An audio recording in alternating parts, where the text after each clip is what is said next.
Right. Yeah, each of these teams are anchored by their big men. I think it's going to be physical and highly intensified. And the starting lineup for the Timberwolves. Randall out there with Gobert. Then there's Edwards. Then it's Jaden McDaniel. And it's Alexander Walker into the shooting guard position. The coaching staff encouraging Wagner to take these quick hitting shots. They think it helps his confidence moving forward. Edwards passes to McDaniels. Alexander Walker with the ball. And here's the fast break. Suggs leading the way. Kicks it out to Banchero.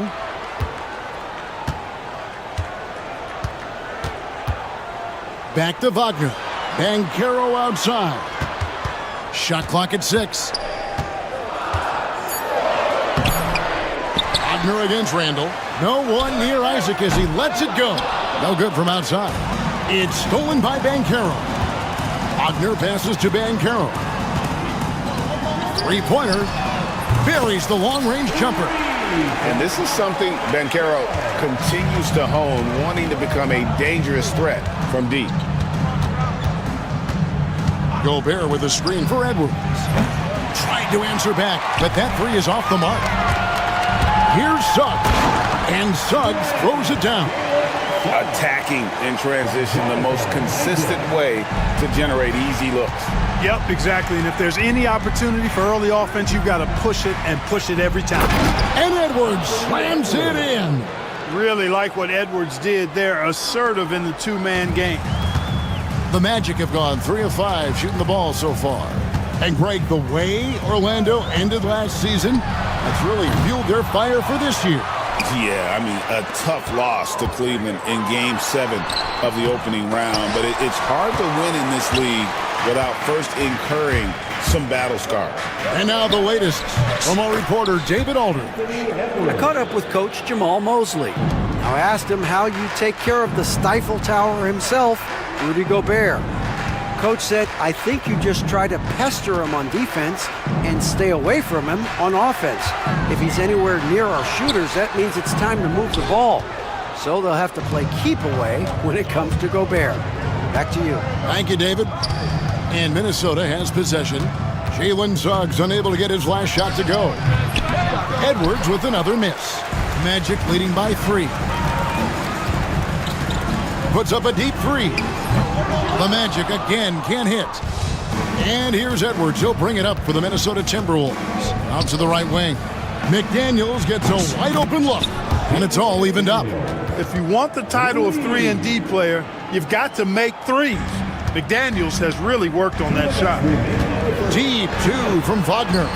Falls through. He's now made 2 of 4. Boy, he is looking confident. Love how they're using him so far. And you know what? They're going to keep using him. I mean, he'll be the centerpiece of their offense today. You can bank on that. Oh, doctor. Oh, my goodness. Anthony Edwards throwing it down with force. Get this guy in the dunk contest. Suggs kicks to Wagner. Comes up empty down low. Well, he's much better than that. Really no excuse for missing that lay-in. No one near Edwards as he lets it fly. 2 free throws coming up, and they call the shooting foul. It's on Paolo Banchero. Staying strong against the defense. Rudy insists on getting that shot off. And that drops, so they now lead by 1. And Orlando making a change here.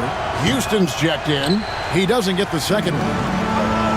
Orlando's gone, just 1 of 4 from three-point range here in the first. Here's Banchero. The baseline jumper goes down. Banchero's got 5. Oh, good to see that Banchero has options if he can't penetrate. Your game has to be multifaceted in the league. Edwards kicks to Randall. Back to Edwards. There's 47 seconds left to play in the first quarter. An intentional foul committed, but for what purpose, Greg, I'm not sure. A scene of confusion right there. I can't imagine why he thought it was a good idea to foul there. You know, he gets there so often, Gobert.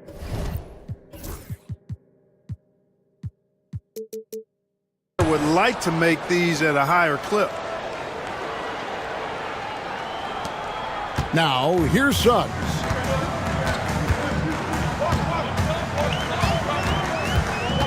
Banchero outside. 30 seconds left to play here in the first. Down to 5 on the shot clock. Here's Caldwell Pope, and the dunk to finish it off. A beauty. And with the leaping ability that Caldwell Pope possesses, he knows when to bounce to the rack and throw it down. And the whistle blows. It's going to be on Jalen Suggs. That's his first foul of the game, and the bonus will go to the free throw line. Minnesota shooting their 5th and 6th free throws of the game. And at the line last season, about 78% as a team. Pretty solid numbers. He's as solid as it gets from the line. I mean, give him the opportunity. He's cashing in on those. Now, Suggs. The 3. That one doesn't go. No good that time. Anthony Edwards has been leading the charge for the Minnesota Timberwolves. He notched...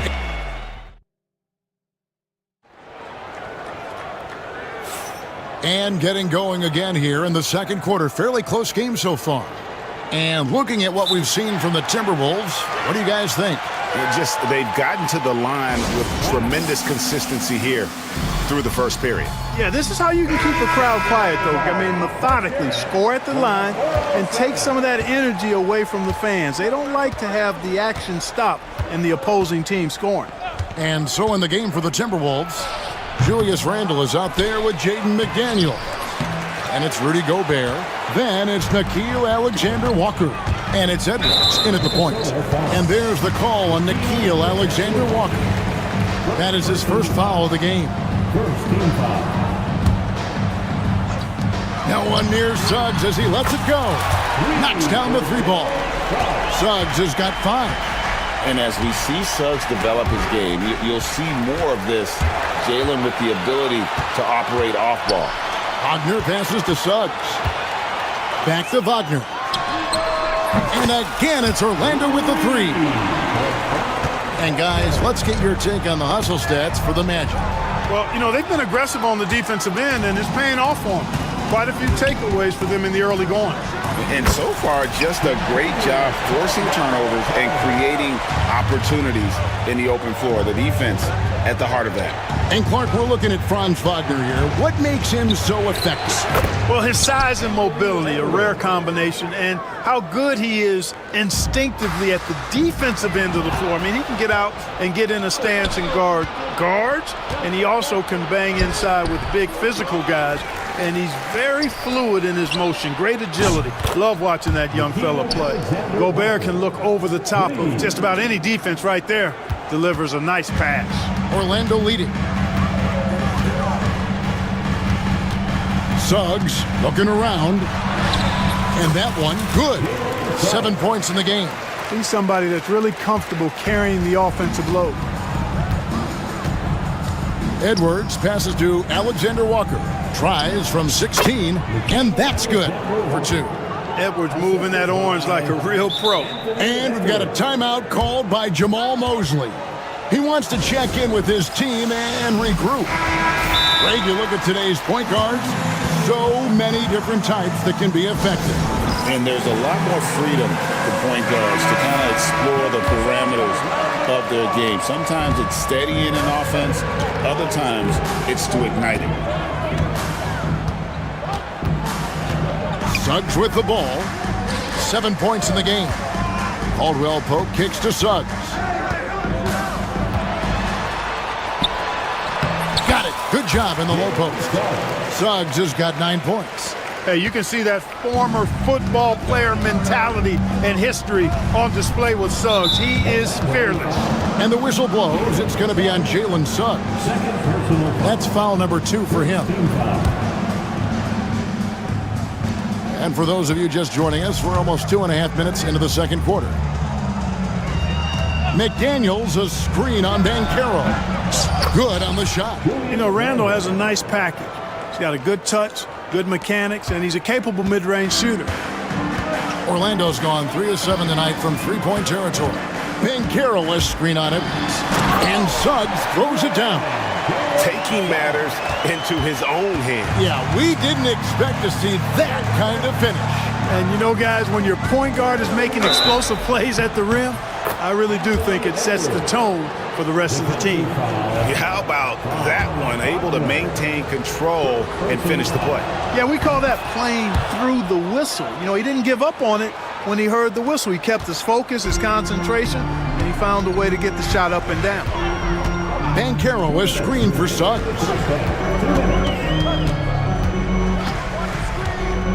1:56 left to play here in the second quarter. Get up, Jalen Suggs. This guy also a terrific football player in high school. Here's Edwards. Has to Gobert. And slam dunk by Gobert. Well, check out that assist. That's a pair of teammates that are clearly on the same page. Edwards against Suggs. And just over 3.5 minutes play here in the second quarter. That one drops for him. Boy, that's a combination of power and willpower. Suggs refusing to let the foul stop his shot. And he'll be shooting his first free throw of the game here. And taking a look back at last year's numbers, he's about a 76% shooter. Edwards against Suggs. Edwards, no good. And even without that three ball dropping for him, the defense should have done more on that last play. When Bankero gets in tight, that's how he likes to finish. No layups for this big guy. He's all about the finish. Edwards can't hit. Magic leading by 6. There's 49 seconds left now here in the second. 18 feet out. And he tries off the glass, but it's no good. And here's Edwards. He'll bring it up for Minnesota.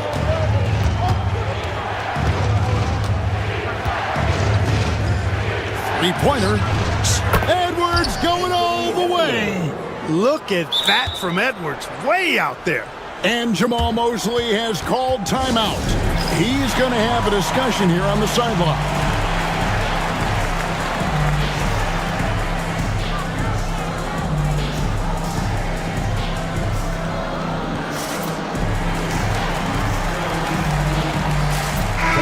The Timberwolves making a switch here. Reed's checked in. 30 seconds left to play in the first half. Orlando's gotten both of their three-point attempts to go down here in the second quarter. 19 seconds left to play here in the half. Black the pass to Wagner. Just 5 to shoot. And finished off by Wagner. Good decision that time by Wagner, taking it straight line to the rim. The defense had no chance to stop it. Reed with a screen for Edwards. And he got that one up in time, but doesn't go in. Jalen Suggs has been leading the charge for the Orlando Magic. He totaled 14 points in the quarter. He's given them all the offense they need right now. We've got more in store for you right after this. Get ready for the Fan Half-Court Shot.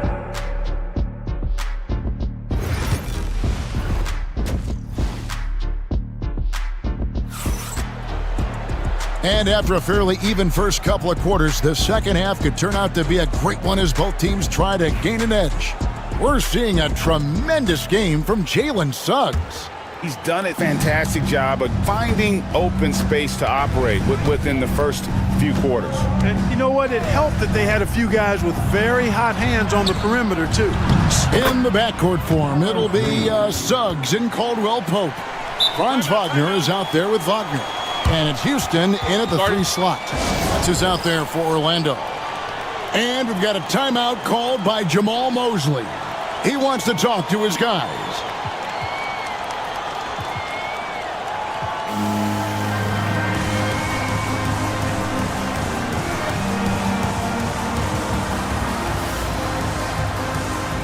So Orlando going with an almost entirely new group here.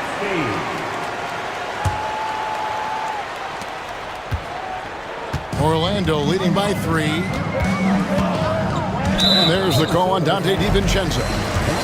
That's his first foul. Personal foul. First team foul. Here's Caldwell Pope. Pass to De Silva. Isaac outside. Here's Banchero. He takes it in to the left side wing. Black kicks to Banchero. Buries the 20-footer. Banchero's got 9 points. And this is the type of go-to scorer this team wants Banchero to be. They love his confidence. And here's DiVincenzo from the arc. Good on the three-point shot. Pick works well there. Not much resistance from the D. Yeah, that's not the defense you need. You got to be tougher defensively. Clark, I know you'd agree, Paolo Banchero has certainly lived up to the hype, being a #1 overall pick. Yeah, you know, I loved him when he was in college. Loved his size, his athleticism, his IQ, his tenacity. I mean, I don't think there's anything on the floor that he can't do. Now, here's DiVincenzo. He's covered closely. And foul on the shot. He'll shoot.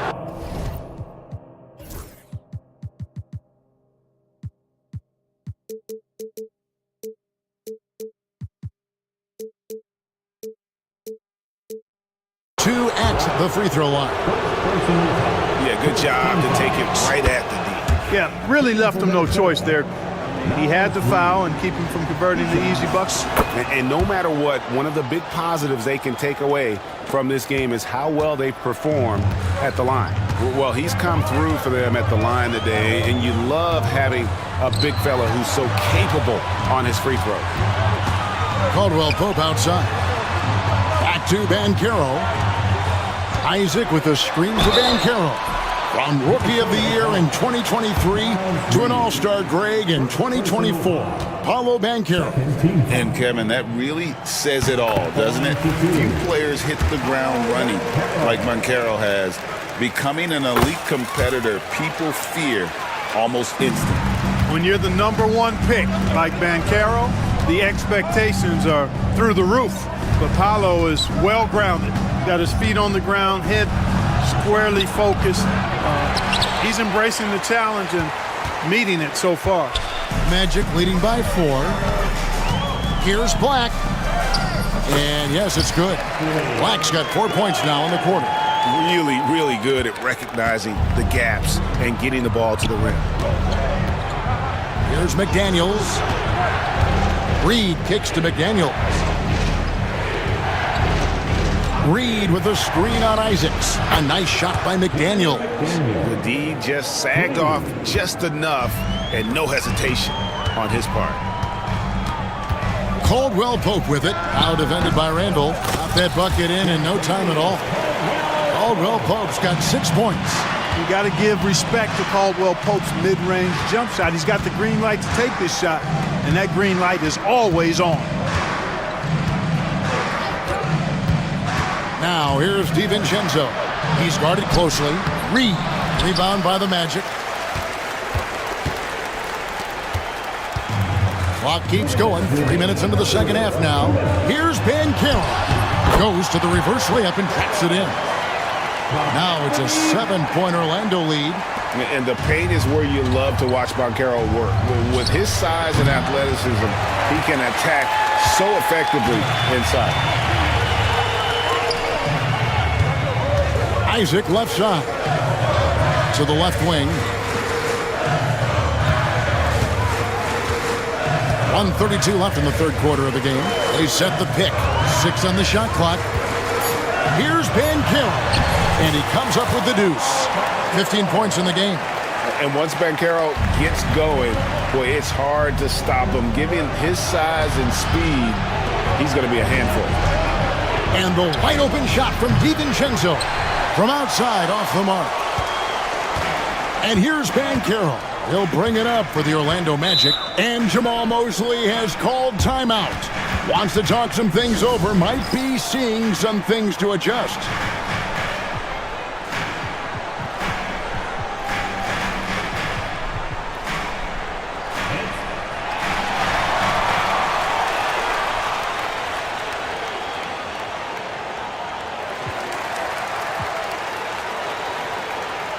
So for the Magic, Wagner's checked in for Banchero. Wagner comes in for Isaac, and it's Suggs in for Black. Rudy Gobert, he's checked in for Minnesota. Edwards comes in for McDaniels. Wagner finds Caldwell Pope. Wagner with a screen for Caldwell Pope. 18 feet out, and there it is for him. Caldwell Pope's got the lead up to 11 now for the Magic. Okay, a really difficult cover, especially in these screen and rolls. I mean, Caldwell Pope is fantastic with his creativity. And here's Edwards from the arc. Gets it to go from beyond the arc. Edwards got 19 points. It's been this way since halftime. Tremendous production from beyond the arc. Boy, it's been a three-point barrage. They came out gunning and have not stopped. Wagner a screen on Reed. Wagner kicks to Wagner. Back to Wagner.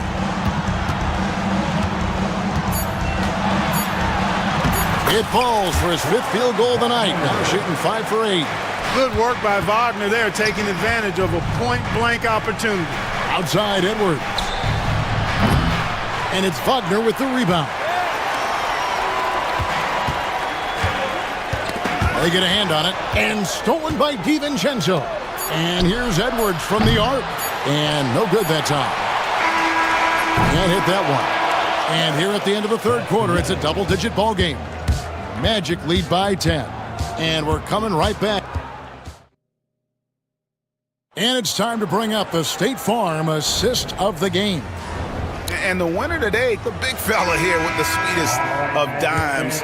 What a plus it is to have a post player who's got this ability to find. Boy, that's a nice asset to have. It's a huge boost to any offense, too. It adds a whole nother dimension when you've got a big guy that can pass. The fourth quarter has arrived. So good to have you with us. So on the floor for Minnesota, Edwards is out there with Dante DiVincenzo. Then there's Reed. And it's Rudy Gobert. And it's Alexander Walker in at the 3 spot. Magic leading by 12. Wagner passes to Wagner. Lays it up off the glass. And that's 15 points for Franz Wagner. Really like how Wagner has really gone after it on offense. That's part of why he's hot right now. Edwards looking it over. Edwards shooting fearlessly from the arc. And it seems as if someone got their signals crossed if he can wind up that open from three-point range. I'm sure that was not a part of the game plan. Outside for Caldwell Pope. Wagner, right side. Wagner with a screen for Caldwell Pope. No one covering. Boy, the attitude that Caldwell Pope plays with is really quite admirable. I mean, he's out there to score, and he does that well. Gobert with a screen on Suggs. And here's Edwards from the arc. Pass to Alexander Walker. It's Edwards on the wing. He's covered by Suggs. That one's good, and the Magic lead is cut down now to just 10 on the basket from Edwards. And we've got a timeout called by Jamal Mosley. Wants to make sure everybody's coordinated and intent. Several teams changing it up here. And with an update from the sidelines, let's check in with David Aldridge.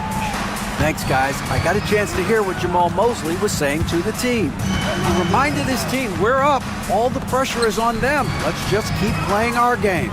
Makes sense because they've got a nice lead late in this game. Back to you guys. Okay, David, thanks. And really the story of this second half, one team getting the shots they want, the other not so much. And that's why you have such a huge gap in the shooting numbers between the teams. Caldwell Pope with a wide open look. Again, the Magic score. Love the rise and fire approach from KCP. Gotta be impressed with this guy's confidence. And here's Edwards from the arc. Edwards with another miss. And the great shooters know when they've got enough opening to go for the three. I didn't think it was a bad choice on that possession. And it's Banchero missing. Timberwolves trail by 14.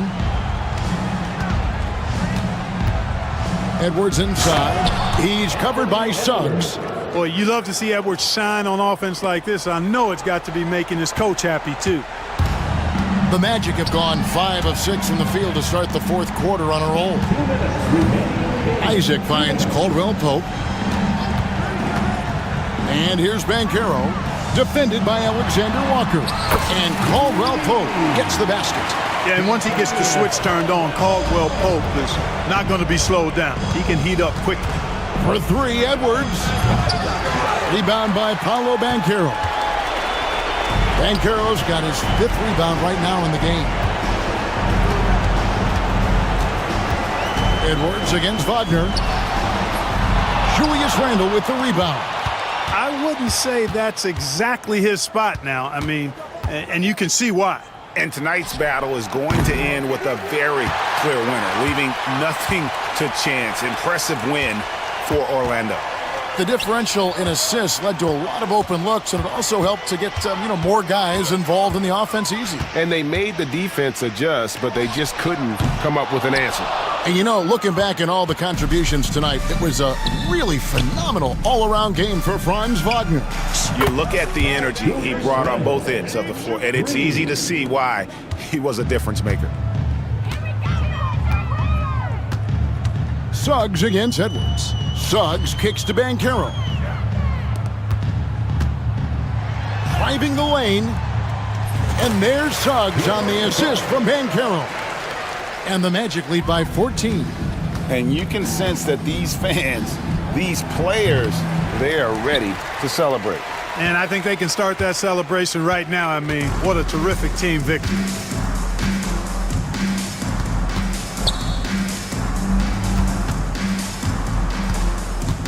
.24 seconds left here in the fourth quarter. 6 to shoot.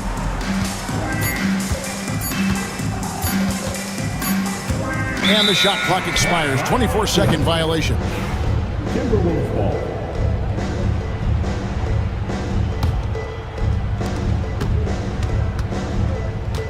It's Edwards on the wing. Anthony Edwards. 3.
can happen in the NBA, Grant. Yeah, that is the truth. I mean, that's why they play the games. One guy gets hot, a team gets cold. That's all it takes to swing the entire outcome of a game. And a look at the starters for the Bulls. Patrick Williams out there with Josh Giddey. Then it's Lonzo Ball. Then it's Kobe White. Then it's Buzelis in at the 5, down low. Now here's White. Missed inside. Uh-oh. Did he change his mind on the way up? I think he did. Here's Gilgeous-Alexander. It's hauled in by White. He expects to make every one of those, and we expect him to make them too. And there's a whistle. That'll belong to Shai Gilgeous-Alexander. That's his first foul.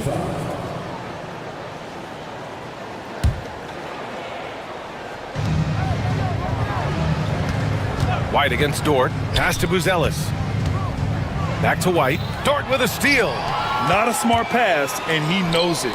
Gotta disguise your intentions better than that. And there's Gilgeous-Alexander on the assist by Caruso. Well, Shai Gilgeous-Alexander, that three-level scoring ability, that time working the mid-range. And Doris, no doubt about it, Shai Gilgeous-Alexander is an absolute monster on offense. Very quietly, one of the most dangerous offensive players in the game is Shai Gilgeous-Alexander.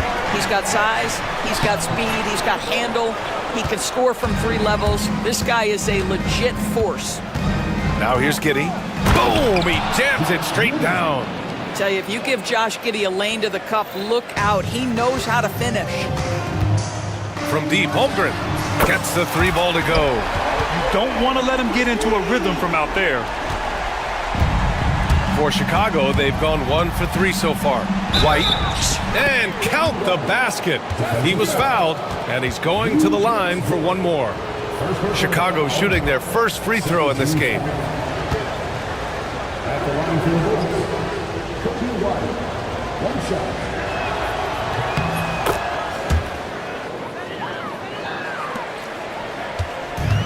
The Thunder have gone 2 for 5 here in the first. Gilgeous-Alexander surveying the D.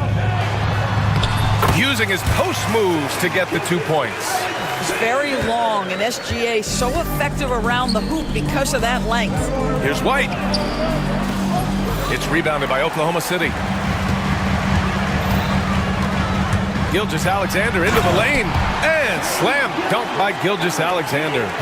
Are you serious? That is some power from a point guard. Oh, I love backcourt players with some ups. We know versatility is huge in this game. Just a tremendous job finishing that play. Wow. And that one's good. Giddey. Well, that's about confidence and composure on the interior. Josh Giddey does stand 6'8", makes that a little easier. Gilgeous-Alexander against Ball, and it's Gilgeous-Alexander on the drive. Holmgren, the pass to Gilgeous-Alexander. 5 on the clock. Back to Holmgren. Banked it in off the glass. Holmgren's got 5 points. Just taking it right to the rim, and no one was there to greet him. And I think defensively, that is not the way you want to start. Giving up high percentage looks, that doesn't typically end well. Now here's Williams. Some solid defense from Williams. There's 1:54 left in the first quarter of the game. From deep, Gilgeous-Alexander sinks it from distance. He's got 9. Coach likes that look, and Gilgeous-Alexander from the corner. Giddey against Gilgeous-Alexander. And that one's good. Giddey. Just owning the painted area. If it's working, no need to change. Well, the Thunder will be building a new arena, Doris, right across the street from their current home. Well, how exciting that the downtown arena is set to open in the 29-30 season with a 25-year lease. This secures the team's long-term future in Oklahoma City. And honestly, BA, this fan base is so passionate, they deserve it. Here's White, following the bucket by the Thunder.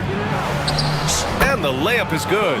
And you like the balance here, not just falling in love with the 3 ball. Thunder leading by 5. And here's Gilgeous-Alexander. 9 points in the game. Outside, Williams. Screen by Holmgren. Williams passes to Holmgren. Count that one. A beautiful finish through contact. That's the dog in Holmgren. Left side, Giddy.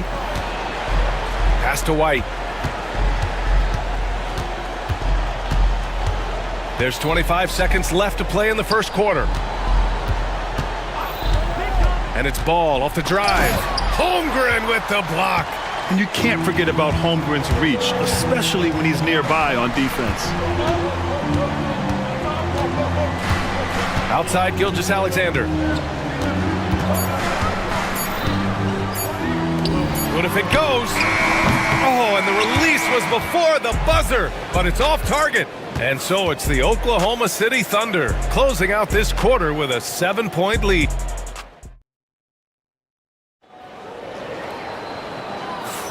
And thanks again for tuning in. If you're just joining us, we played through one quarter of action so far. And from what we've seen from Oklahoma City, what's your take so far? Well, clearly they played well in the first period because of their selfless attitude. I'll tell you, that willingness to make the extra pass, that is what creates good looks. It also forces the defense to scramble. Shea and Caruso are the backcourt pair. Inside, we got Williams and Holmgren, and it's Dort in at the 3. That's the group for Oklahoma City, getting going in the second.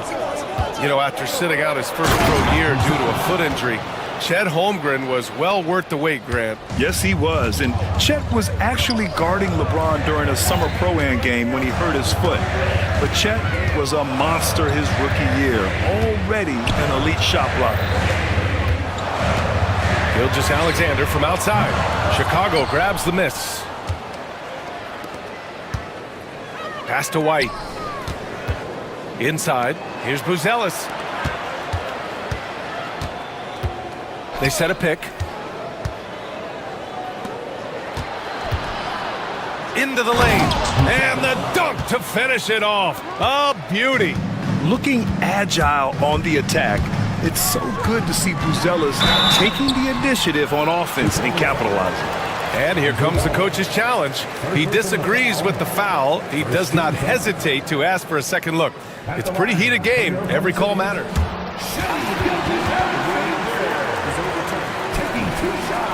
In every game, the NBA was smart to adopt this challenge policy in 2019. You know, one thing this does for a coach is let his players know he's got their back. If they're adamant that the call was wrong, he'll back them up and make the refs take another look.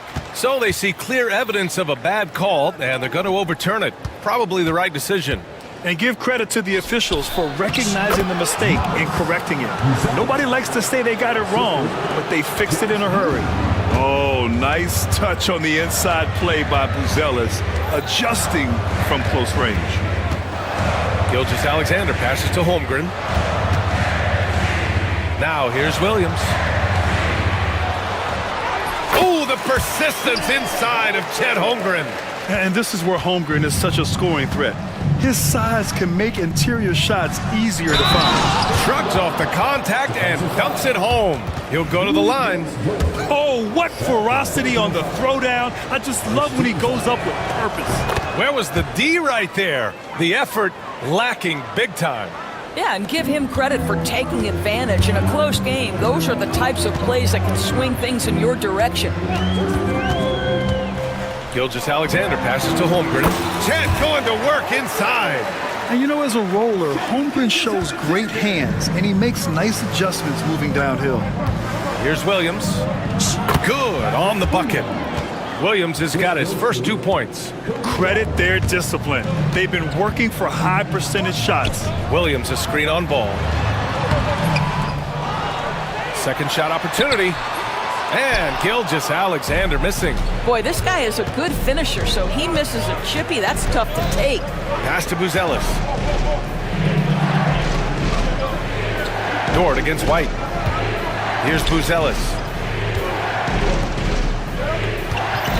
Ball left side. The Bulls need to get off a shot. For 3. Dort grabs the miss. Oklahoma City has gone 0 for 2 from outside in the second quarter. Williams' shot is good. Well, Grant, you played on some very tight-knit teams. Talk to us about chemistry. Well, B.A., you know, in some sports, chemistry is not a big issue, but in basketball, it is huge. You have to trust and believe in your teammates, and it has to be a unit, not 5 separate individuals. And the foul on Alex Caruso. That's his first foul. First personal foul. Second team foul. Here in the second quarter, just under 3.5 minutes played. And Ball throws it down. You're taller than you think. Lonzo is a sneaky 6'6". Gilgeous-Alexander into the lane. Outside for Dort. Takes a 3. And that comes off the assist by Gilgeous-Alexander. Gilgeous-Alexander's got 4 assists in the game. White on the wing.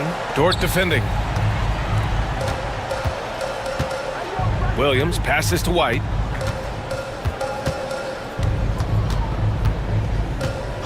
Tough break for the defense. I mean, he took the hit, but he didn't get the call. Chicago shooting their 3rd and 4th free throw attempts of the game. And he makes the first. At the line for the Bulls. And so he makes both from the line. He's making the most of every trip to the line, providing for his team. Outside Gilgeous-Alexander. Williams a screen on Ball. Shea with a step. And that's up and in. 5 for 12 in this game. Hey, if you give him room, he's gonna score the ball. Ball into the lane. Holmgren with the block. And Williams punches it home. And we see the speed and power. I mean, Williams shows off on that one. Here's Giddey. Ooh, and they immediately answer back with a dunk on the other end. And once he gets to the rim, it's fairly automatic. Nothing fancy right there. Just takes his 2 points, moves on. And it's Shea hitting the 3. No, that's an opportunistic three-point shot from Shea Gilgeous-Alexander. He liked the look of it. Back to White. Dort with a steal. Outside Gilgeous-Alexander. Offensive rebound. Holmgren, the pass to Williams. Back to Holmgren. That'll count. Ooh, he drains the 3, but let's see. They may need to review it. And hold up. We're not going to halftime just yet. The officials signaling that they are going to take a look at this replay. Yeah, they're going to review that shot to make sure he got it off in time, but I think it's going to count. So the replay was conclusive. Call overturned. Grant, that one's going to count. And B.A., you can argue against replay all you want, but at the end of the day, you want it to be a level playing field. You want the call to be correct. And the first half now in the books. Oklahoma City ahead. They lead by 8. And time now for the halftime break, with the third quarter soon to follow on 2K Sports.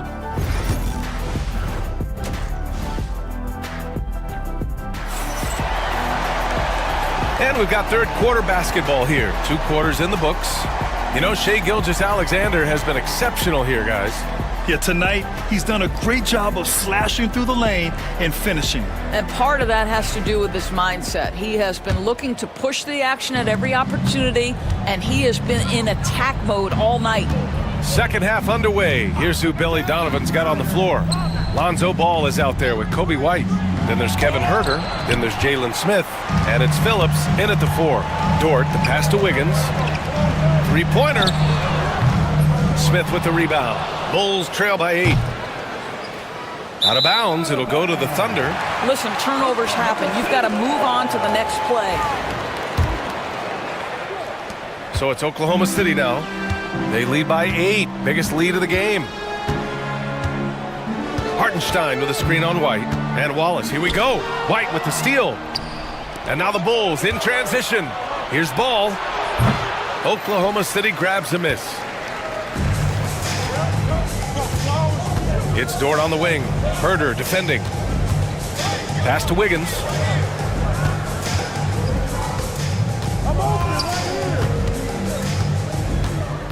Clock at 6. Oklahoma City's got to hurry. They got to get up a shot. Hartenstein, no good. The Bulls trail by 8. Here's ball. It's blocked. And so the ball out of bounds. Caruso touched it last.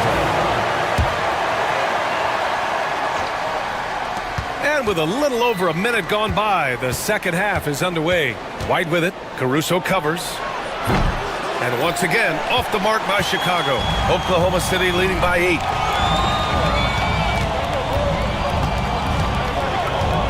Going inside. Pass to Hartenstein. A chance to push it to double digits, but it's off the mark. And White has got the ball here for the Chicago Bulls. They haven't given up any points here in the second half. We haven't seen many buckets like that one. These teams have struggled to dial in their shooting. Well, you have to appreciate the defensive battle for sure. Both squads struggling on the offensive end. We call this grit and grind. And here's Caruso outside. The shot, no good. Ooh, excellent D there from Ball. Bulls trail by 6. Herter passes to White. Smith with a screen on Dort. Here's White. Hey, shooting the ball well. He's 5 for 9 in the game. This guy, a tough cover for any defender. Creative and assertive scoring the ball. Now here's Wallace. He's guarded by White. Here's Hartenstein. Oh, and makes it with the kiss. And the Thunder lead by 6. Soft interior D, and they've exploited it. And Ball throws it down. Woo-wee! What a big finish out of the backcourt. That might be exactly what they needed at this point of the game. Boy, as tight as this one is, that's a statement play saying, hey, listen, we're not here to back down from you guys. And Hartenstein slams it in. The reverse slam, that was sweet. Ah, the finesse on full display. Well, OKC has a great track record with their draft picks, and it seems like they got another one in Casey Wallace. Wallace was the 10th pick in 2023. He's going to give you great physical pressure defense on the perimeter, and then he's going to play to his strength offensively. OKC rarely misses with their draft picks, and they didn't on this guy. Bulls foul. Giddy's checked in for Chicago. First team foul. Bulls substitution. Number 3. A little under 3.5 minutes off the clock now in the third quarter. Bulls trail by 6.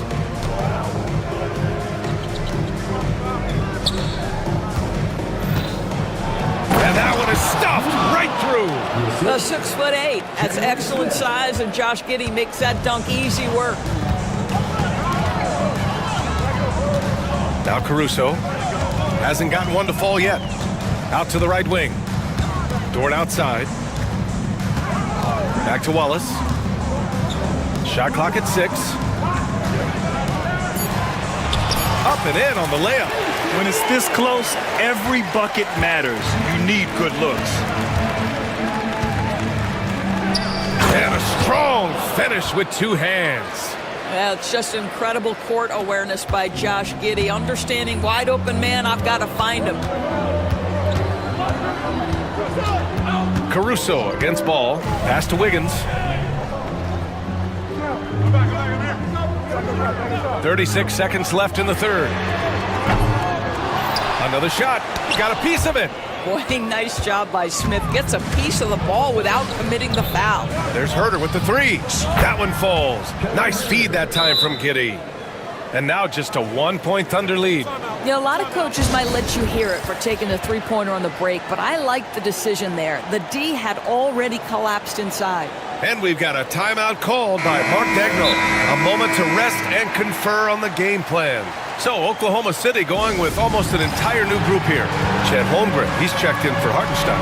Jalen Williams comes in for Wiggins. Joe's checked in for Caruso. And Shai Gilgeous-Alexander is subbed in for Dort. Bruce Ellis is checked in for Chicago. Williams comes in for Phillips. Oklahoma City has got 6 out of 15 threes so far in this game. Here's Gilgeous-Alexander. He's got 14. Holmgren with a screen on Ball. Gilgeous-Alexander passes to Holmgren. with 1 on the clock. And as we finish the third quarter, it's still close. Both teams trading buckets. Oklahoma City ahead. All right, let's take a look at our assist of the game presented by State Farm. You talk about painting a magnificent picture with that dime. Just a great decision and a perfect delivery. We call that putting it right in the pocket, and he knew what to do with it once it was there. 3 tense quarters behind us. 1 more to go. Thanks for being with us as we get ready for the fourth. Inside, we got Williams and Holmgren. Isaiah Joe is out there with Shai Gilgeous-Alexander. And it's Wallace in at the 3. That's the lineup for Oklahoma City. And taking a quick look here at the hustle stats for the Bulls. Well, you have to like what you've seen from them defensively. They've done well contesting shots and have managed to come away with some blocks, too. And their fast break has also been a key metric in this one. They have had a significant advantage in transition over the course of this game. 6 on the shot clock. And slam dunk by Gilgeous-Alexander. This guy is such an explosive athlete. Shai Gilgeous-Alexander goes straight to the cup. Pass to Giddey. And we played through about a minute here in the fourth. 3-pointer, Buzelis. That one falls. Nice feed that time from Giddey. Giddey's got his 4th assist in this one. This is the very definition of a back-and-forth contest. Yes, neither side taking its foot off the gas. I'm expecting a spectacular finish. Gilgeous-Alexander. From deep, Holmgren. Bullseye! Chet hitting for 3. Well, the very definition of a stretch big, right? Chet Holmgren comes in with the reputation as a spacer. Here's Giddey. And he got the whistle on the way up, so he'll be headed to the line for a pair. It's going to go on Shai Gilgeous-Alexander. All right, a look at how the points have been generated so far. A scoring breakdown for Oklahoma City. Well, you love their unselfish play. Keeping that ball moving, good shot to great. That's winning basketball. And the other thing, guys, that they've been very effective at is shooting the long-range jumpers. The defense has been having trouble closing out to them in this game in particular. And put your head down and go to work. That's what they need to do. Boy, the tide is running one way and then shifts back in the other direction. I've lost count of how many lead changes we've had here tonight. Here's Williams. Buzelis grabs the board. Chicago trailing here. Here's Ball. Pass to Buzelis. Gilgeous-Alexander against Giddey. And he drops in the layup off the glass. Giddey's gotten 4 this quarter. To me, it's the ability to facilitate that enhances Josh Giddey as a scorer. You've got to play him for both, and right now he's cooking the defense. Gilgeous-Alexander passes to Holmgren. Back to Gilgeous-Alexander. Blocked! When it comes to contesting shots, Buzelis is showing us that he's got great timing. Outside Herder. Pass to Giddey. Herder, a screen on Caruso. Here's Giddey. And yes, it's good. He's 7 for 8 now. Wow, Josh Giddey might be young, folks, but a fearless big-time bucket right there. And Gilgeous-Alexander, here we go. OSGA finishing the drive. There is no moment too big, no pressure too heavy for Mr. Shai Gilgeous-Alexander. The delivery is on time. Chicago making a switch here. White's checked in, and let's send it over to Allie LaForce. Hey guys, Billy Donovan was just reviewing the plan with his team. He told the team he has complete faith in them, saying, we're right there, now we just got to make that push and really take hold of the game. We can do that. To me, it looked like his players are on the same page with him. Guys, back to you. Okay, thank you, Allie. Lou Dort at his best, being a factor on the defensive end and getting down the floor in a hurry. Nicely done. White drives in. This has been the story of the game, a battle fought on offense. And it is a major disadvantage down the stretch if you can't guard. This may just come down to who has the ball last. Holmgren with a screen on Ball. Pass to Holmgren. Back to Gilgeous-Alexander.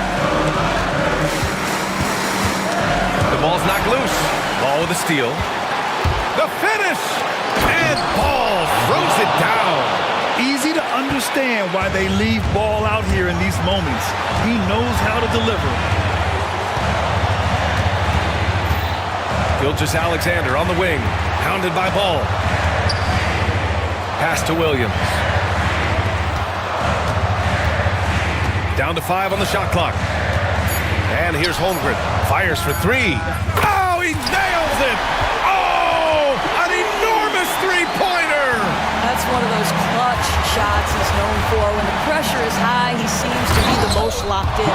And the stakes were high right there. What a bucket.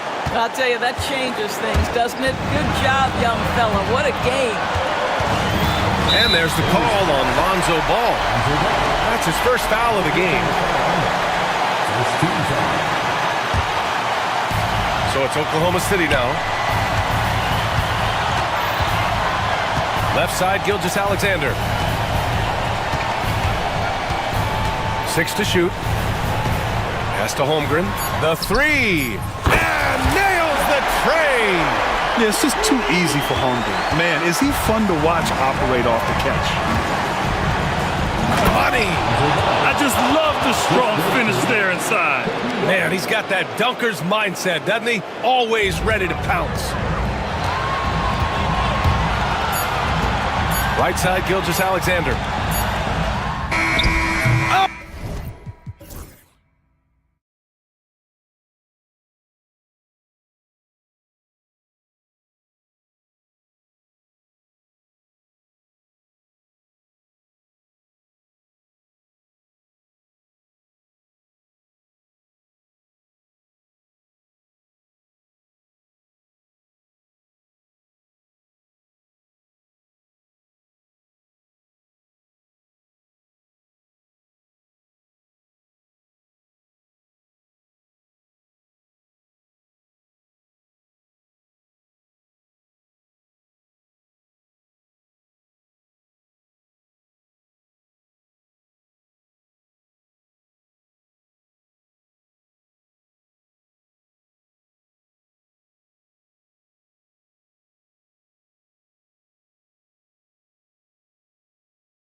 Head-to-head in this one. Brent, what will you keep your eye on in that matchup? Well, Kevin, you're pointing out the guard play, so this is when they have a chance to go one-on-one.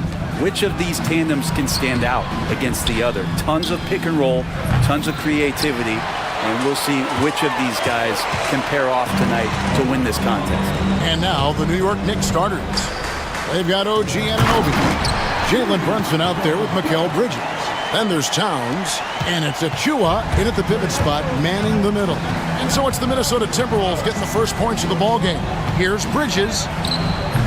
That one doesn't drop. Randall with some nice D. Edwards against Anunoby. Randall passes to Alexander Walker. Gobert, the screen. Pulls up, high post. It's hauled in by Achua. Oh, can't punish the defense for leaving him open that time. That's a frustrating miss for a really steady jump shooter. Pass to McDaniels.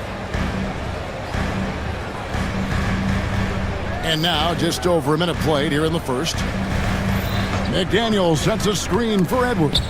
Towns with the steal. Here's Achua. And he gets the whistle. 2 free throws coming up. Way to play in attack mode and get to the line. New York shooting their first free throws of this. And both free throws good for Achua.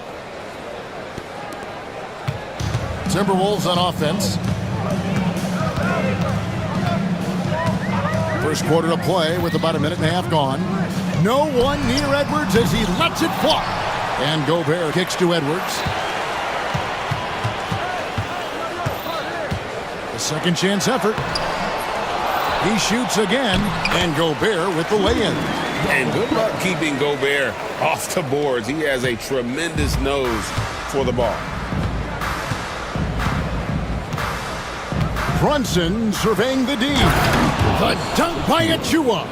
This can make it so much easier for your teammate when you throw that lead pass that gets to him right on the money, whether that's on the run or in the shooting pocket. And the 3 ball is good.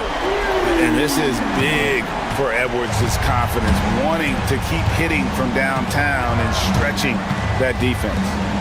Now here's Towns. And Towns throws it down. Yeah, just solid work on the back end of that play. Yep, you're right. Finished hard with 2 hands on that stuff. Gobert with a screen on Anunoby. And finished off by Gobert. Not stopping that. Gobert from there is right around 100%. And Greg, it didn't take long for Anthony Edwards to prove himself in the NBA.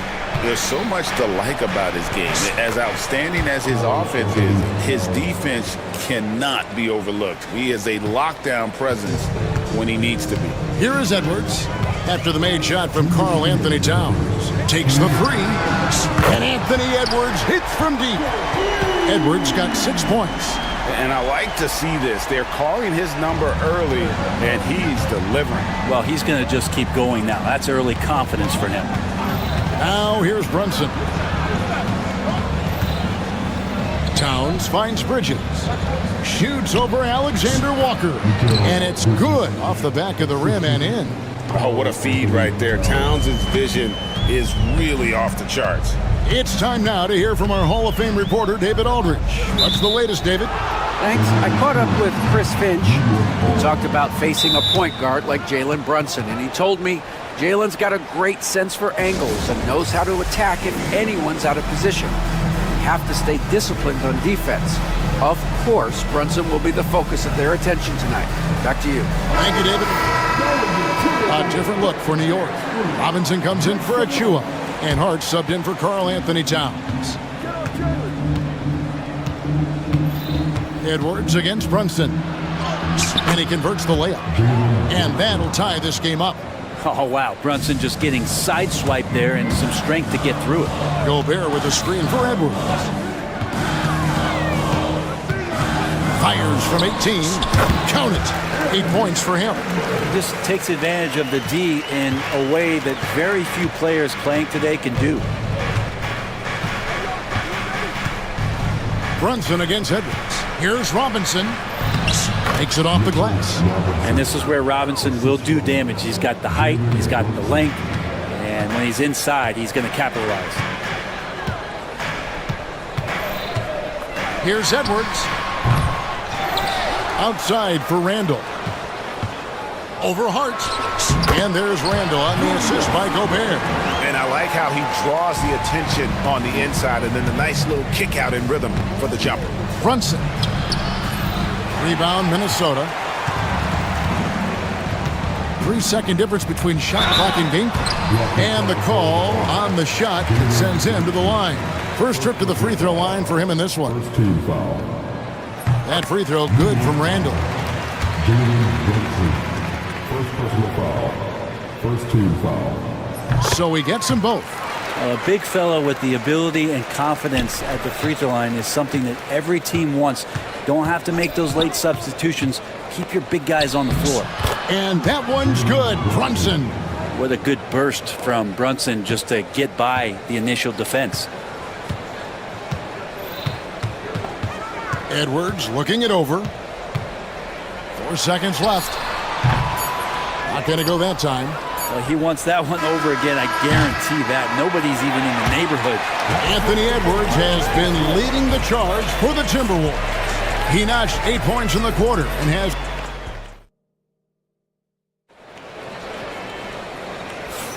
And we hope you're enjoying the game. Both teams tonight keeping things pretty even so far on the scoreboard. And let's quickly break down the game we're watching with the Timberwolves, guys. I mean, the rebounding was the difference in that first period. You've got to block these guys out. Yeah, rebounding can also be just about will, and they showed some of that in going in there and collecting some boards. Minnesota in the lead. They've got Gobert. Jaden McDaniels is out there with Randall. Then there's Edwards. And it's Alexander Walker in at the 2 spot. That's the 5 to begin the second quarter for the Timberwolves. A good read by Edwards, playing at his pace and carving out space for that shot. Yep, it counts. And despite the size disadvantage, attacking the heart of that defense. Yeah, no stopping him on that play. Sometimes even the taller defenders are helpless to stop him.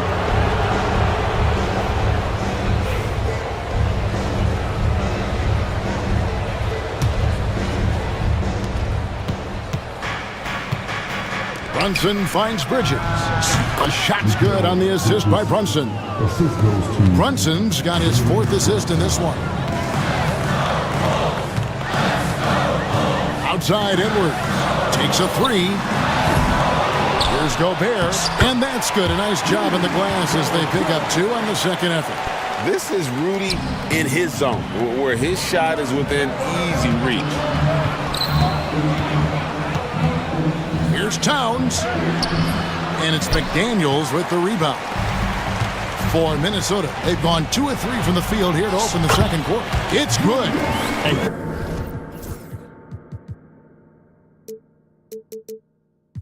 Greg, you talk about toughness, the compete factor.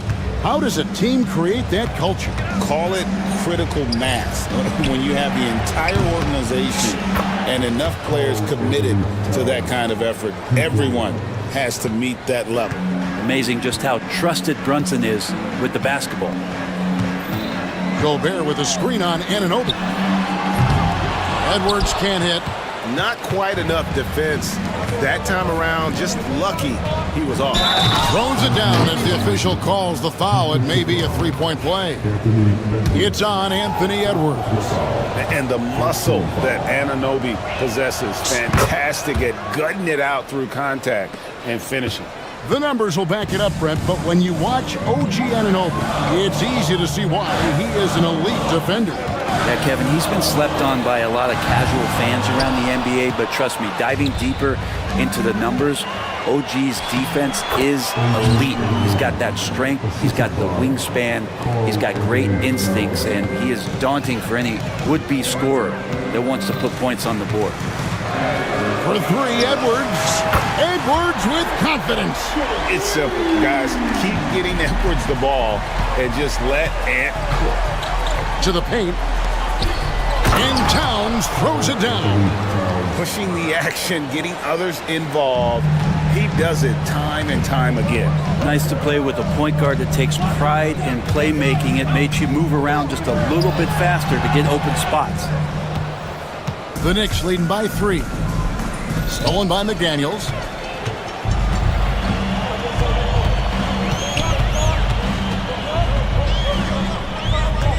Randall, a screen on Anunoby. Here's McDaniels. It doesn't go for him. Some solid defense from Hart. To the middle. Here's Bridges, and it's slammed in by Bridges. And that's just too easy. Bridges in there slamming it down. And contact on the shot, so he'll be shooting free throws here. Mikal Bridges picks one up. No question, he got bumped on that shot. And what do you guys think so far about the offensive approach for New York? They've been so aggressive, going strong at the defense, looking to score off of that penetration. Well, they've really attacked off of the turnovers, so leaking out and capitalizing on fast break stuff. And New York making a change here. Tucker's checked in. Alexander Walker drains it from beyond the arc. Alexander Walker's got the game tied up here for the Timberwolves. Brunson the pass to Towns. Back to Brunson. Pass to Towns. And they pick up 2. And that's 11 points for Karl Anthony Towns. And you see Big Cat has the size and coordination. Hard to bump him out of his rhythm. And here's Edwards. 1:06 left in the first half of the game. Now here's Gobert. And the rejection by Towns.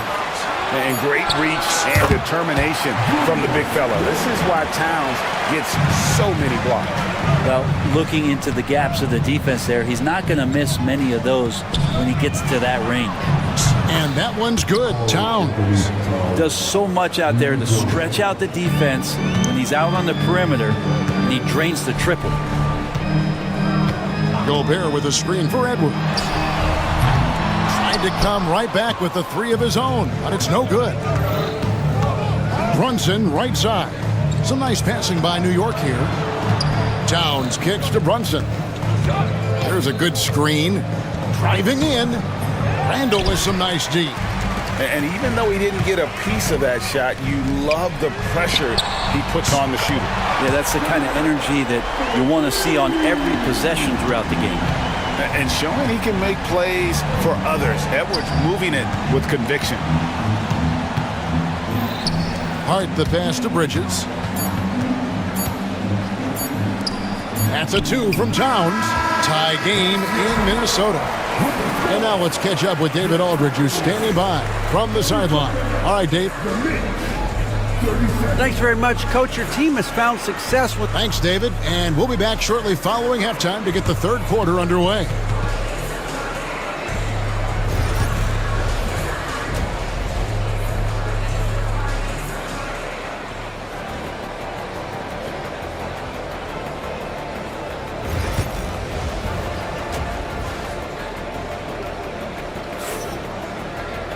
Second half of basketball upon us.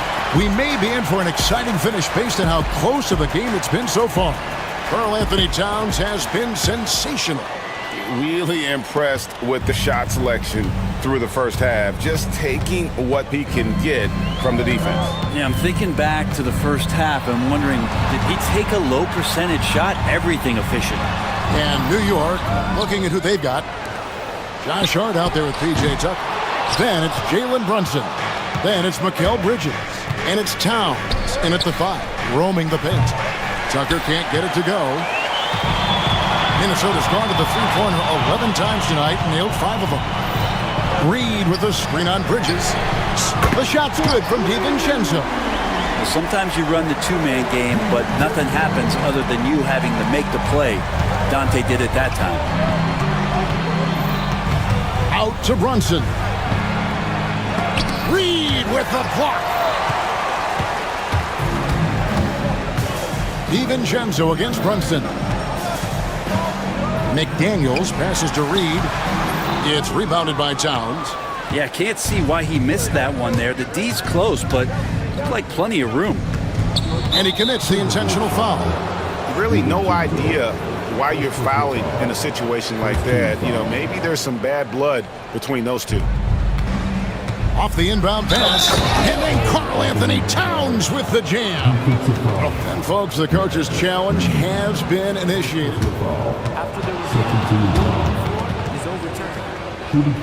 This is the time now where the officials can review in closer detail what constituted the original personal foul. Getting a different angle can sometimes make it a lot easier to determine. Indeed, and the one thing with replay review is that when you see the slow motion replays, you really get a new appreciation for just the immense speed at which these players are moving and how fast the action really is and how hard it can be sometimes, you know, Greg, to make the right call. And the announcement on the review is that the foul was called in error. So they have determined to overrule the original call. And guys, this is what it's all about, getting the call right. And I think in this case, the video reviews showed that while it was a tough call to make on the floor, they got it right with the review. Oh, that's nuts. Randall getting up there, turning a little bit, putting on a bit of a show here. And Tom Thibodeau decides to call timeout. Wants to regroup and go over the strategy.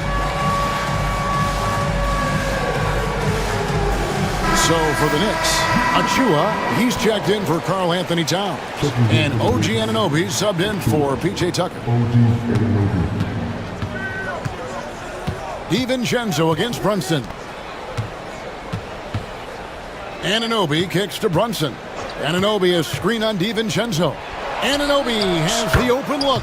That falls. Nice speed that time from Brunson. Brunson, a nice feed. That's just good offense. Timberwolves leading by 3.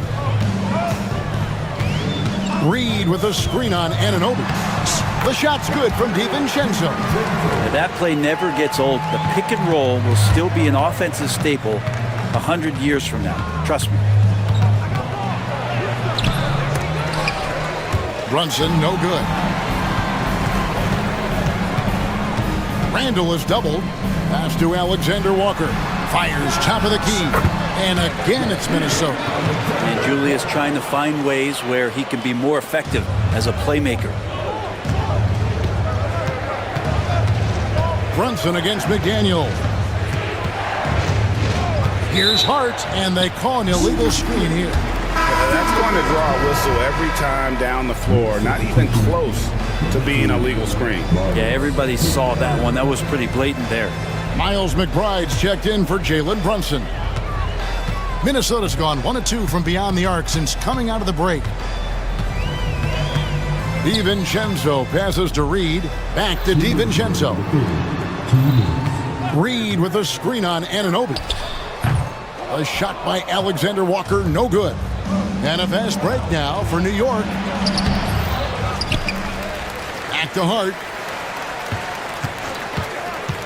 Down low. Here's Achua. The dunk by Achua. Like to see Hart looking to set up his guys in the pick and roll and be that playmaker. Reed with a screen for DiVincenzo. Fires from deep. It's hauled in by Achua. Knicks trail by 5. In the corner, it's Bridges. Count the bucket, and he's got a free throw coming up as well. People talk about 3-and-D with Bridges, but he can pass it too. The Knicks have made 3 free throws so far. Haven't missed any. Yeah, a year ago, though, Kevin, 78% conversion rate from the free throw line. So that's a nice all-around effort. Near the three-point line, it's DiVincenzo. Trained for 2 points. DiVincenzo's got 7.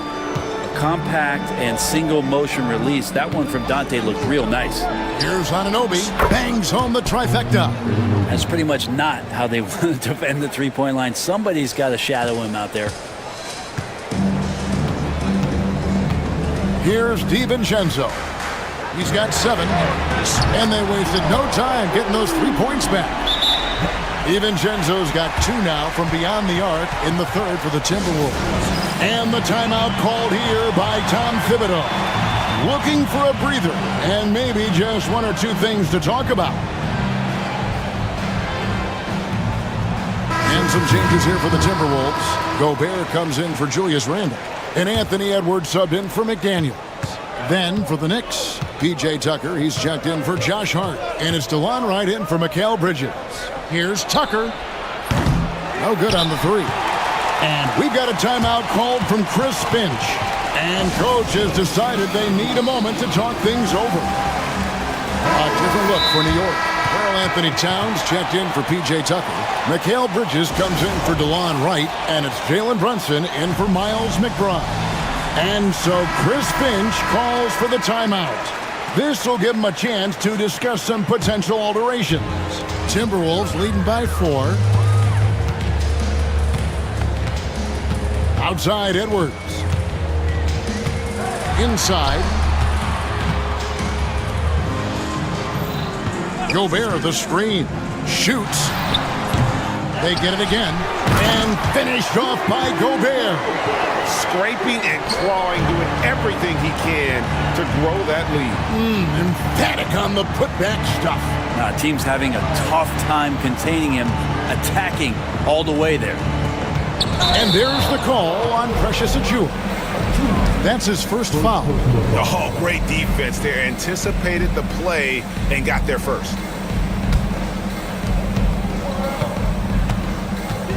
Edwards with it. And that'll be 2 free throws coming up. Officials on the call with the foul. Minnesota shooting their 5th and 6th free throws of the game. And just to mention, a season ago, they were very comfortable at the line, hitting about 78% of their free throws. And so it's Minnesota heading to the bench with a 7-point lead as we wrap up the quarter. Their shooting has been the big key. Their percentage from the field so far has been terrific. And let's take now this moment to bring up our State Farm assist of the game. Yeah, a terrific, unselfish play right here. Set up his teammate, and how about the setup this way? What an advantage if your off guard can make plays so valuable. And with 3 quarters behind us, let's see what this 4th period holds in store for us. Let's check in with our reporter, David Aldridge. Hey guys, here's what Chris Finch went over with his guys during the break. He told his players, I love the energy right now. You look like you're having fun out there. Keep playing for each other because our chemistry looks great right now. Back to you guys. Thanks, David. We've got Anthony Edwards. Randall out there with Gobert. Then it's Jaden McDaniel. And it's Alexander Walker in at the shooting guard. So that's the lineup for Minnesota. Offensive rebound. And Gobert throws it down. And look at the big man get up. When Gobert takes flight, well, you are in for a show. Brunson kicks to Towns. Rebounded by the Timberwolves. Outside Edwards. Gobert with a screen on Anunoby. And finished off by Edwards. Oh, my. What a huge flush by Edwards, showing off right now. Brunson the pass to Towns. Shoots the 3. Rebound, Minnesota. Randall's got his 4th rebound with that last one here tonight. Randall will screen on Bridges. Edwards bursting off the floor. Edwards hammers it down. And unbothered by the contact inside, Edwards plays the game with so much physicality. Brunson the pass to Towns. And the dunk by Towns. If you came to watch a scoring battle, you're in the right place. Yeah, both of these teams locked in on the offensive end. Going to be a high-scoring affair tonight. Knicks trail by 9. Outside, Towns. A shot's good on the assist by Brunson. Towns has got 9 points now in just the second half. Edwards passes to Randall, and Randall throws it down. Now Randall can get up there with the best of them. It's a quick move. And it's Towns. Oh, yes, sir. Oh, let's go home. That was just ridiculous. I do not remember the last time I saw a dunk like that in a game. Edwards passes to Gobert. Fouled in the act of shooting. Gets the bucket anyway, so a three-point play chance for him. Right through the contact. Gobert's added so much strength since being drafted back in 2013. It's helped all facets of his game. Here's Brunson. The kick out to Anunoby. Back to Bridges.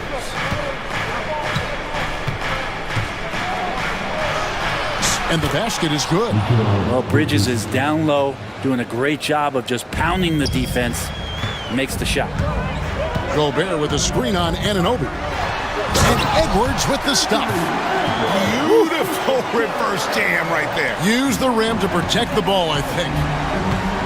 Bridges sets the screen for Brunson to the inside. And it's slammed in by Bridges. Great play to set up Bridges, allowing him to roll into that opening.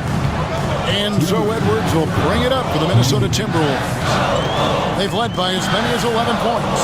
Inside, Gobert. And how about he takes on the defender head on and then throws down the two-hander. Nice. Straight power there. Straight power. Bridges for three. It falls for the sixth time in 7 tries this contest. That's 86%.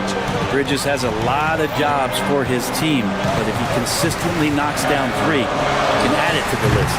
Edwards, no good. Not a bad shot from the mid-range. The D's giving it to him, and he's usually got an eye in that kind of range. And an intentional foul right there. Really no idea why you're fouling in a situation like that. You know, maybe there's some bad blood between those two. Hart with a screen on Edwards. Brunson the pass to Hart. That falls. Nice feed that time from Brunson. And now it's just a 4-point Minnesota lead. Gobert with a screen on Anunoby. Down low. Nice shot by Gobert. And that's 19 points for Rudy Gobert. And wow, what a shot. Gobert showing he has what it takes in the clutch. Towns kicks to Hart. Edwards against Brunson. Hits the front of the rim and out. Well, he wants to shoot his way out of this cold spell, but the struggles continue. Yeah, he's got to move on, forget about this sequence here, and try to find a way to get on the board. And here's Edwards from the arc. And he's good on the 3-ball. And now a 9-point Timberwolves lead. And that corner pocket triple. Terrific shot by Edwards from deep. 5-second differential between the shot clock and the game clock. Randall finds McDaniel. Here's Gobert. And that one is good. Gobert's got the lead up to 11 now for the Timberwolves. Finishing strong. This is how you want to close things out. Yeah, definitely putting a stamp on this one. A very, very decisive victory for the club tonight.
When you're a young player, that can be a bit frustrating, but when you're a vet, you welcome games like this where everyone can take their time.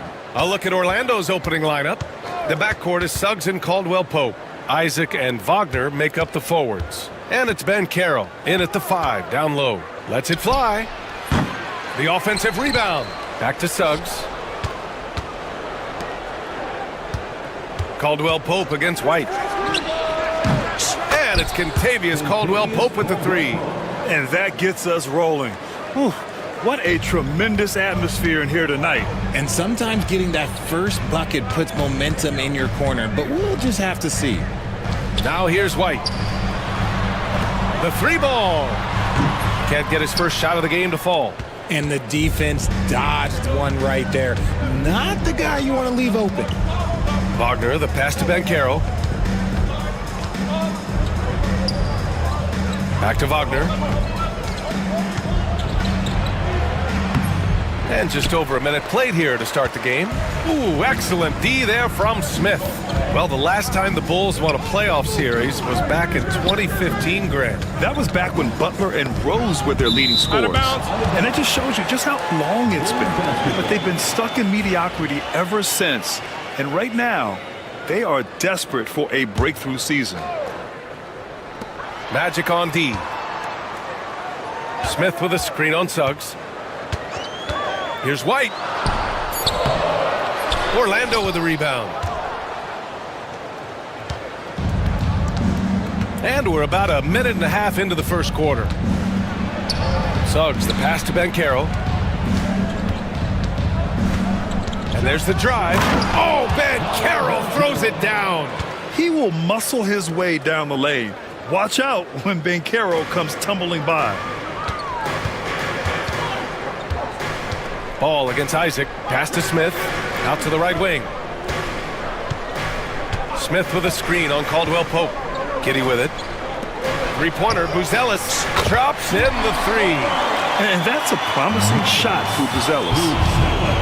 For Orlando, they've gone just 2 for 4 from the floor. Suggs, the pass to Wagner. Over Giddey. And Wagner gets it to go on the assist from Suggs. You got to appreciate the consistency. Night in and night out, he brings it. And that one's good. Giddey.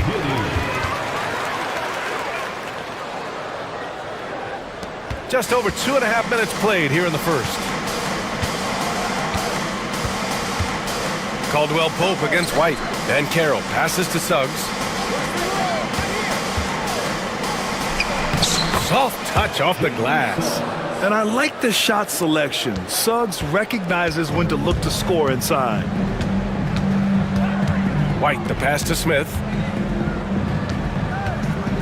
2 minutes remaining. Suggs against White. 2 minutes. There's the drive.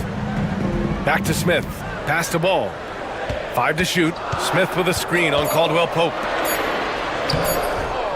Goes back up. The kick out to Ball.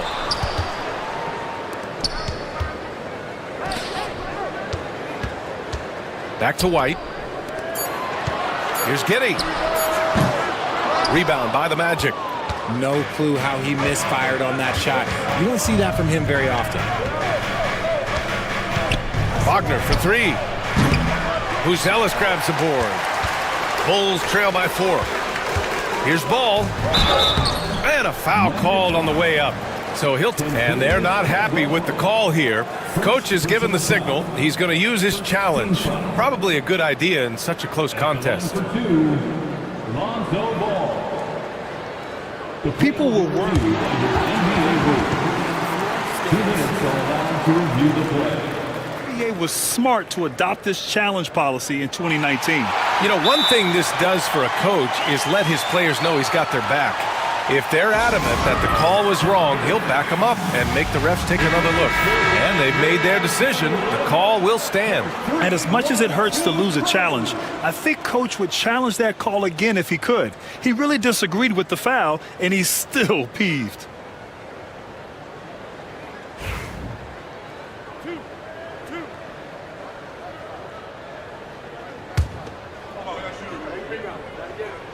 The first free throw is good. And so Ball nails both of them. 1:19 left to play in the first. The Magic have gone 4 of 7, shooting a solid percentage. Picked by Isaac. Wagner outside. Lets it go from deep. On target from range. Wagner's got 5 now. Gotta fight harder to get over those screens. Yeah, as soon as these guys feel contact, they are just disappearing like they're not even there. You gotta show some fire and keep defending.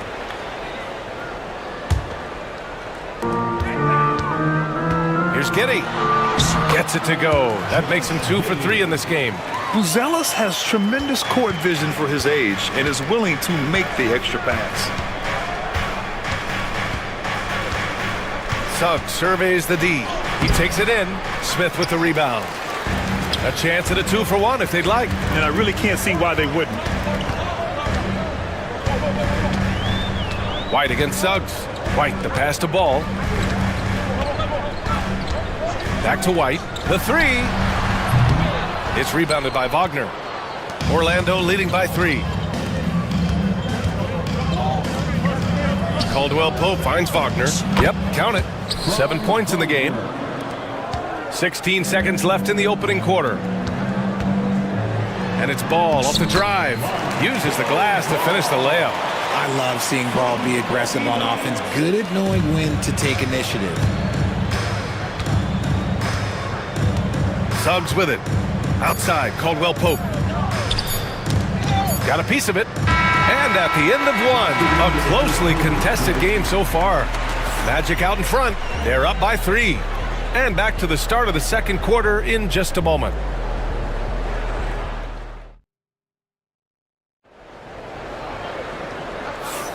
And we hope you're enjoying the game. Both teams tonight keeping things pretty even on the scoreboard so far.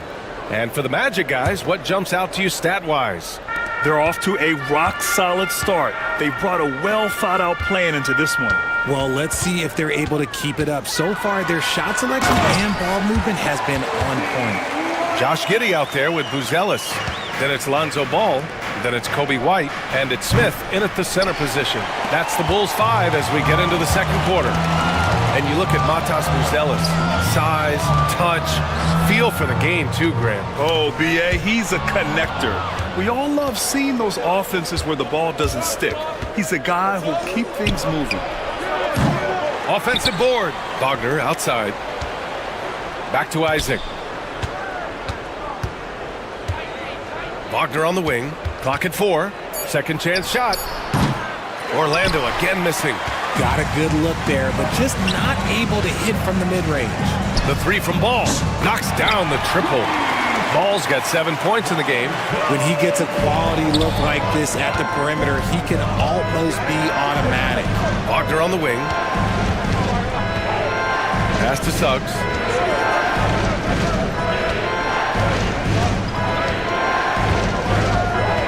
Back to Wagner. Stolen by Giddey. White for 3. And again, it's the Bulls from deep. Good passing to set that up. Teamwork on display. And so Jamal Mosley calls for the timeout.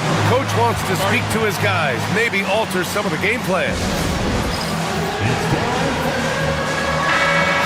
All right, Brad, give it to us straight here. What's the deal with star treatment in the NBA, you think? Star treatment? What is that, B.A.?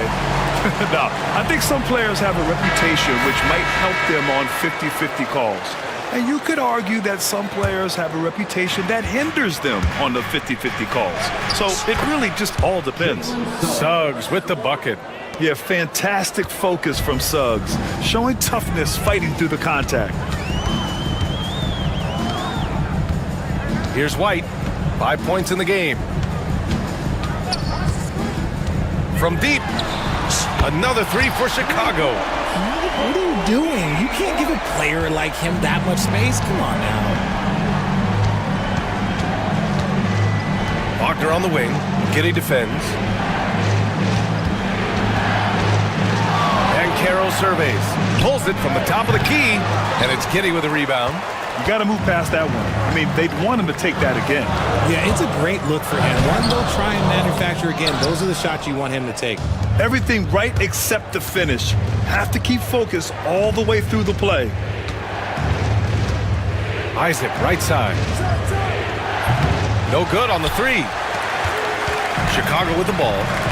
Big run right now for him, 11-2. And the bucket is good.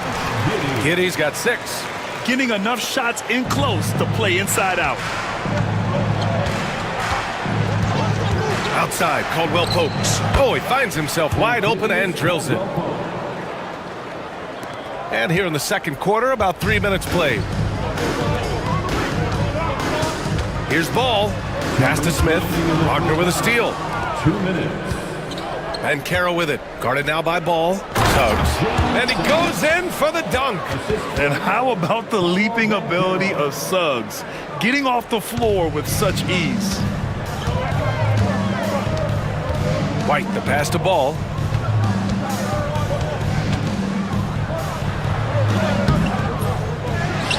Here's Buzelis. White with a screen on Isaac. On the take, and he jams it home with authority. Just good, aggressive play by Buzelis. Not shying away from some physicality inside. Caldwell Pope finds Ben Carroll. Takes the three. The big man, Ben Carroll, showing the range. The way he can elevate over a defender from deep, very tough to contain outside the arc. White, the pass to Ball. Here's Buzelis.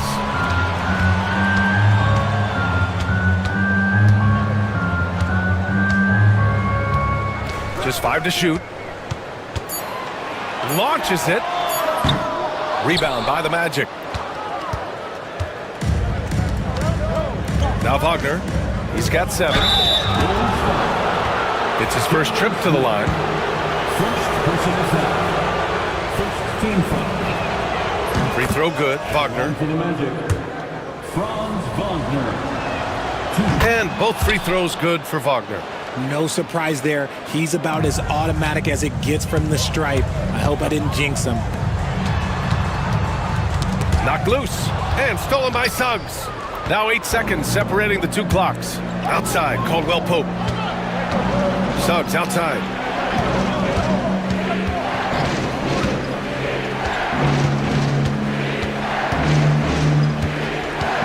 Six on the shot clock. The Magic need to put one up here. Wagner for 3. Buzelis grabs the board. Buzelis has got 4 rebounds now. To the left side wing. There's Ball with a 3. And that's not gonna go. Misses at the buzzer. Kobe White, he's feeling it tonight. And he's been the driving force for Chicago. 8 points in the quarter, showing how effective he can be. We'll be back in a moment.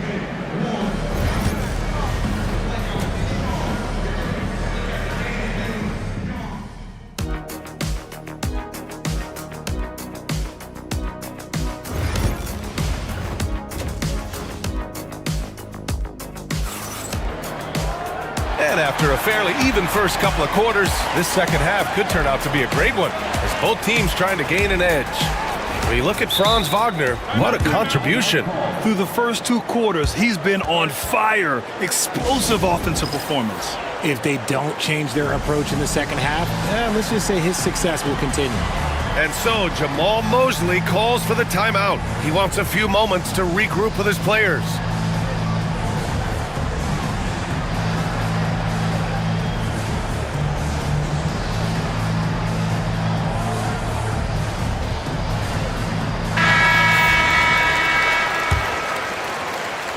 Chicago leading. Here's who Jamal Mosley is starting the second half with. The backcourt is Suggs and Caldwell Pope. Ben Carroll out there with Wagner. And it's De Silva in at the 3. And that one's good. In a tight game, they wanted to make sure of that possession. Pass to De Silva. Count it. And he did that so well in college. Suggs sharing it well in the league, too. Chicago's gone 4 of 8 from 3, a nice percentage. White, the pass to Ball. And throws it down. And you have to love it. The floor general taking things into his own hands. Just the aggression they're looking for, man. No doubt. That's the kind of play that can energize the whole team, and they will take it in a close game like this. Here's Buzelis. The Magic making their last shot. Drives to the hoop. Deflected! Suggs against White. Suggs outside. Kicks it out to Wagner. Just 5 on the clock. Here's Banchero. Banchero out muscling the D. Oh, too big, too strong. It'll take more than that to stop Banchero. Buzelis. Second chance effort. The kick out to Ball. Takes it inside. 2 points. That one goes. Ball's gotten 4 this quarter. In the NBA, you just can't let guys get to the rim. And Suggs has got the ball here for the Orlando Magic. It's a 1-point game. Pass to Wagner. Let's go with a 3. No luck on that one. The Bulls have gone 3 of 5 from the field in this third quarter. Left side, Caldwell Pope. Wagner up top. White with a steal. There's Ball with a 3. Count that one. He's now 5 for 8. Love whenever Ball is assertive like this. This is how dangerous he can be on offense. Grant, how about Kobe White? Going from a bench player to one of the league leaders in minutes. Yeah, Kobe played more than 35 minutes per game last season. Top 10 in the league. We saw White hit another level, so he has an exciting future in front of him. Here's Buzelis. 5 points in the game. Pass to Ball.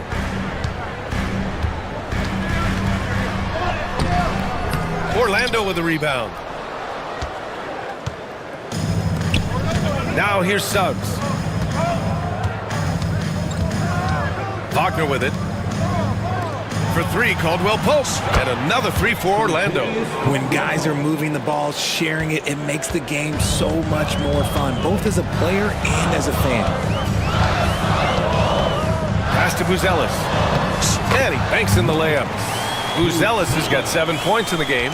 He still needs to fill out to be more physical down there, and that will come with time. But Buzelis can handle his own. Here's De Silva. Back to Suggs. And it's thrown down hard with both hands. And you have to love it. The floor general taking things into his own hands. Just the aggression they're looking for, man. No doubt. That's the kind of play that can energize the whole team, and they will take it in a close game like this. And here are the Bulls now, following the bucket by the Magic. Collins, he's checked in for Chicago. First personal foul. First team foul. 1:16 left in the third quarter here. Here's Ball with the drive. When he puts it all together, Ball can put on quite a performance. And we've got a timeout from Jamal Mosley. I think right now he must be looking at some adjustments.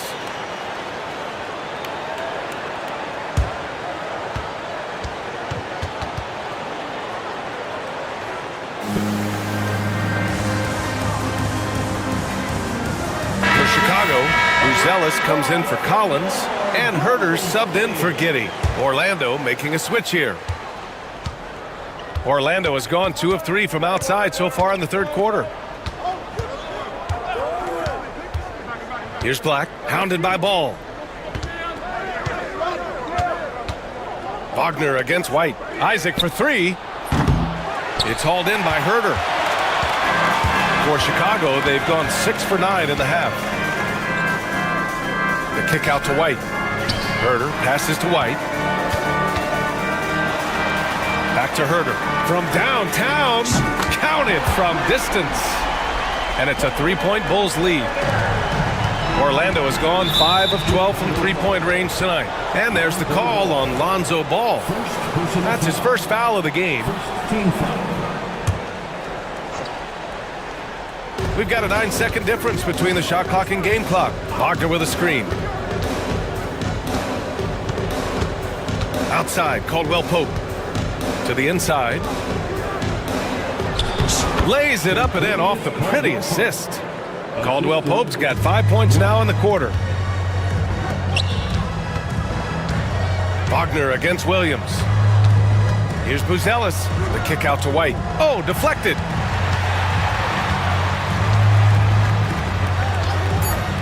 From the arc. They get it again. Buzelis. He knocks it. They want to review this one. And not so fast. The officials are going to check that shot again and make sure they got it right before we go to the fourth. Yeah, the replay makes it obvious. I mean, he got that shot off in time. And we've reached the end of the third quarter. Just a terrific game thus far. Chicago ahead. They lead by 3. Don't go away. We'll be back momentarily.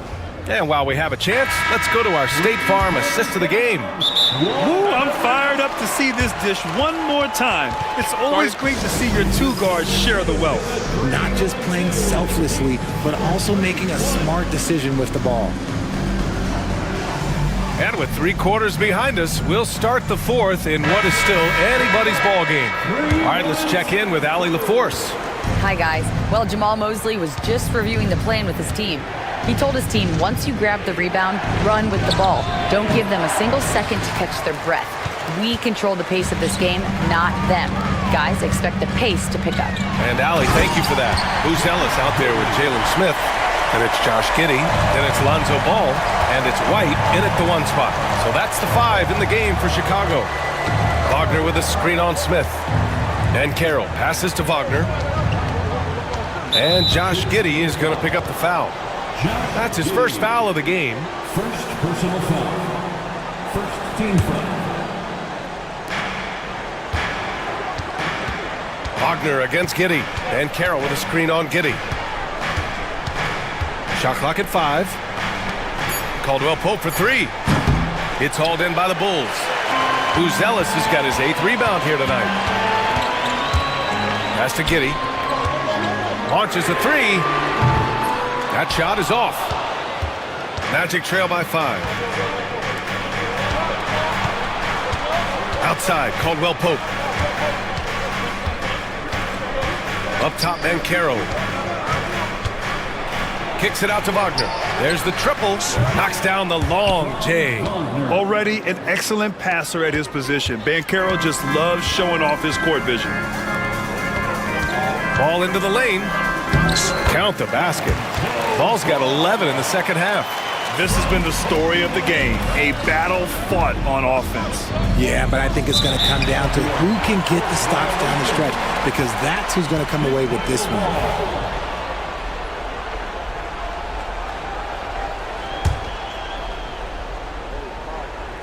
Final quarter here, and we're just over a minute and a half through it. And that one's good. Giddey. And I'll tell you what, for his size, just about 7 feet, Buzelis is a pretty good passer. Outside, Caldwell Pope. Tipped. And here's Ball. Pass to White. And it goes as the official calls the foul. Count it, and he'll shoot one more at the line. All right, guys, let's get your take on the scoring breakdown for the Bulls. I like how they've been attacking the lane. It's been beautiful. All game long, they've been successful penetrating and getting offensive production. Yeah, another thing you notice are all the assists. The ball just has energy, and everyone is getting involved. They're making it look easy out there, just having fun. Man, their offense is clicking. Players, coaches, everybody, they are in sync.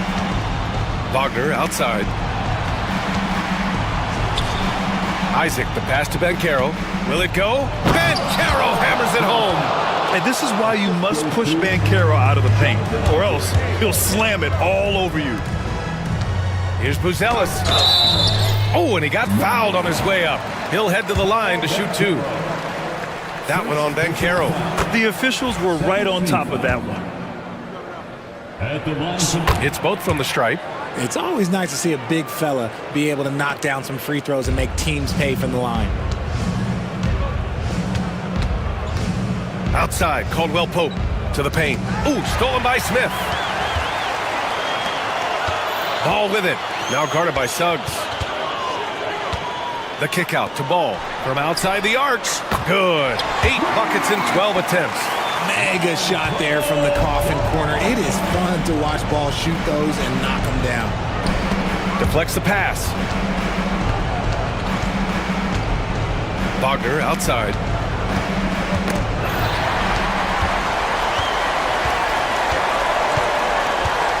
Caldwell Pope against Ball.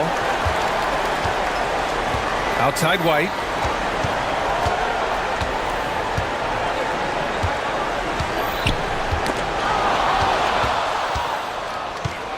And the distance between the point totals for these teams tells the whole story.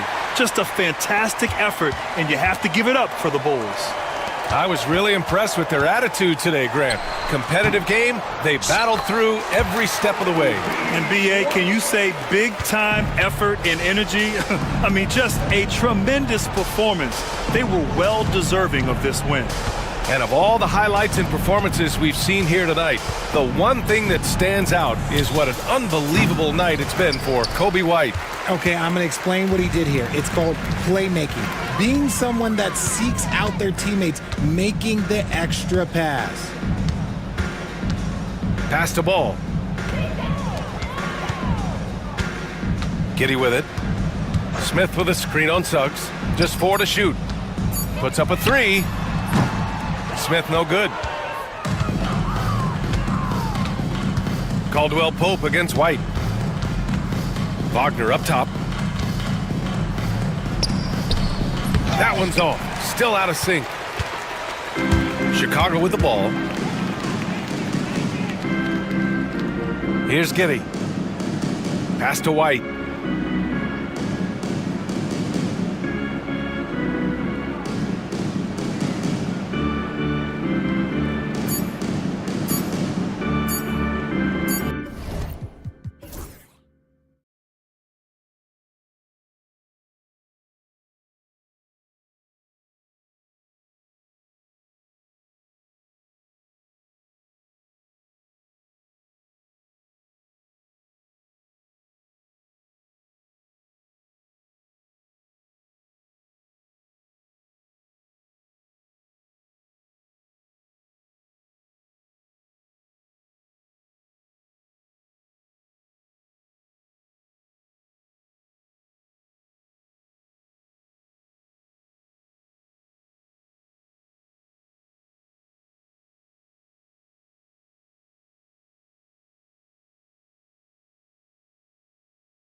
Tonight, Greg, with the big man matchup in this one.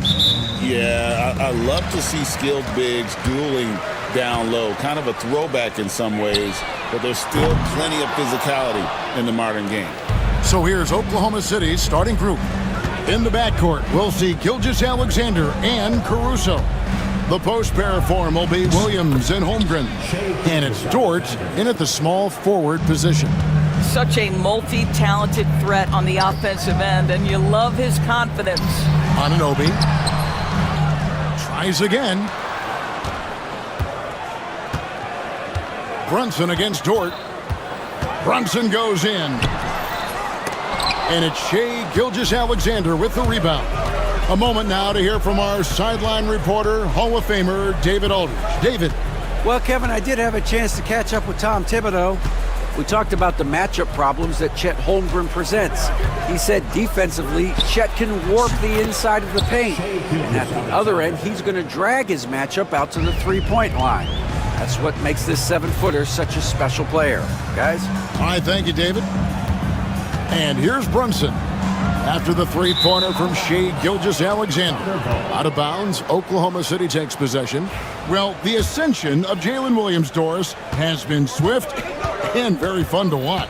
Oh, absolutely, Kevin. He became very quickly in his second season a number 2 option and frankly borderline 1A option. And it's not just his offensive game, Kevin. This guy has become a stout defender. He's got the perfect NBA frame and he fits in personality-wise. And that one's good. Towns. Just over a minute and a half played here in this one. And Gilgeous-Alexander, here we go. Basket counts.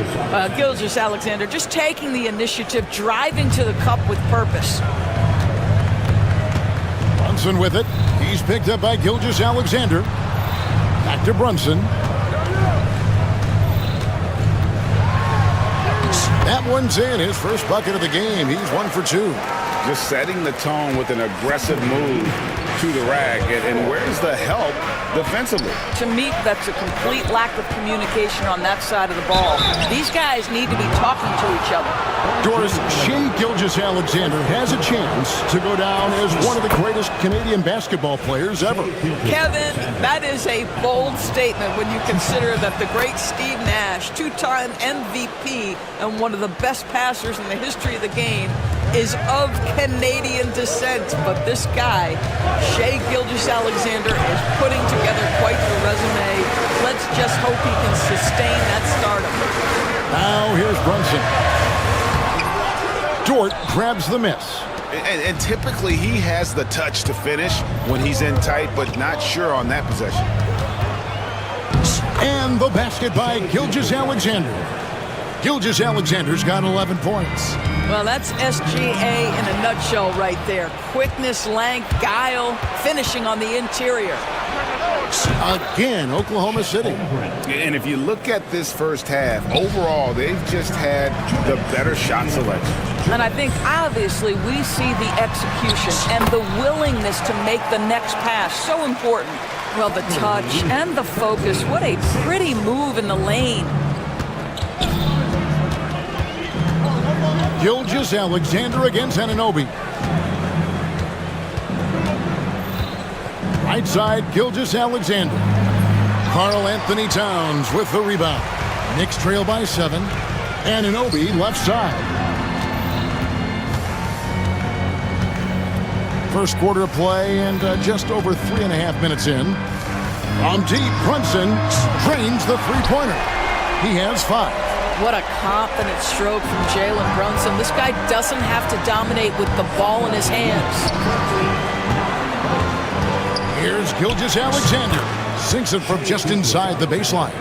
And the lack of effort to fight over the screen there makes that an easy shot. You know, we see this all the time. You're basically, as a defender, hoping the man misses rather than putting in the work to get over screens. Towns lays it up and banks it in. Now, that's Karl Anthony Towns at his absolute best. The shot making incredible from every spot on the floor. It's Gilgeous-Alexander with the drive. No good with the layup. The Knicks have gone 5 of 9 from the field here in the first. Here's Brunson. Back to Towns, and there's the foul. Going Alex Caruso.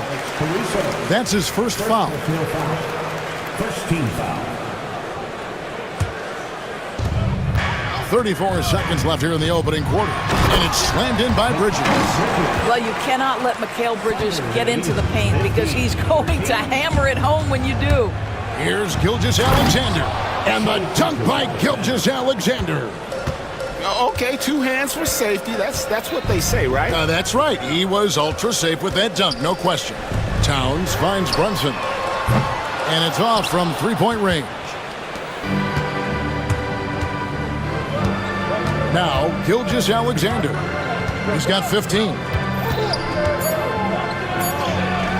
Count it.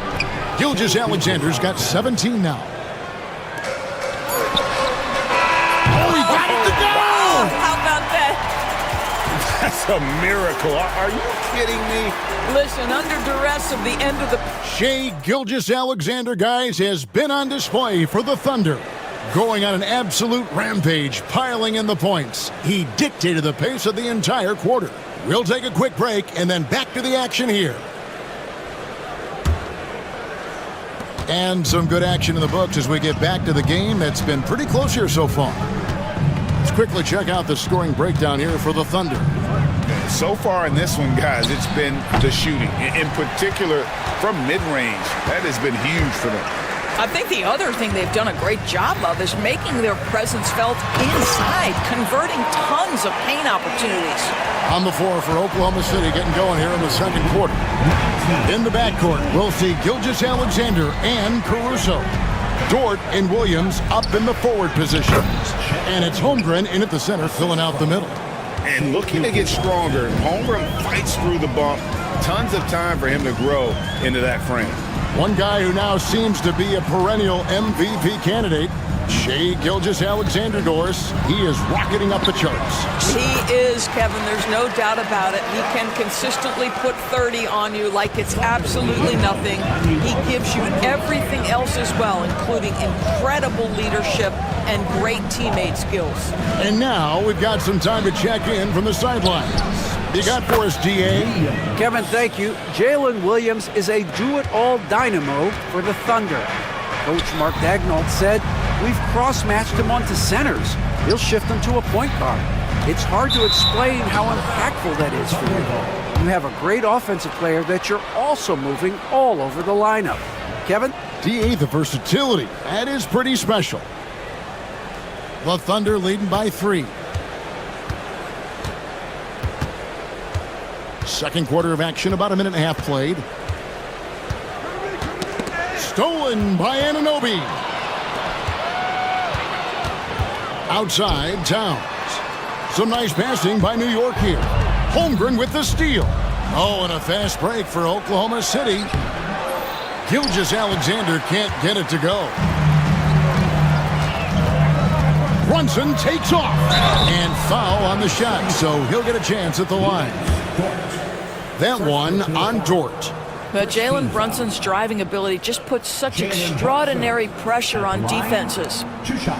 And he knocks down the first one. And Doris, what a breakout for the guard Jalen Brunson these last couple seasons. Kevin, I think what's taken a lot of us by surprise is how capable he is in being the center point of an entire offense. And not only as a scorer for himself, but involving all the guys around him. Truly an incredible transformation. And it didn't fall, but that's the kind of shot they want their offense to create. You know, it can be frustrating when you make the right play and fail to reap the rewards. You just have to stay with it here. Great teamwork punctuated by a strong finish. Going right to the rim, which is where you want transition opportunities to end. A fader, and it falls over the rim and in. Williams has got 4 points in the quarter. Knicks have gone a nice 3 of 3 to start the second. There's a screen by Achua. Brunson on the move.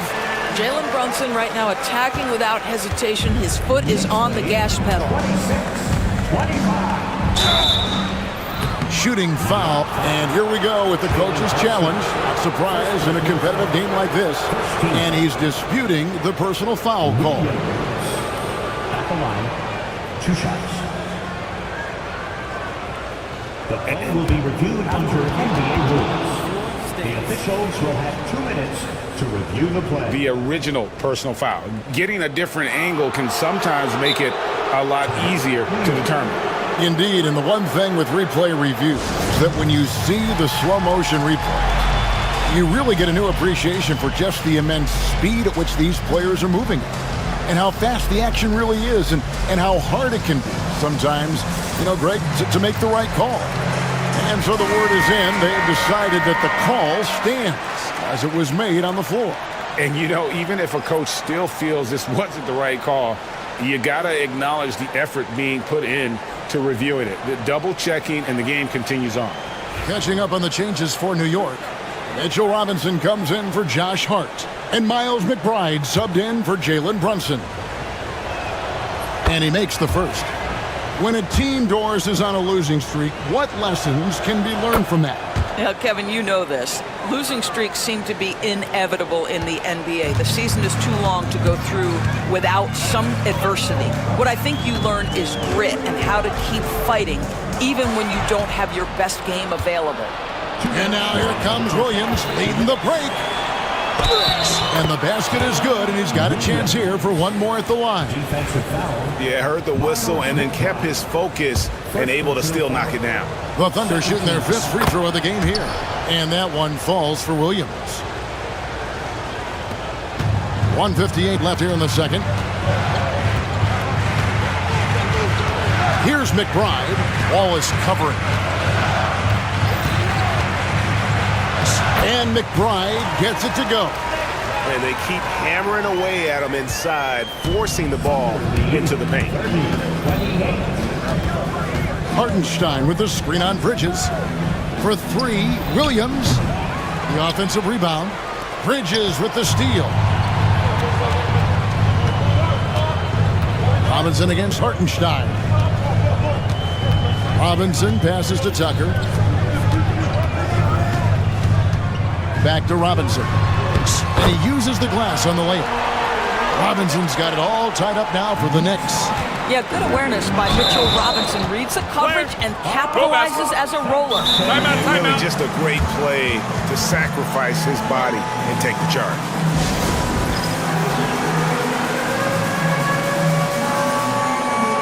Higgins is checked in for George.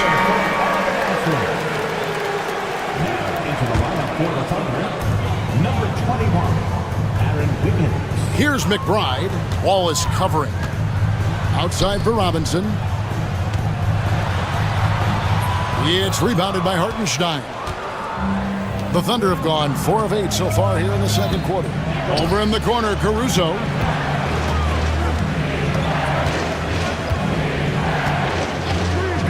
From the top of the key. And the dunk by Hartenstein. Good to see a player going all out when the game's this tight. GA, he knows what his job is. Patrol the offensive glass. And that's so demoralizing to your opponent. To play great defense and have the possession end that way, that's tough to take. A little artistry in the painted area, converting against the size. Some guys just relish the challenge. Find a way, and he does. About 3 seconds between shot and game clock. On the wing, Williams. Defended by Bridges. Shot clock at 5. There's the 3. The shot by Williams, no good.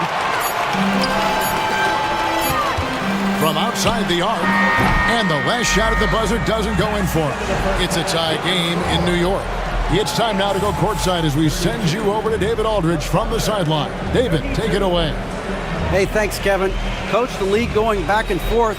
How do you... Okay, David, much appreciated. And now time for halftime. So we'll be back in just a bit to get the third quarter underway.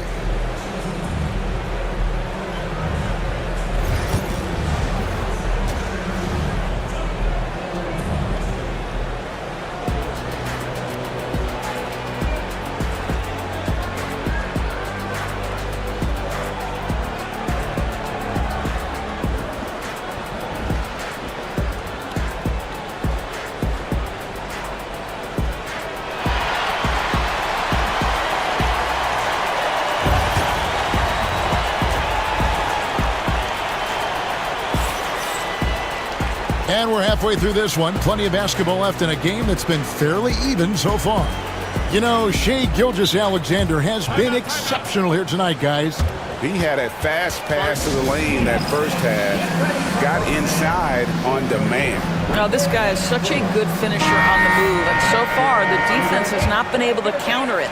Doris, the way this Knicks roster was put together, they have a great level of physicality. Kevin, if you think about it, with the way the rules are starting to trend back toward that level of physicality, they've got an opportunity to be successful. They also have a big-time star in Jalen Brunson, so there's a lot to like about the future. We've got Bridges. Hart is out there with Karl Anthony Towns. Then it's OG Anunoby, and it's Brunson in at the point. That's the 5 for New York right now. Holmgren sets the screen for Gilgeous-Alexander.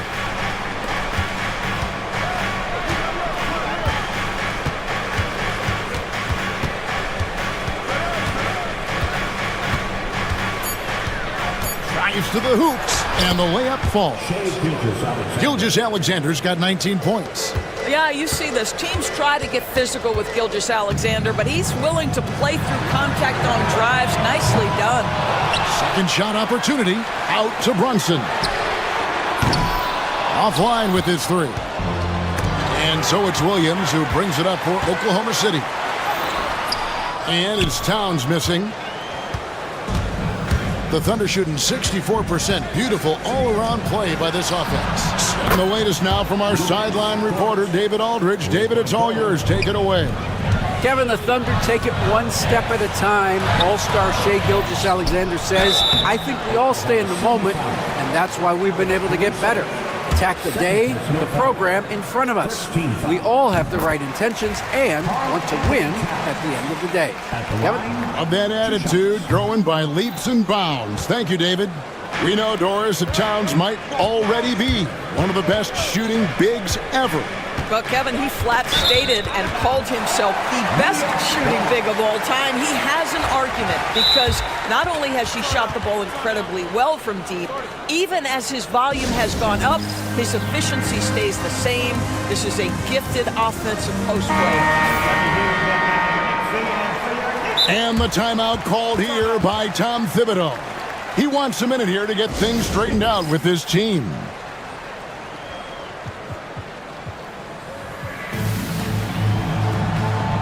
Achua, he's checked in for New York.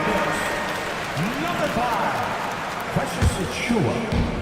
New York's gone 0 of 2 from deep to start things here in the second half. Brunson the pass to Bridges. Laid in with a nice touch off the glass. Bridges has got the game tied up here for the Knicks. Such a smart offensive player. Mikal Bridges assertive and focused when he gets this close. Gilgeous-Alexander hits the layup after the sweet pump fake to freeze the D. That's the kind of aggressive and assertive play they need as we get closer and closer to crunch time. And the dunk by Gilgeous-Alexander. And this is SGA's role. He's out here to score and score often. Here's Brunson. Brunson, hard finish inside. Here's Gilgeous-Alexander. Thunder lead 41-39. Second half of play with just under 2.5 minutes gone.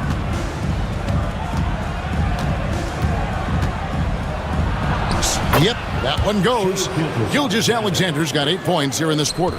Boy, the bucket's been 5 feet wide for him. He's dropping everything in. And the dunk by Towns.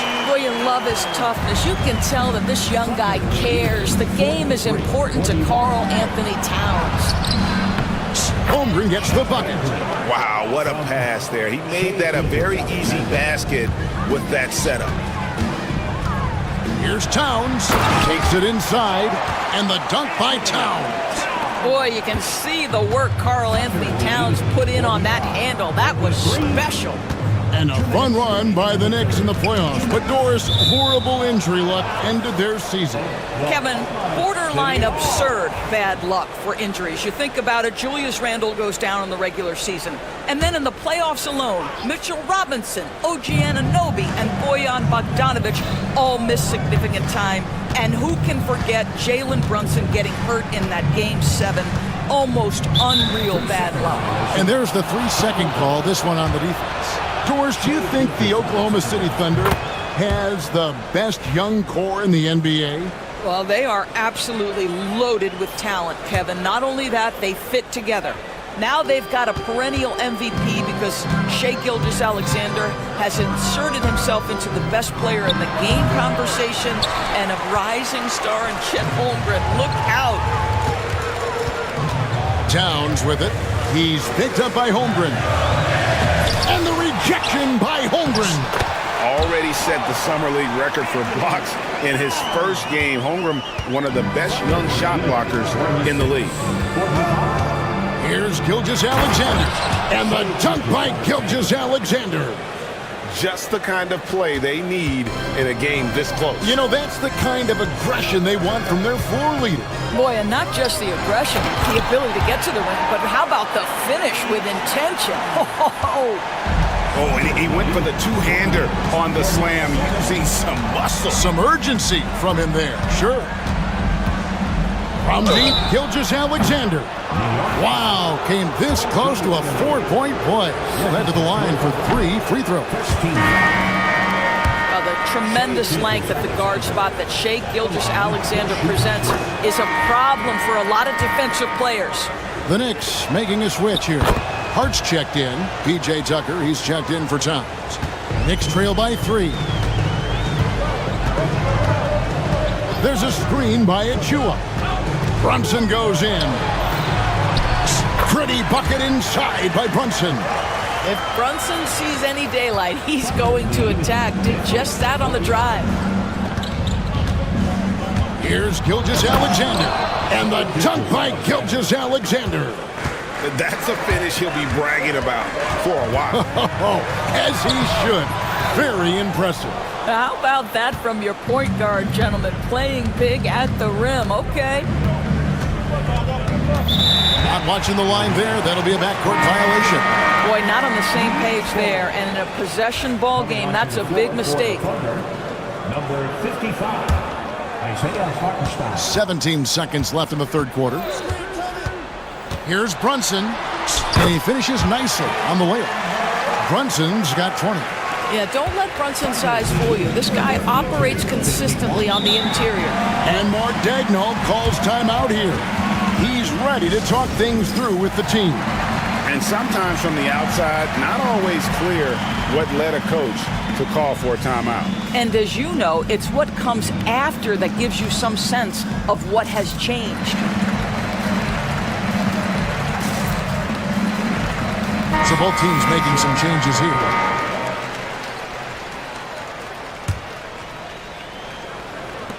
Seven seconds left in the third. Wiggins, a screen on Bridges. Williams from outside, and he trains the three, but let's see, they may need to review it. 2 minutes are allowed to review the play. Well, we thought the third quarter was over, but it turns out the officials are going to review the play to see if he released the ball before the buzzer. And the footage relayed to the officials from the replay center in Secaucus, I think he got it off in time. The replay leaving little doubt. Shai. And how about a look now at our assist of the game? Brought to you by State Farm. And how about the big fella here showing us he's got some point guard skill here with the tremendous setup. I'll tell you, in today's game, you want skill and decision-making at every position. And it's been a very competitive game so far as we get rolling here in quarter number 4. With a short break in the action gives us a chance now to send it over to David Aldridge. Thanks, guys. I listened to Tom Thibodeau talking to his team during the break. Now, he's not happy with the perimeter defense. He told them we have to hustle more out to the three-point line because they look real comfortable out there now. I want you contesting every three they put up. We'll see if that intensity increases indeed. Guys? Thanks, David. And Oklahoma City, looking who they've got to start the fourth quarter. In the backcourt, we'll see Gilgeous-Alexander and Caruso. The post pair form will be Williams and Holmgren. And it's Dort in at the 3 spot. Here's Towns. The kick out to Anunoby. Shot clock at 2. And trying for the go-ahead basket. It doesn't go in. Here's Gilgeous-Alexander. And some very quick points for him on that possession. Gilgeous-Alexander's got 34. And there's the call on Karl Anthony Towns. That's his first foul. Yeah, way to get there first and be willing to absorb the contact. Fourth quarter still young, just over a minute play. Anunoby against Gilgeous-Alexander. Count it, good. And it's a 5-point Thunder lead. If you're guarding SGA in the pick and roll, boys, stop the ball, because otherwise Shea's going to get to where he wants to go. Towns out to Brunson.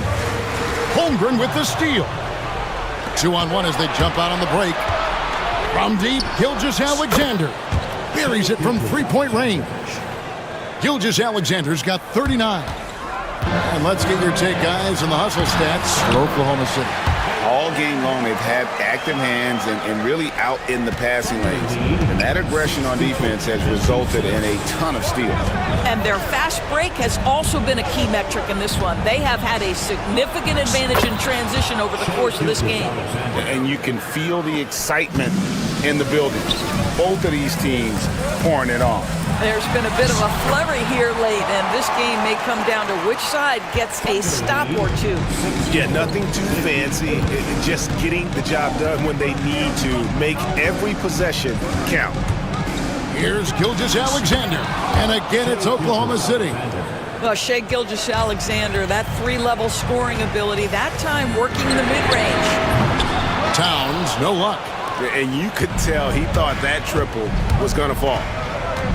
Gilgeous-Alexander passes to Williams. Back to Gilgeous-Alexander. Holmgren sets the screen for Gilgeous-Alexander. And he gets that one to go off the front iron. Gilgeous-Alexander's got 45 points. Anunoby has the open look. A shot's good on the assist by Brunson.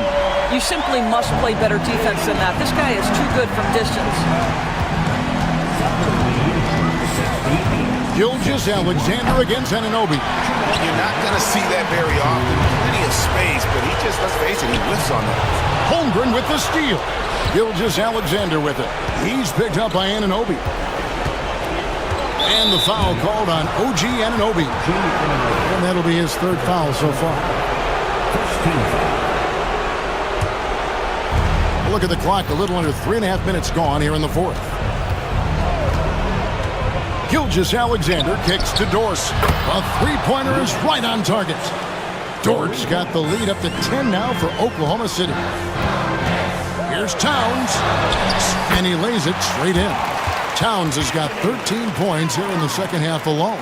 Guys, that is what you call two physical, hard-earned points from Karl Anthony Towns. Go ahead and embrace that contact.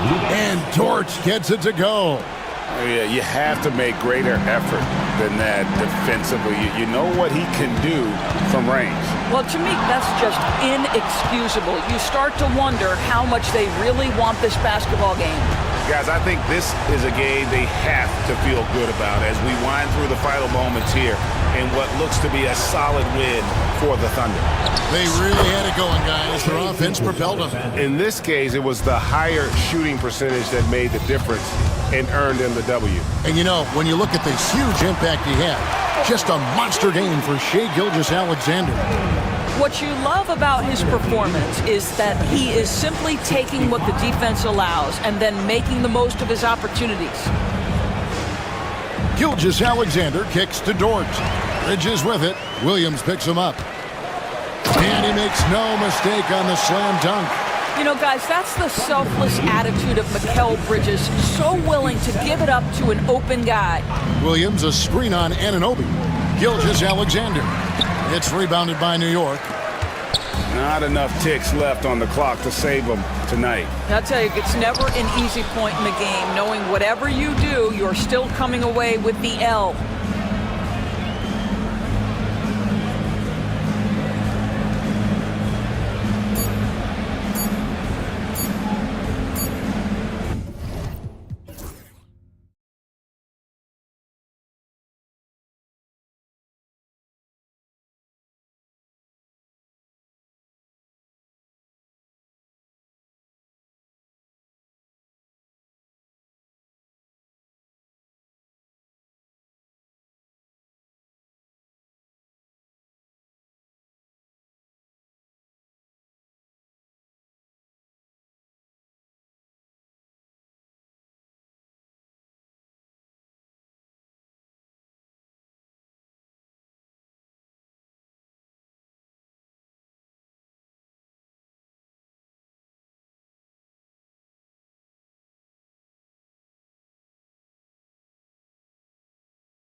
chart, Coach. How important is that in assembling a contender?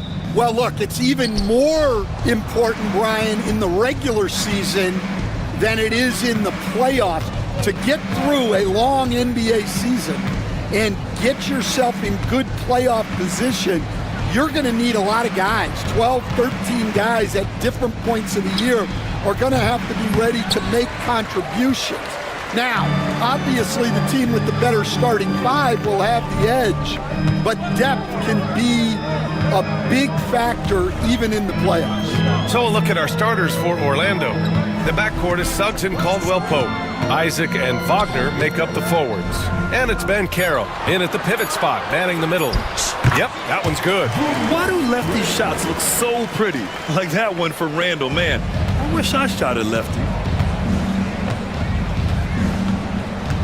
Suggs against Edwards. Wagner outside. Here's Suggs. And down it goes. Jam that one home. And how about the leaping ability of Suggs?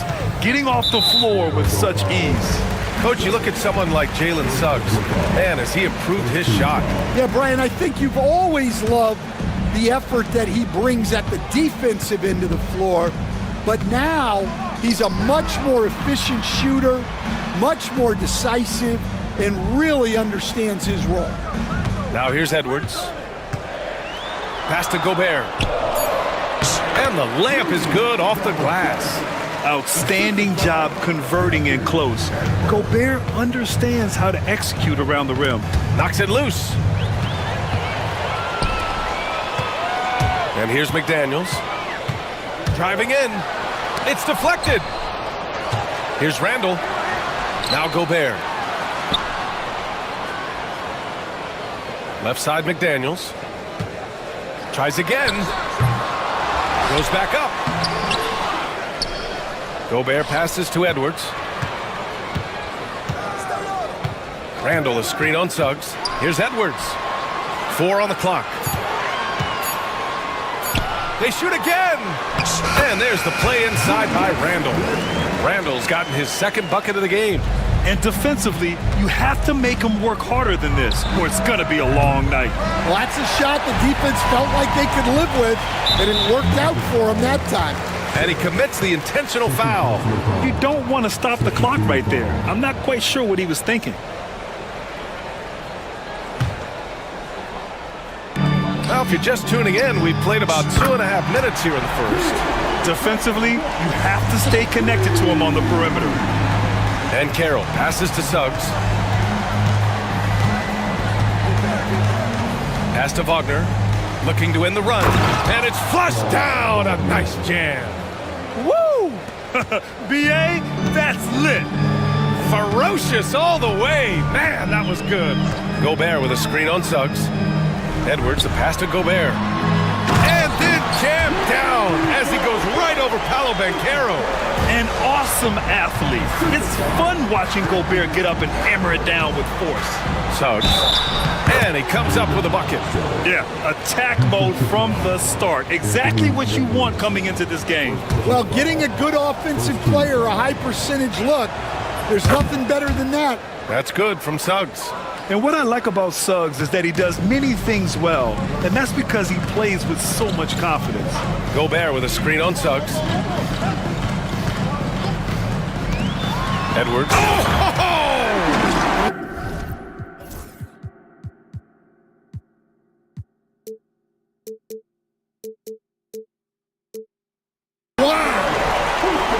Wow, this is how explosive Edwards can be. He finishes with such force at the rim. Pass to Wagner. Ooh, McDaniels with a steal.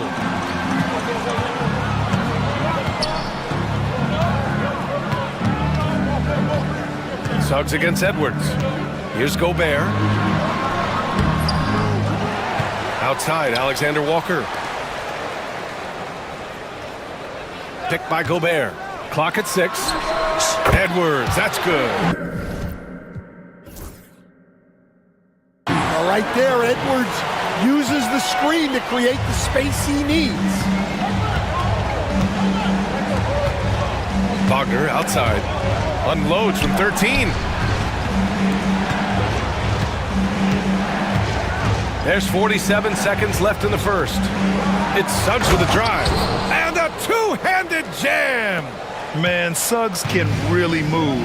And once he sees he has a clear path, he launches up for the dunk. Edwards finds McDaniels. Edwards against Suggs. Here's Edwards, plenty of space. And again, it's Minnesota converting. Man, Edwards gets great lift off the floor when shooting that jumper. Wagner for three. It's rebounded by Minnesota. Here's Edwards. McDaniels from long range. No good. Would have counted had it gone. And so it's the Minnesota Timberwolves finishing the quarter with an 8-point lead.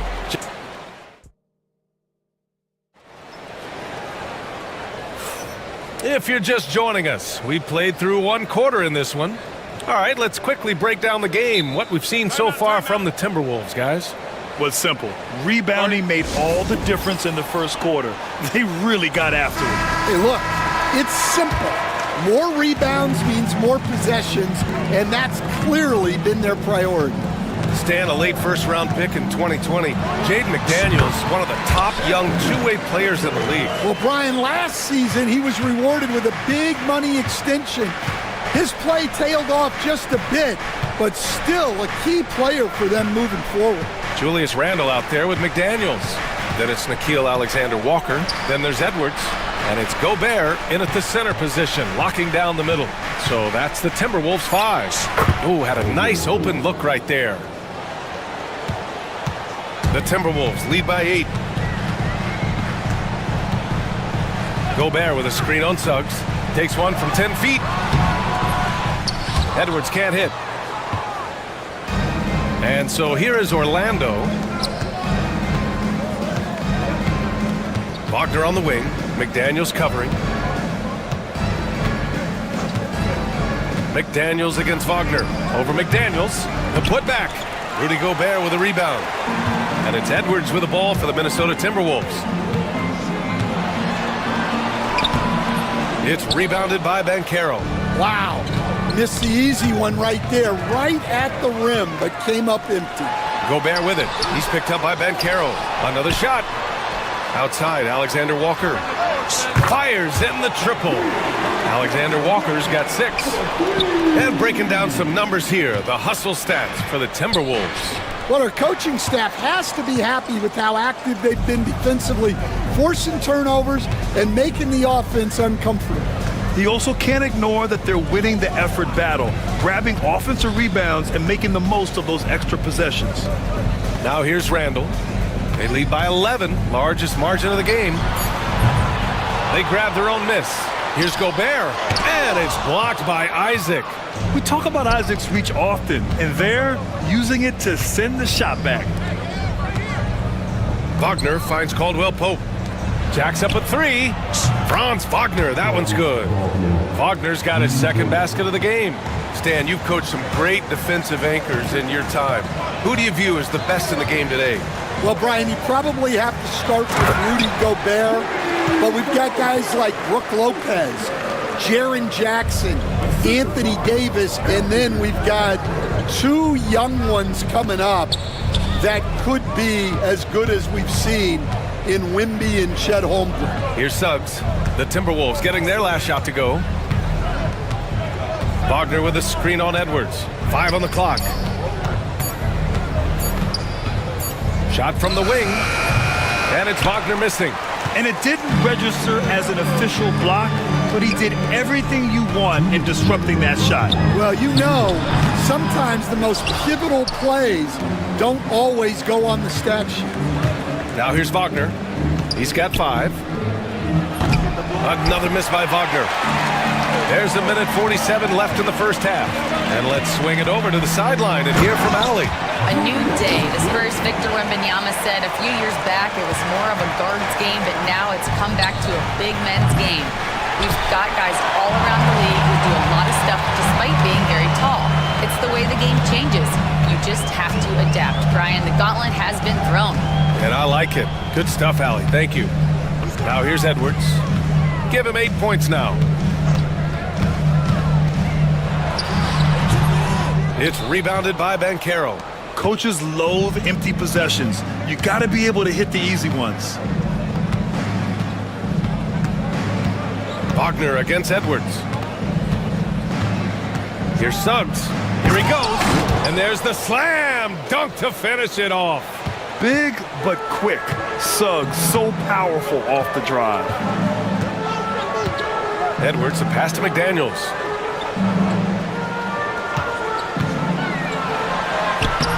Gobert. Oh, Gobert! Right there on the putback.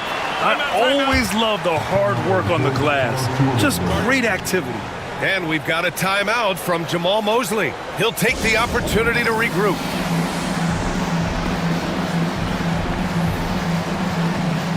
And Minnesota with some changes. Reed's checked in for Gobert. And it's Dante DiVincenzo in for Edwards. And so Jamal Mosley calls for the timeout. And we might see some changes. Coach potentially looking to adjust.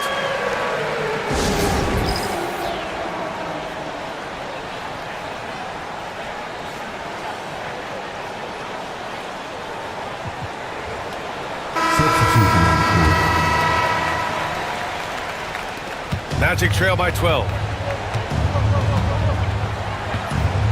Suggs outside. Pass to Banchero. 30 seconds left in the first half of this game. It's good. Oh, too big, too strong. It'll take more than that to stop Banchero. Reed. A slam dunk by Reed. Attacking the rim with power. Tremendous finish. Up top, Suggs. DiVincenzo covering. Suggs with the bucket. Yeah, fantastic focus from Suggs. Showing toughness, fighting through the contact. Pass to Alexander Walker. Outside for Randall. Over Isaac. It's good! It's good at the buzzer! Wow! And credit him for understanding the situation and coming through. Yeah, really a perfect way to finish that quarter on a strong, positive note. And so it's Minnesota now holding a 12-point lead at quarter's end. They hold a real solid lead right now. Love their approach tonight. More 2K action.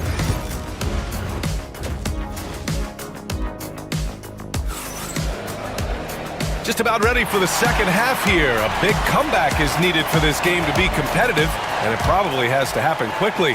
Jalen Suggs with a strong contribution so far in this one.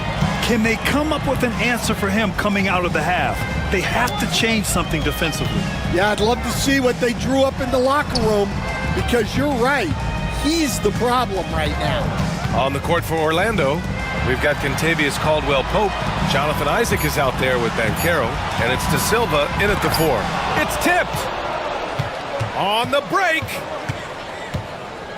Caldwell-Pope, the pass to Black. Back to Caldwell-Pope. Fires the 3. He drops it from range. Caldwell-Pope's got 5. That's inexcusable defense right there. You gotta contest the shot better than that. DiVincenzo with it. He's picked up by Banchero. Reed, good.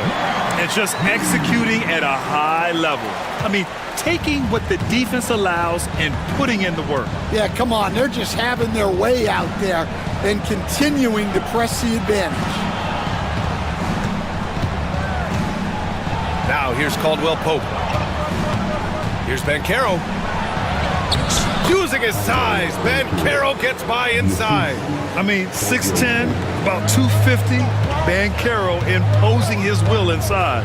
How about Paolo Banchero, Coach? What a special talent. The first overall pick back in 2022, and then the Rookie of the Year. Well, Brian, he's not just a scorer. He's a 6'10" playmaker, and getting that out of someone who plays on the front line and can also play as a small ball 5, Banchero's versatility makes him very valuable. And we've got a timeout from Jamal Mosley. He wants to review the game plan. Houston, he's checked in for Orlando. Magic trail by 9. Third quarter here, over a minute and a half into it. Outside, Caldwell Pope. Nails it from 3. Give him 8 points now. Well, offensively, he's doing his best to keep them in this game. But they might need someone else to step up as well. Drills it from deep. And the Timberwolves lead by 9. And both teams running long-range plays that are working. Well, you know it's become a three-point shooting league. Teams shooting a steady diet from outside. Here's Banchero, and he drives in. Oh, Banchero throws it down. He will muscle his way down the lane. Watch out when Banchero comes tumbling by. Reed sets a screen. DiVincenzo, pass to Reed.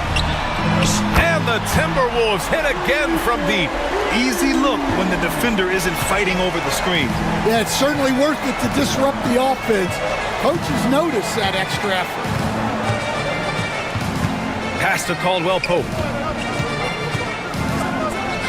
And it's Orlando with another.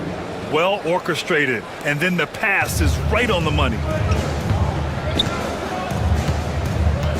DiVincenzo with it. From behind the arc. And it's Orlando with a rebound. Banchero's got 4 rebounds now. Third quarter here, and 3 minutes have come off the clock. Boom! Banchero! And this is why you must push Banchero out of the paint, or else he'll slam it all over you. The 3, DiVincenzo. It's rebounded by Banchero. Banchero's got rebound number 5 here tonight.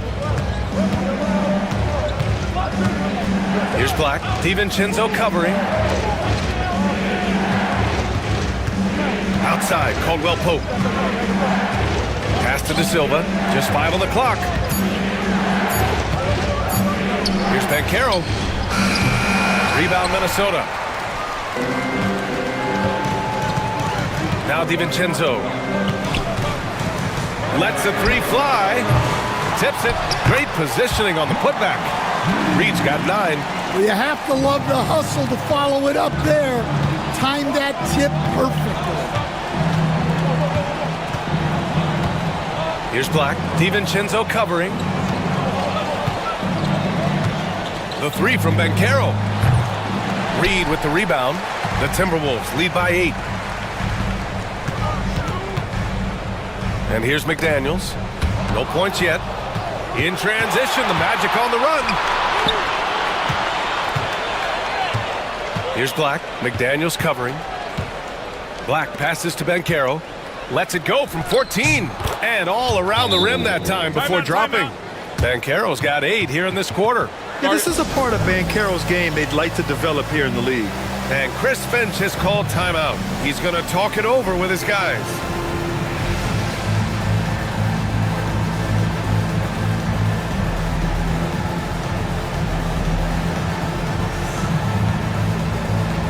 Rudy Gobert's checked in for Minnesota. Anthony Edwards comes in for McDaniels. And Chris Finch has called timeout. He's going to gather the troops and talk it over.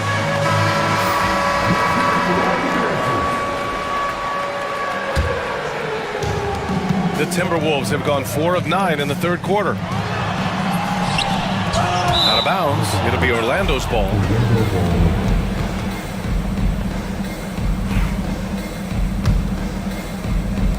We've got 22 seconds left in the third. Here's Suggs. He's got 11.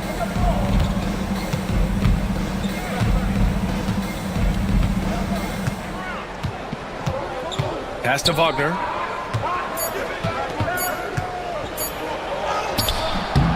That misses. Would have counted had it gone. And we've watched 3 so far in this one. It's Minnesota. They lead. And a moment now as we take a look at our State Farm assist of the game. And from the 2-guard spot, an unselfish play like this sets a fantastic tone. Yeah, well, he looked like a pass-first point guard on this assist. Incredible instinct to feel the play develop and set up the score. Man, I know I speak for all of us when I say I can't wait to see what kind of finish awaits us here in the fourth quarter. A moment to hear from Allie LaForce. I was able to listen in on what Chris Finch was going over with his team. He applauded their shooting and their shot selection, saying, we're taking the right threes, not forcing anything. Keep doing that, and they'll continue to fall. Makes the game easy, doesn't it? All right, appreciate it, Allie. Rudy Gobert is out there with Julius Randle. Then it's Jaden McDaniels. Then it's Nickeil Alexander-Walker. And it's Edwards in at the one. So that's the lineup for Minnesota.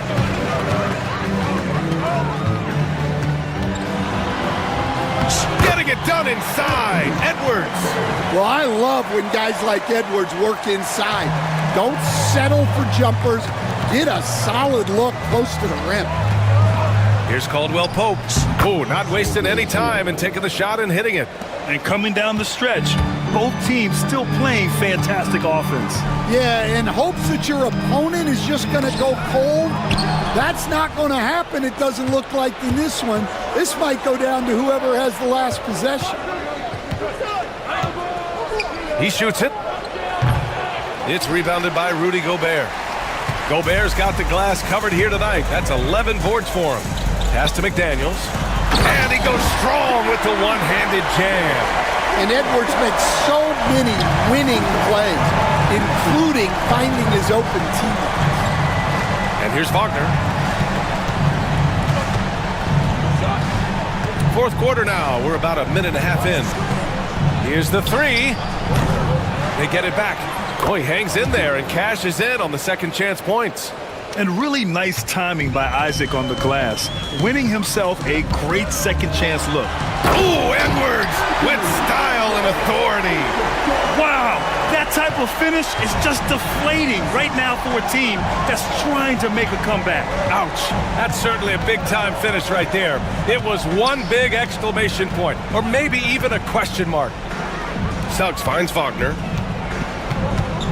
Back to Suggs. The Magic need to put one up here. Nice move. And it's Wagner missing. The Timberwolves lead by 8. Here's Edwards. Orlando grabs the miss. Isaac's got 4 rebounds in the game. Wagner, the pass to Banchero. This one for 3. It's rebounded by Minnesota. They held a 12-point lead earlier. Edwards looking it over.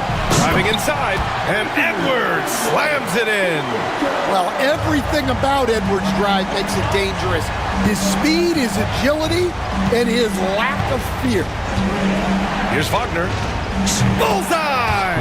Yeah, he makes it look so easy out there. The game comes naturally to him. Suggs against Edwards. And stolen by Suggs. Jumps up, and the big dunk at the end of the break.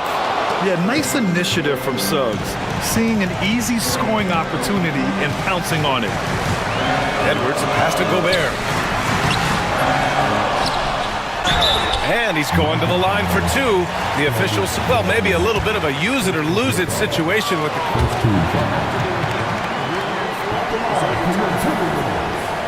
People were worried that this would slow the action down. But with so many close calls in every game, the NBA was smart to adopt this challenge policy in 2019. You know, one thing this does for a coach is let his players know he's got their back. If they're adamant that the call was wrong, he'll back them up and make the refs take another look. So they see clear evidence of a bad call, and they're going to overturn it. Probably the right decision. And give credit to the officials for recognizing the mistake and correcting it. Nobody likes to say they got it wrong, but they fixed it in a hurry. Down low. Here's Isaac. And he takes it in for the layup off a very nice feed. And now just a 4-point Minnesota lead. For Minnesota, they've gone 4 of 7 from the field in the fourth quarter. Gobert with a screen on Suggs. And here's Edwards outside. Edwards on target. Well, this is why Edwards is a nightmare for defenses. He can drive right through you or pull you apart from range like this. Wagner against Randle. And the shot's good. Zero rim protection. Unforgivable in a tight ball game like this. Yeah, there's no excuse for giving that up. That's the absolute last thing you want to have. Edwards. Here's Gobert. Rudy, a monster inside. Yeah, great play from Edwards off the pick and roll. Moving the ball around and get another guy a shot. Wagner with a screen. Here's Caldwell Pope. No good, a bit long that time. You can hear him sputtering all the way over here. He knows he should have knocked that one down. Edwards, a pass to Gobert. And the jam by Gobert. That's an inspired ball club. They fought hard, and during the most important moments, they made big plays. Yeah, they saved their best basketball for this home stretch, and they certainly earned this one. Kicks it out to Isaac. 8-second difference between the shot clock and game clock. Shot clock at 6.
It'll be the Thunder off the tip. So here's Oklahoma City's starting group. In the backcourt, we'll see Gilgeous-Alexander and Caruso. The post pair form will be Williams and Holmgren. And it's Dort in at the 3 spot. Slithering around the floor, Gilgeous-Alexander gets to his spot. Greg, seems like we always talk about Shai Gilgeous-Alexander's offensive side, but when it comes to deflections and steals, his defense, he's one of the best. Yeah, his two-way ability is sometimes overlooked in the mainstream media, but people in the know how good of a defender he is. Brent, there can't be any question now that Shai Gilgeous-Alexander has arrived as an NBA superstar. No doubt about it, Kevin. I mean, you finish in the top 3 of MVP voting. That is a stamp of approval. SGA, one of the more feared players in the game, and this guy is on his way. And you can tell he's feeling confident right now at the line, and when he's on, he can be lights out. Pass to Buzelis.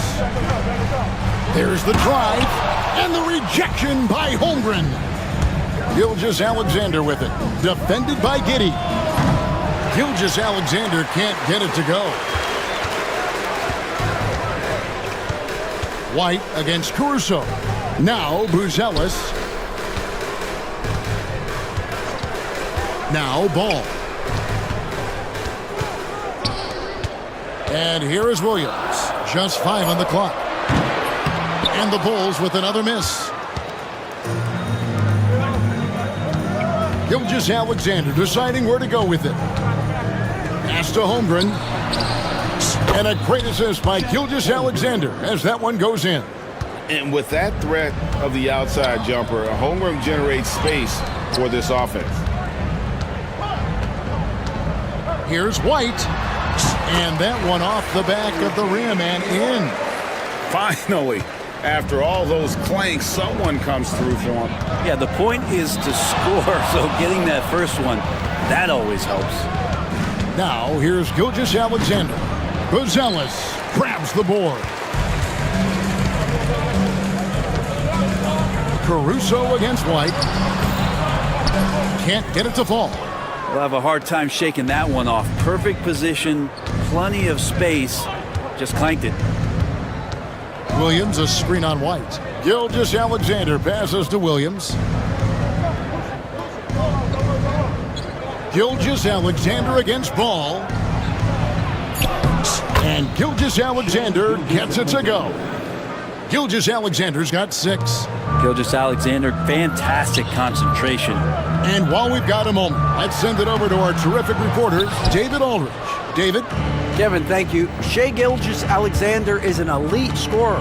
Coach Mark Daigneault said the sign of a good player is being a source of reliable offense. At the same time, he's learned to impact the game in other ways, and that's why he's a really good player. He's not just a hired gun scorer. Kevin? Totally agree, D.A. He is a franchise cornerstone type of guy. And we thank you for the report. Well, a solid facilitator. It helps that the defense thinks that Shai Gilgeous-Alexander is going to shoot, not pass. In recent years, Brent, we've seen Oklahoma City turn into a contender simply by developing their own young talent. Yep, blocks on sticks, on bricks, on blocks, and that's what they've done. They have not signed a free agent, a big-name guy. They've built from within. They've built an incredible roster by drafting well and fostering the growth of these young players, along with the coach who has given them a lot of belief. It's been pretty magical in OKC. Now, here's Gilgeous-Alexander. 6 points for him. How about the vertical of Gilgeous-Alexander, a guard who can get up and throw it down. Here's White. Slammed home, and he draws the foul. A chance for another point at the free throw line. That one on Dort. Oh, that's a major league throwdown. Keeps a tight grip on that rim, too, after the finish. 1:15 left here in the first quarter. Gilgeous-Alexander against Ball. Williams sets a screen for Gilgeous-Alexander. Rebound by Williams. Bulls trail by 6. Giddey goes in. The kick out to Williams. Over to the wing. Caruso against Ball, and Ball slams it in. And don't be surprised when it is that Lonzo Ball rises up like that. He can get it done. Here's Gilgeous-Alexander. It's good. Gilgeous-Alexander's got 10. And his presence as a scorer, it just has a calming effect for the rest of the team. He's a fallback option whenever they need one. It's 9 seconds separating the shot clock and game clock. Pass to Buzelis. Back to Ball. Clock at 6. Now here's White. Fires the 3. It's good. The assist that time from Ball. He's got 8. And you have got to honor White on the perimeter. Once he gets comfortable from there, it's going to be bad news for the defense. And it's Gilgeous-Alexander missing. And the timeout called here by Billy Donovan. He's made the decision. He wants to huddle up with his guys.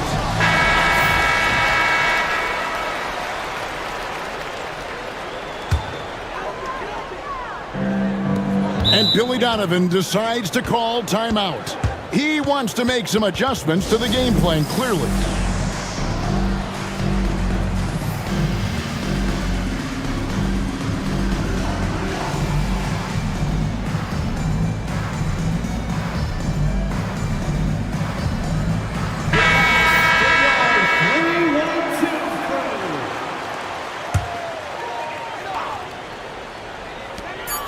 Here's Buzelis, buried from outside. But I don't know. I think we may see a review here. Going to review the play. The question, did he get the basket off in time? And the NBA Replay Center in Secaucus is queuing it up. And even before we look at the replay, I'm pretty sure he got that off in time.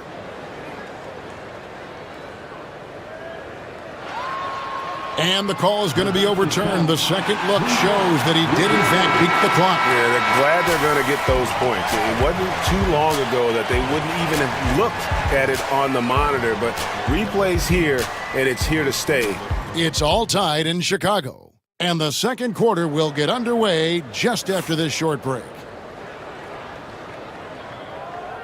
And it's been a pretty even game here after one quarter of play. And looking at what we've seen from the Bulls, what do you guys think? Attacking, drawing fouls. They won that first quarter at the line. Yeah, they were going right at the opponent here and forcing their hand. I mean, like literally making them foul them. Patrick Williams is out there with Josh Giddey. Then it's White. Then it's Kevin Huerter. And it's Buzelis in at the 2 guard. That's the Bulls 5 as we get into the second quarter. Bulls making a switch here. Ball's checked in. Pass to Gilgeous-Alexander. Greg, you've been a part of some great contending teams over the years, but what's it like being on a team at the bottom of the standings with not a lot of hope for the regular season? Well, Kevin, no one likes losing, but it can certainly take a toll. But it can also allow you to play more freely when you know you're bad and you're not having to deal with the pressure of expectations. Williams, a screen on Ball. And Gilgeous-Alexander, here we go. And that one drops for him. And we're all too familiar with these kind of outbursts from SGA. Out to White. Buzelis sets a screen for White. Nailed from three-point land. White's got the lead up to 3 now for Chicago. Ball against Gilgeous-Alexander.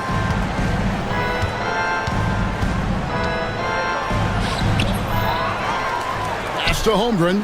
This one for 3. Buzelis grabs the board. The Bulls leading by 3.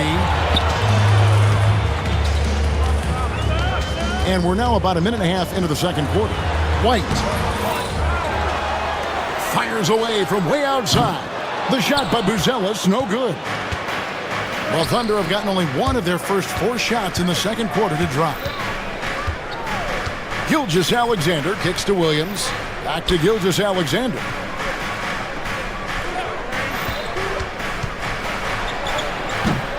And a little luck that time, but it drops. Gilgeous-Alexander's got 4 points now in the quarter. And nice read, as usual, by Gilgeous-Alexander. Well, Brent, we had to wait a year for it, but Chet Holmgren had an incredible rookie season. And I don't think any talent evaluator is surprised at the way that Chet came in his first year and was able to contribute and sometimes dominate in the ways that he did. So coming back healthy, making that immediate impact, Chet Holmgren is going to be a superstar in this league. Holmgren finds Gilgeous-Alexander. Clock is at 3. And it's good with time running down on the shot clock. Gilgeous-Alexander's got 16 points. Totally in the zone. The ticking clock doesn't disrupt Shea's play at all. White against Holmgren. Stolen by Dort. Pass to Holmgren. About 3 minutes played so far in the second quarter. Back to Dort. Outside, Gilgeous-Alexander. 5 on the clock. And no good. Had a chance to take the lead there. Bulls have gone 3 of their first 5 shots to drop here in the second quarter. Time now to turn to our sideline reporter, David Aldridge. David. Hey, Kevin. Bulls coach Billy Donovan keeps perspective. He says, I used to come back from a tough road loss, go straight to the office and pull an all-nighter, trying to figure out what went wrong. My highs were too high and my lows were too low. We have to realize so much of it is just luck, the breaks of life. Kevin? That's right, D.A. We respect Billy Donovan as much as any coach in the NBA. But a good outlook there, you're right. Hey, thank you. Gilgeous-Alexander, that's a 2-pointer. He watches it go through the hoop for his 8th make. Now 8 for 14. Gilgeous-Alexander positioning himself well and knew exactly where to get to in the open space. Oklahoma City's gone 1 of 2 on 3-pointers here in the second quarter so far. Williams sets a screen for Gilgeous-Alexander.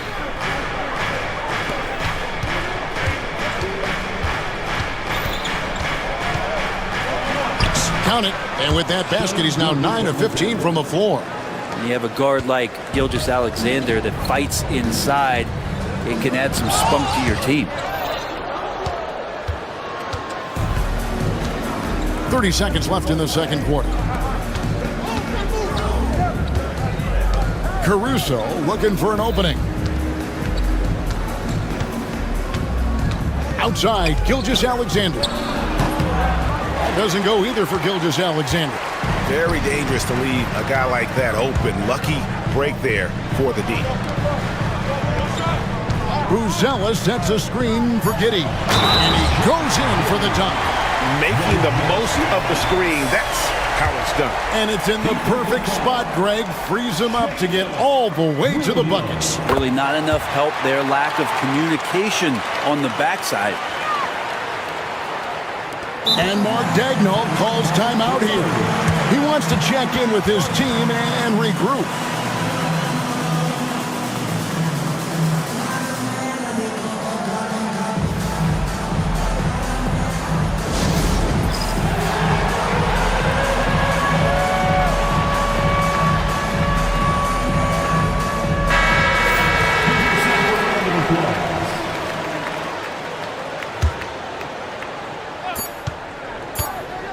Here's Gilgeous-Alexander. And that's it for the first half of action in what's been a very close game here. Bulls lead by 1. And now we'll send it over to David Aldridge, who is standing by courtside. David. Thanks, Cap. Thanks for the great interview, David. And we'll be back for the third quarter of basketball following halftime.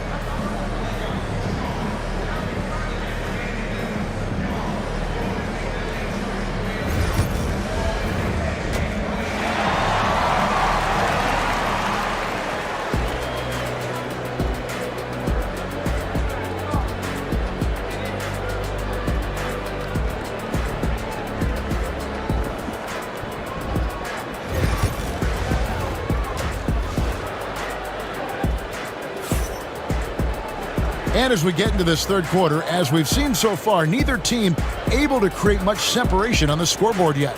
You know, Shai Gilgeous-Alexander has been exceptional here tonight, guys.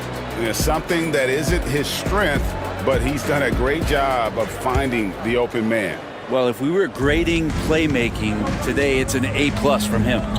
Here's who Mark Daignault is going to put out there to start the second half. In the backcourt, we'll see Gilgeous-Alexander and Caruso. Dort and Williams up in the forward positions. And it's Holmgren in at the 5 down low. Gilgeous-Alexander with it. 17-foot shot on the way. And I was sure that was money on that one, but everyone is afforded an easy miss or two. Yeah, that happens. Important thing is for players, just don't beat yourself up and make a miss like that cost you another play. And remember when big men shooting threes were as rare as a Sasquatch, and now those big guys are everywhere. Pass to Holmgren. Gilgeous-Alexander against Giddey. Here's the 3. That is good. And the Bulls lead is cut down to just 1 on the bucket from Gilgeous-Alexander. Love the focus here from SGA at the arc. He hates to waste those opportunities. And then Buzelis with the dunk. And some hang time on the rim. Puts a little cherry on the top of that slam. Well, those kind of displays of strength can get one team rolling. Gilgeous-Alexander with it. And it's Buzelis picking him up. Well, that's how you draw it up right there. A screen to shed the defense, a quick move to the bucket, and you get the lay-in. And it's blocked by Gilgeous-Alexander. Over a minute and a half into the third quarter of action. Pass to Holmgren. Outside, Gilgeous-Alexander. The 11-footer. And again, it's Oklahoma City. And here's White. He'll bring it up for the Chicago Bulls. They trail by 1. He's listed at 6'5", but Brent, Jalen Williams seems so much bigger than that on the floor. Yeah, Kevin, one of those guys that has more presence on the floor than the measurements you look at on paper. This guy plays bigger. He's got a great frame. He's got great strength. He's got great poise. And there are a lot of people who are going to recognize just how talented Jalen is. Buzelis sets a screen for White. 4 on the clock. Goes back up. The shot by Buzelis, no good. Oklahoma City's gone 1 of 3 from downtown since halftime. Outside, Gilgeous-Alexander. And again, it's Oklahoma City. Such good length for a guard. Opponents struggle to keep Gilgeous-Alexander from scoring the basketball. Pass to Buzelis. And the Bulls with another miss. Oklahoma City leading by 3. And Mark Daignault calls timeout. He's ready to talk things through with the team. And coach is looking to seize every advantage, maximize every possession. Got to feel good as a coach if you make all those adjustments, pull the right strings. That's what they love to do. Hartenstein, he's checked in for Oklahoma City. Cason Wallace comes in for Shai Gilgeous-Alexander. And now we're 3 minutes into the third quarter of play. Gets the three-pointer to fall. Love the play there on the inbound. The defense lost contact with him, and he knocks down the triple. Smith sets the pick for Ball. Smith dishes to White. Back to Smith, and they get it. Got a piece of it. Dort making his impact, and that's the end we expected from defensively. White, wide open. He fires. It's good from long range. White's got 14 points for the game. Williams scanning the floor. Pulls from the top of the key. And he gets the friendly spin, and that one drops. And the Thunder lead by 5. Now that's a high percentage look when the D doesn't fight over the screen. Yeah, the coach over there just asking for one simple thing, and that's some effort. Got burned on that one. Dort against White. It's deflected. And here are the Thunder now. They're on a 14-5 run here. Williams passes to Hartenstein. Outside Williams. 6 to shoot. With the drive. Banked in off the glass. Williams has got 4 points this quarter. Huge hole in the defense that possession. He didn't waste any time cutting through. Outside White. 3 25 seconds left in the third. Here's Smith, and Smith with the stuff. And that's a huge play. I mean, they need more like it because second chance points are going to be key in this game. Probably so. That's usually a crucial element to any comeback. Wallace against White. Williams double team.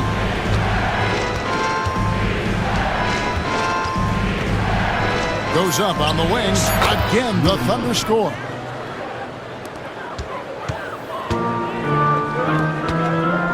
From deep, Herter. He doesn't hit that one. And Mark Daigneault calls timeout. He's made the decision. He wants to huddle up with his guys.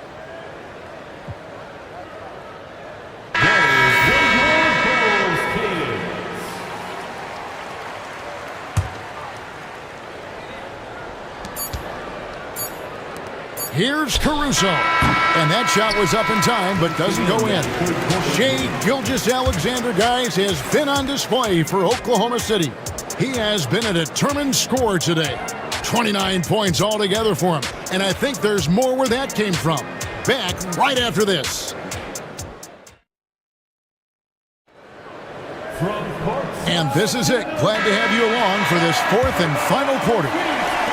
The Thunder leading by 7. They've got Josh Giddey.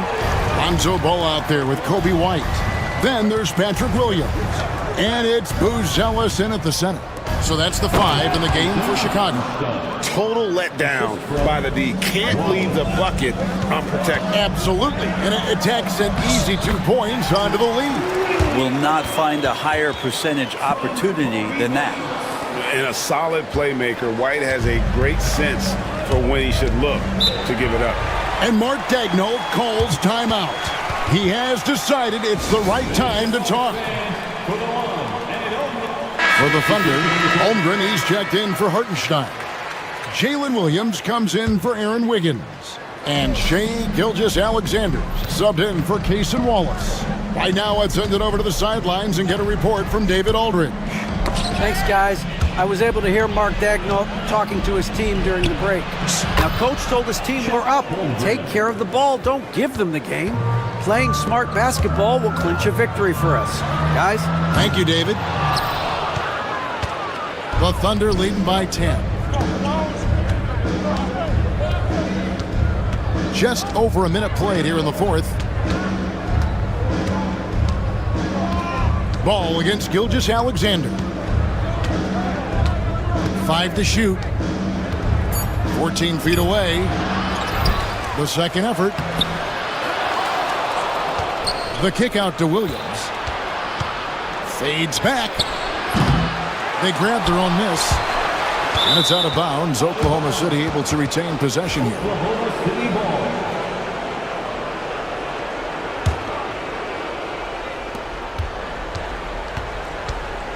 Gilgeous-Alexander against Ball. Well, he can guard multiple positions, and Lonzo Ball's versatility helping out on that possession.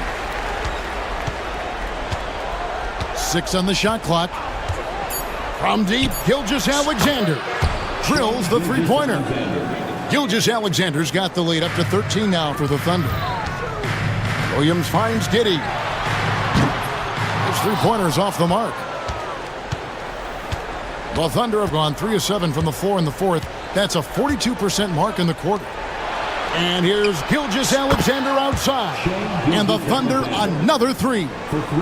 Assertive shot by Gilgeous-Alexander, not giving him a chance.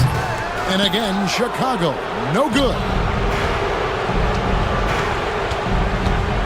Just a little under 2.5 minutes have passed now here in the fourth.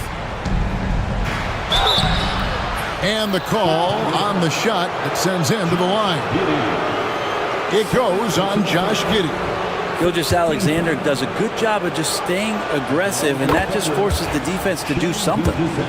And a closer look here at the scoring breakdown for Oklahoma City. Their accuracy in this one has just been on another level. I mean, the 3-ball keeps falling, and the defense just hasn't been able to run them off the line. You want to talk about ball distribution. They've been dominating that aspect of the game. I think there's a bunch of bankers out there. They're dropping dime after dime. Outside, Gilgeous-Alexander. And the dunk by Gilgeous-Alexander. So much speed from Shea. Used it there to get by the defense. Here's White. That falls. Nice feed that time from Ball. No way he's going to pass that shot up. The D is way too far back and relaxed in getting out on him. Here's Gilgeous-Alexander. Excellent D there from Ball. Bulls trail by 14. Lets the three fly, and the Bulls another three. No hesitation from Lonzo on that perimeter shot. And it's out of bounds. Last touch by Giddey. Well, if you're just tuning in, welcome. We've got about 3.5 minutes gone here in the fourth quarter. And here's Gilgeous-Alexander outside. And on an open look like that, he's very gifted at making the weak coverage pay. Giddey kicks the ball to the middle. Bulls moving the ball around. For three, Williams. It's rebounded by Oklahoma City. They led by as many as 18 points. From deep, Gilgeous-Alexander. Ball with the rebound. And close to making the defense pay for the lax coverage that time. The shot by Buzelis, no good. Think burn some clock if they want to. And get a little breather as well. And we'll just watch the clock wind down, guys, in what will turn out to be a win here for the Thunder. They found a great rhythm from long range. Yeah, Kevin, every time they left a man open deep, he'd get a good shot at the basket, didn't hesitate, and that aggression paid off. And we watched one guy all night long, guys, and looking at the stats just confirms what a dominant game he had. What a night tonight it was for Shai Gilgeous-Alexander. He was tough to cover all game long. One of those nights when he felt like nobody could stop him, and they didn't. Now the Bulls with it. It's a 13-point game. Ball finds Giddey. Lets it go from deep, and it's blocked by Gilgeous-Alexander.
5 spot, Clark. You know, Brian, we've seen strong play at the center position these last few years, and we've got two bigs who can each take over a game, so I think it's going to be a lot of fun watching them square off.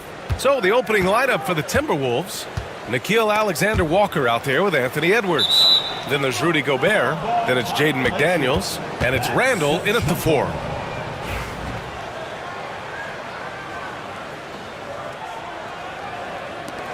And so it's New York with it.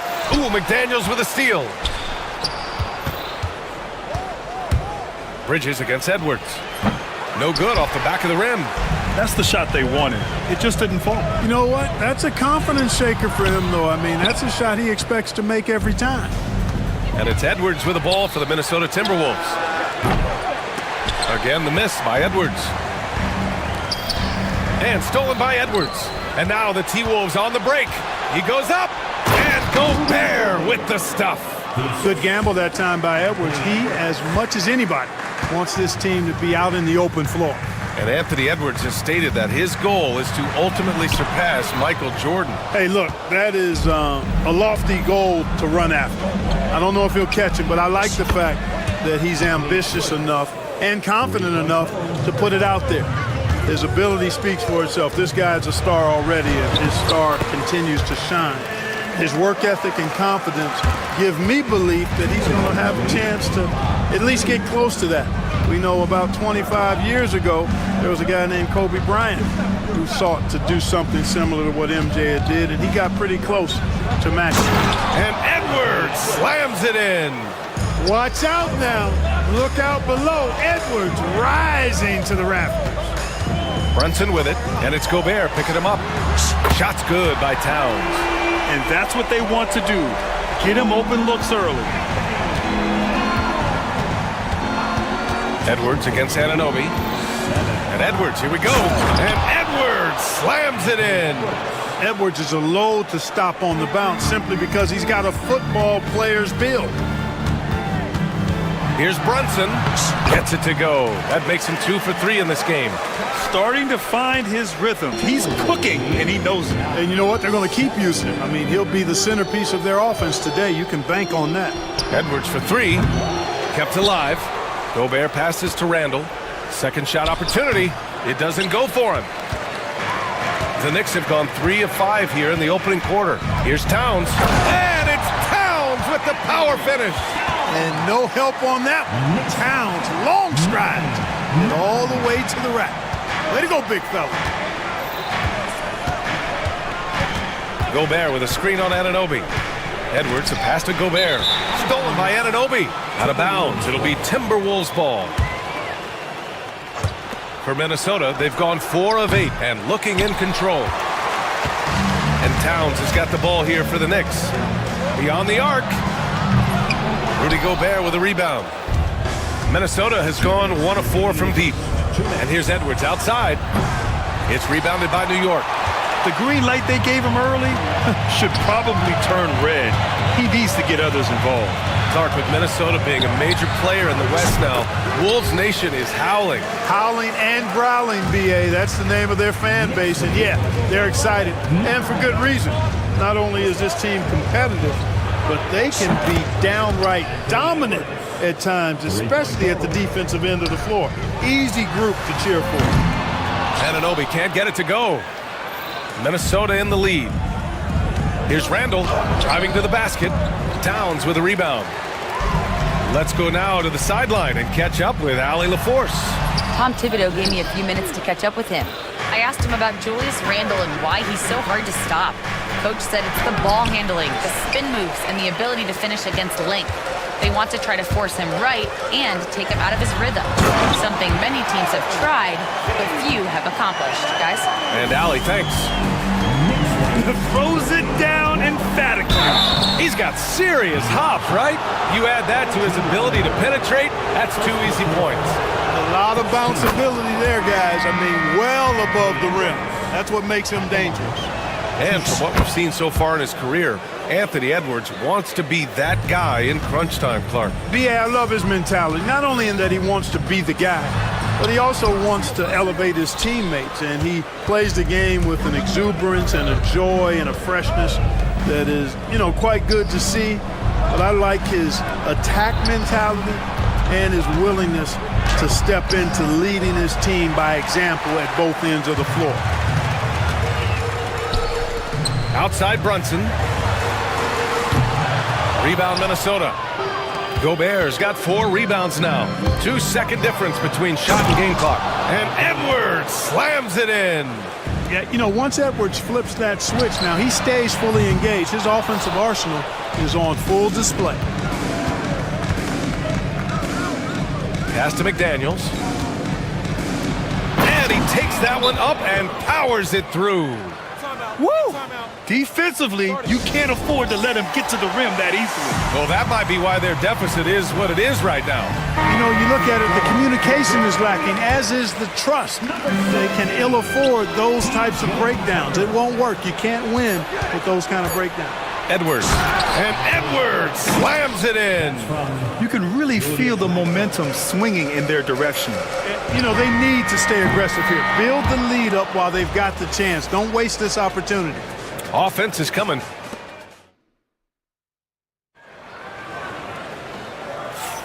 Hope you've enjoyed the broadcast so far. Halfway through the first half in this one. And let's quickly check out the scoring breakdown here for the Timberwolves. Look at the fast break point total from these guys. I mean, they're really hustling, working hard. And those hustle points are showing up on the scoreboard. And not only that, you like how they're turning defense into offense, forcing turnovers and capitalizing. The Timberwolves lead by 7. Karl Anthony Towns is out there with OG Anunoby. Then there's Jalen Brunson. Then it's Mikal Bridges. And it's Achua in at center. That's the 5 for New York right now. Clearly the strength of Gobert's game. Tough cover down low. Here's Brunson. Brunson inside with the finish. You want to run your offense through him. A reliable scoring option. Here's McDaniels. Oh, and that one, no question, powered it down. Ooh, putting on a show for the fans. Going up with a graceful reverse. Oh, that had a little extra sauce on it, Grant. A jaw-dropper emoji is what I look like right now. Incredible. Edwards, a pass to Gobert. Oh, Gobert hammers it home. Gobert plays as tough at the rim offensively as anybody in the league. To the middle. Randall with a steal. In transition, here they come. Here's Edwards. And Edwards slams it in. And just good hustle. Always nice to get an easy bucket on the break. I think one of the best ways, guys, to score in transition is that quick hitter after the first burst. Grant, there's a huge difference between talent on paper versus winning. You're right, B.A., and it comes down to coaching, chemistry, and sacrifice. But I think the biggest thing is effort. All things being equal, the team that plays the hardest is going to win. Town sees an open player and rewards him with a nice pass. Tries it from the top of the key, and there are the Timberwolves with another bucket. And just not letting up at all. I mean, you have to love this approach. You want to get the ball to the guys who make plays. If it's working, keep working it. That's what I say. Keep the pressure on. And the basket by Towns. The Timberwolves lead by 8. 30-22. Corner shot. And he connects with a jumper.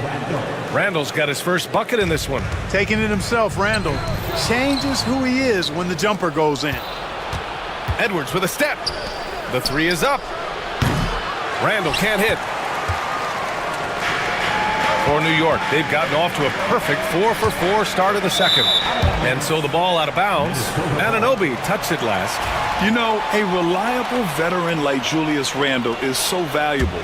He provides a foundation for everyone else to play off of because they know he'll be there to score and help out. He makes it easier for other players to succeed around him. Oh, and there's the whistle on the shot. So 2 free throws for him coming up. All right, Clark, how about Rudy Gobert? What consistency rebounding the ball. Yeah, averaging double digits pretty much every season, B.A., and that helps them in the battle of possessions, obviously. And it also helps them control pace. You got a guy who eats glass like that and defends at a high level. You got something real good for yourself. Josh Hart's checked in for New York. One of the things I love about Towns is how versatile he is. He's a big guy who continues to be a matchup nightmare for defenses. Edwards, the pass to Gobert. Picked by Gobert. Gobert showing his skill inside.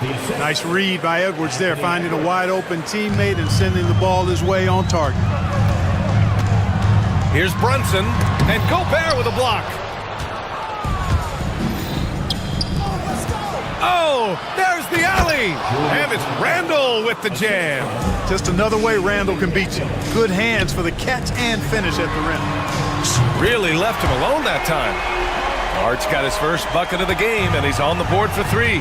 Defensively, gotta close out a little faster. That's a look he'll make with regularity. Oh, wasted no time on that one. Gotta fight harder to get over those screens. Well, I'm going to credit the screen. I mean, that's a good, strong pick he lays there. Brunson passes to Towns. Yes, and a nice assist from Brunson. Brunson's got 3 assists in the game. Brunson with a sixth sense. I mean, always knows where his teammates are. Here's Edwards. Again, the Timberwolves score. Wow, he was just wide open there. That's way too easy. Look at Brunson, tough in the lane. Brunson doesn't fear going in amongst the trees. Remarkable poise there inside. And so it's Edwards who brings up the ball for the T-Wolves. 13 points was their biggest lead of the game. And another basket for Minnesota. Credit the plays they're calling for him. Getting him right now some good shots. Knicks trail by 12. Brunson passes to Bridges. Kicks it out Towns. 36 seconds left in the second period. Pass to Achua. Achua with the dunk. Well, nice timing on these jumps. He's somewhat on the small side for a power forward, but he just never gives up. Bridges against Edwards. Now Gobert. Nifty move. And that's 2 points on the layup. Gobert's got 10 points. Edwards has such good feel, knows when to get his own or move the ball. And we'll have a timeout called by Tom Thibodeau. He wants to give him a breather and talk things over. 16 seconds left in the first half. Brunson against DiVincenzo. Brunson passes to Towns. Basket is good. Off the assist from Brunson. 12 points for him. They're punishing those late defensive rotations, getting good looks inside throughout the half. Anthony Edwards has been on display for Minnesota, scoring, passing, imposing his will at the offensive end. Back after this.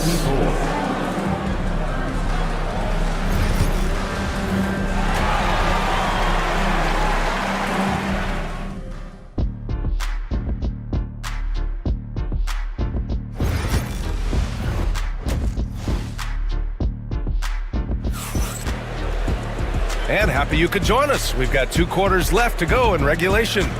And you know, Anthony Edwards has been really making it happen, guys. You just love his patience offensively in the first half.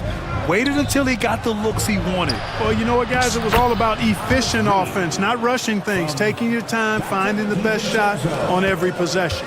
Setting the floor for the Timberwolves. We've got Julius Randle, Nickeil Alexander-Walker out there with Dante DiVincenzo. Then there's Naz Reid, and it's McDaniels in at the 3 spot. Here's Towns. Here's Robinson.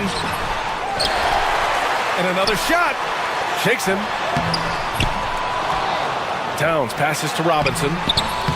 And timeout is called by Tom Thibodeau. We might see him looking to make some tweaks to the strategy here. Protecting the rim has to be their top objective right now. Yeah, you know, just look at the numbers, guys. I mean, they are being taken to the woodshed in the paint.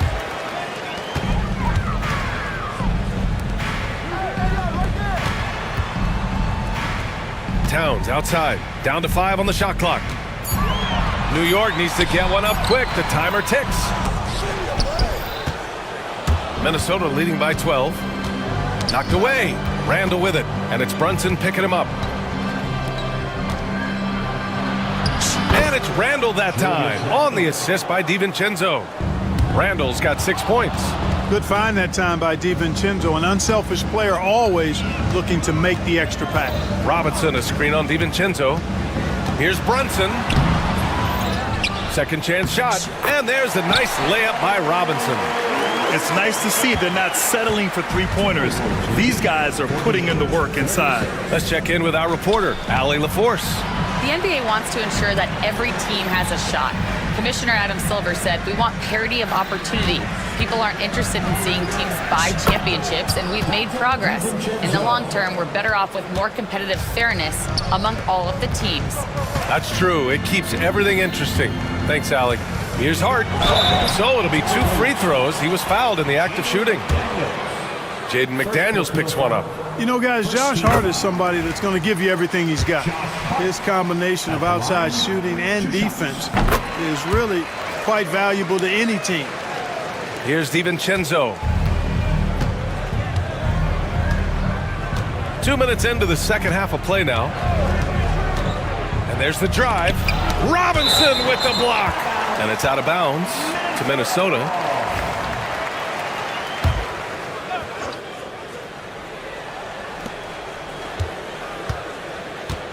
DiVincenzo on the wing. He's guarded by Bridges. Randall. And you see how Towns affects the shot. I mean, has the length, tenacity, and timing of a top-shelf defender. Oh, Randall put some extra on that slam, entertaining the fans and the broadcasters. Here's Brunson. Pass to Robinson. And that one's good. Robinson's gotten 4 this quarter.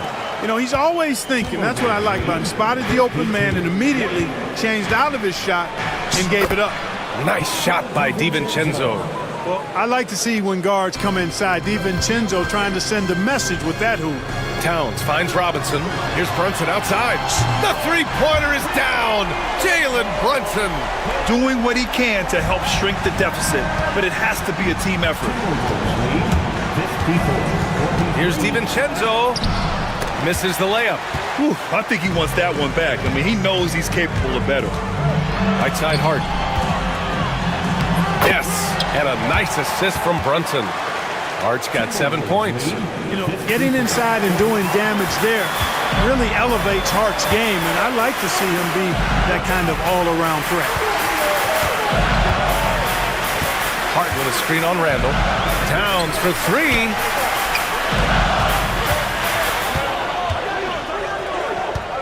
Just 5 to shoot. Here's Robinson. The shot off that time. Nice D from Reed. The Timberwolves lead by 9.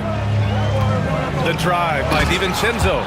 Quick feet there by DiVincenzo. Once he gets a step on the defense, it's a wrap. And we'll have a timeout called by Tom Thibodeau. He wants to make sure everybody's on the same page.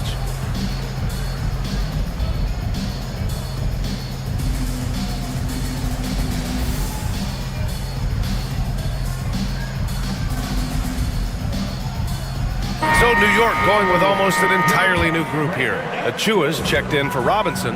Anunoby comes in for Karl Anthony Towns. Tucker's checked in for Bridges. And it's McBride in for Brunson.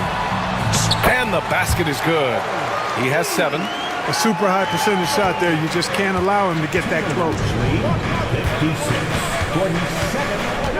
Outside, DiVincenzo. Pass to McDaniels. And the three-pointer goes. Attacking right away. McDaniels wasting no time there. McBride attacking. Uses the glass on the layup. No defensive pressure at all. I mean, that's not going to get it done against him. And Chris Finch has called timeout. He wants to review the game plan. Gobert's checked in for Minnesota. Edwards comes in for McDaniels.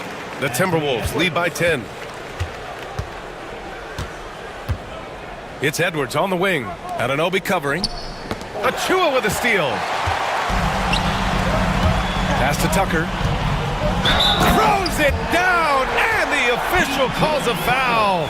It may be a three-point play. It's on Dante DiVincenzo. New York shooting their 5th attempt at the line in the game. Boy, if you had the word grinder in the dictionary, P.J. Tucker might be right next to it. His energy and effort and selflessness, contagious. Fires from deep. He buries it from 3. Alexander Walker's gotten himself going here. His first points of the game on the deep ball. McBride passes to Tucker. Going inside. Left side of Chua. And here's Hart.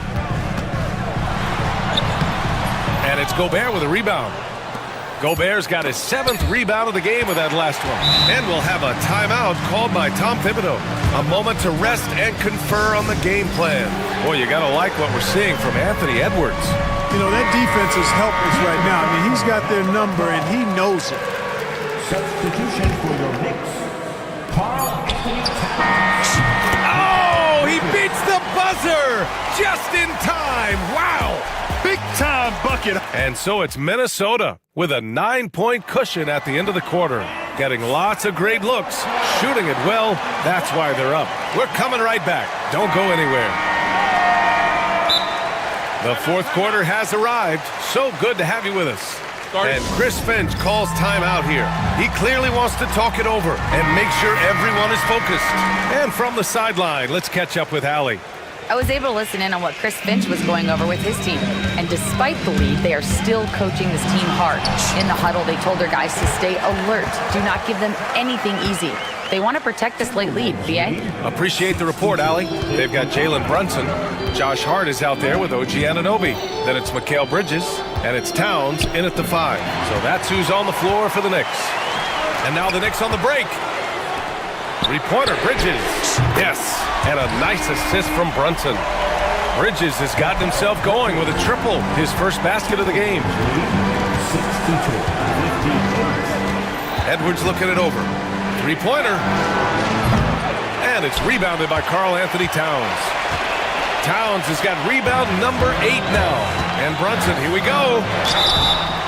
And he was fouled while in the act of shooting, so he'll take 2 free throws.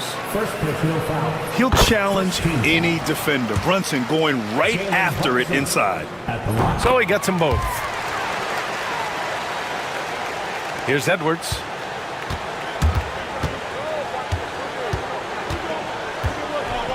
Gobert with a screen on Anunoby. Anthony Edwards reins one in. Really like what Edwards did there. Assertive in the 2-man game. Towns on a screen. Here's Brunson.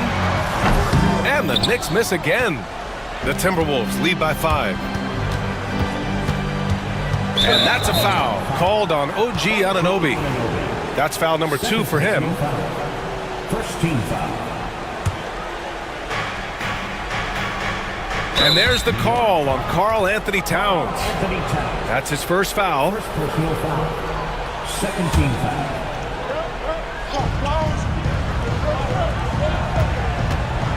Final quarter of play, about a minute and a half off the clock. Picked by Gobert. 5 to shoot. McDaniels, that's good. And the Timberwolves lead by 7. Basically just ignored that contact inside.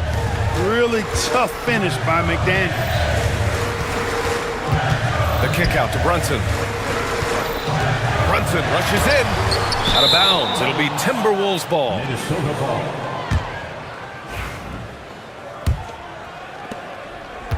Minnesota's gotten 5 of 11 threes to drop so far in this game. Gobert with a screen on Anunoby. And Edwards slams it in. And we all know how explosive Edwards can be, reminding us there with that thunderous slam. Towns against Gobert. Anunoby for 3. Randall pulls down the board. And it's Edwards with the ball for the Minnesota Timberwolves. Oh! Edwards packs it home. Boy, how about the strength of Edwards? Confident in taking on defenders and finishing. Inside, here's Brunson. New York again can't hit. More often than not, he'll cash it in from that area. The defense might have done just enough to bother him. Pass to Anunoby. A shot to stop the run. It's rebounded by Minnesota. Gobert's got 9 rebounds in the game. Boy, he's getting it done. Here's Alexander Walker. The shot misses. Nice D from Bridges. Here's Towns. Basket is good. Off the assist from Brunson. Brunson's got assist number 8 here already in the game. 71-62. Edwards against Anunoby. Ant-Man flying high. Well, I tell you what, once Edwards accelerates, I mean, he looks like he's playing at a different speed than those around him. Shot's good by Towns. This has been the story of the game, a battle fought on offense. Any lull in the action so far has been short-lived because there have been nothing but buckets in this one. Nice job hitting him right in stride. Excellent play. Oh, it's stolen by Towns. Pass to Anunoby. Back to Towns. And stolen by Gobert. Here's Alexander Walker. Oh, and Towns with the block. With that reach, Towns is going to get his fair share of block shots. There's no doubt about that. There's a minute 17 left in the fourth quarter. Gobert with a screen on Anunoby. Edwards for 3. Both sides are simply waiting for the clock to make it official. This is going to end up in the books as a nice win for the Timberwolves. Boy, this was one physical game, guys. They obviously felt that was an advantage of theirs coming in, and they were able to be relentless inside as a result. Oh, my goodness! Disrespectful. Yeah, they blocked out the noise, blocked out the distractions, kept on grinding, and this is their reward. Boy, a fantastic performance. And I tell you something, I mean, you get roadkill, that's always a challenge in the NBA, no matter what. And they got it done. And he converts the layup. And the Timberwolves lead by 12. And guys, that's got to be the dagger. This is how you finish a game. Yeah, what a time to put the hammer down. Any hope of a comeback? Diminished. Oh, and Gobert powers it home. He's been playing great, unselfish basketball, really putting the rock in the hands of the right shooters. He is delivering a lot of room service times tonight. One sweet one after another. Here's McDaniels.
Teams that want to slow things down and run their offense in the half court. Yeah, both sides are methodical. They want to get into their sets and create quality looks and also have floor balance. I'd be surprised if we see a ton of fast break opportunities tonight. So with Vucevic on the bench, here's the group that Billy Donovan has on the floor. We've got Buzelis. Kobe White is out there with Lonzo Ball. Then it's Josh Giddey. And it's Smith in at the 5 spot. And he's not going to miss that sort of an opportunity from deep. On the wing, Giddey. White, a screen on Wagner. Giddey. Bulls moving the ball around.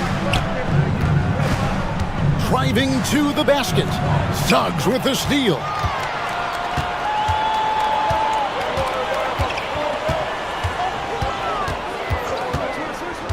Pass to Banchero. And finished off by Banchero.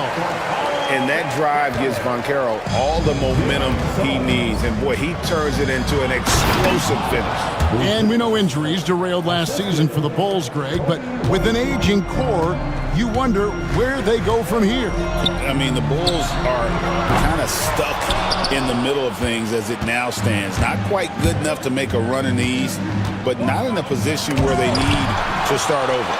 And when Banchero turns it up, he can be a factor at the defensive end. And so just over a minute and a half played. Back to Suggs. And the call will be against Lonzo Ball. That is his first foul of the game. Wagner from long range. Chicago grabs the miss. The defense just giving him the easy look there. He's not going to miss that. And Giddey gets it to go. And look at the rookie out there facilitating for his team. Buzelis not missing the chance to make his teammates better. Now, here's Suggs. Here's Wagner. After 2 misses to start the game, he's on the board with that shot made. Just such a well-rounded offensive player. He's got a little bit of everything. Here's Giddey. Ball with it, now guarded by Caldwell Pope. I love seeing Ball be aggressive on offense, good at knowing when to take initiative. Orlando's gone, 1 of 3 from beyond the arc so far in the game. Banchero passes to Wagner. And it's Orlando with another. We've seen the lead change hands quite a bit in this one. And guys, I think each team knows they can win this game, just a matter who can catch that momentum. Ball, no good. Magic have gotten 4 of 6 field goal attempts to drop in the first quarter. For 3, Caldwell Pope. Rebound by Smith. Chicago trailing. Here's Ball. And he makes the bucket, gets the whistle, and now a 3-point play chance here for him. Ferocious move there by Ball, finding his finish while also taking the foul. And some stats here, guys. The scoring breakdown for the Bulls. The ball movement has been outstanding so far. They've come out of the gate looking for that extra pass. And the other thing I've been impressed with, guys, is their assertiveness at attacking the paint, trying to hunt for those high percentage looks. You just gotta love watching a big man hustle on the glass. This is what his team expects and needs from him. And the shot goes down. Ball's got 7 points. Lots of quick moves inside by Ball to get into great position for the score. Here's Suggs. And he banks in the lane. Boy, he is looking confident. Love how they're using him so far. Yeah, when he gets engaged this early in the game, it's bad news for the defense. He can roll this start throughout the rest of the game. And a solid playmaker, White has a great sense for when he should look to give it up. Wagner passes to Isaac. Isaac with a screen for Wagner. Over Giddey. And it's Wagner missing. That's a shot he's got to hit. You don't get many looks better from that range. Back to Ball. Here's Buzelis. He's covered by Isaac. And then Buzelis with the dunk. And doesn't take much to get Buzelis up to the rim. He just pops off the floor and is right there. Deep 2 from Wagner. Buzelis grabs the board. Buzelis has got his 5th rebound right now in the game. Out to Smith. Pass to Buzelis. Here's White. On the wing, Giddey. Shot clock at 6. Chicago needs to get off a shot here. Banchero grabs the board. And Jamal Mosley has called timeout. Looking for a breather and maybe just 1 or 2 things to talk about.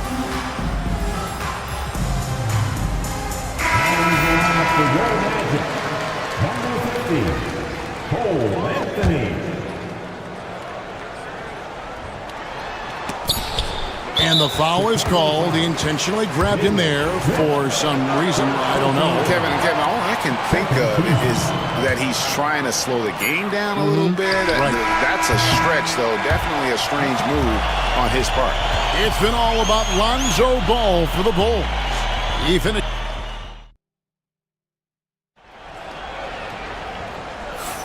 And hope you've enjoyed the broadcast so far. Halfway through the first half in this one. And taking a look at Chicago's performance here, guys, what have they been doing or not doing? Well, they use the fast break to generate some easy buckets before the defense could get set. In this league, it is so hard scoring in the half court, so you have to run every time you get the opportunity. So with Vucevic on the bench, here's the group Billy Donovan has on the floor. Buzelis out there with Josh Giddey. And it's Smith, then it's White, and it's Ball in at the 2. And let's head over to the sideline and catch up with David Aldridge. Kevin, Kobe White became one of the top candidates last season for Most Improved Player.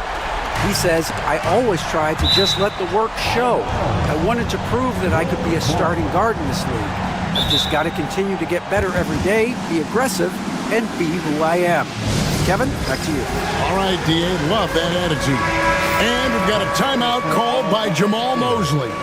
Wants to talk some things over, might be seeing some things to adjust. Here's White, and it's sent back by Isaac. And that long wingspan of Isaac aids him there in turning away shots, but it's also the timing he displays when he attacks the shooter. And White kicks to Smith. Second quarter, and we're just over a minute in. Giddey, no good. And Wagner's got the ball here for Orlando. Trailing by 2. Suggs finds Banchero. A miss that time. Would have put him up. Bulls have gotten only 1 of their first 4 shots in the second quarter to drop. And it's slammed in by Smith. And some hang time on the rim. Puts a little cherry on the top of that slam. Well, those kind of displays of strength can get one team rolling. Wagner from long range. Ball with the rebound. Bulls leading by 4. GA, when you look at the development of Franz Wagner, what now is the next step for him? Kevin, for me, it's the three-point shooting, specifically becoming more efficient out there. And I also think he's going to have to become a better passer, ball mover. I got total confidence he'll get there because the rest of his game is complete. And that one is good from Suggs. Oh, bigger than your average guard, Suggs can score all around the floor, including down low. The drive-by Ball. Taking matters into his own hands. Yeah, we didn't expect to see that kind of finish. A point guard getting up like that, boy, that is special. And the call will be against Lonzo Ball. That'll be his second foul of the game. First team foul. And here in the second quarter of action with a hair under 2.5 minutes played so far. Wagner against Giddey. 6 on the shot clock. Wagner wide open. Buzelis grabs the board. Buzelis has got his 7th rebound here tonight. Giddey the pass to Smith. Now White. And now they decide to foul intentionally. Yeah, not sure what that was about. I mean, talk about a brain cramp. And we've got a timeout called by Jamal Mosley. Wants to regroup and go over the strategy.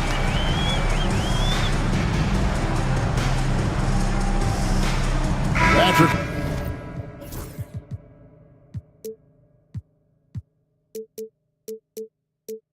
Williams, he's checked in for Chicago.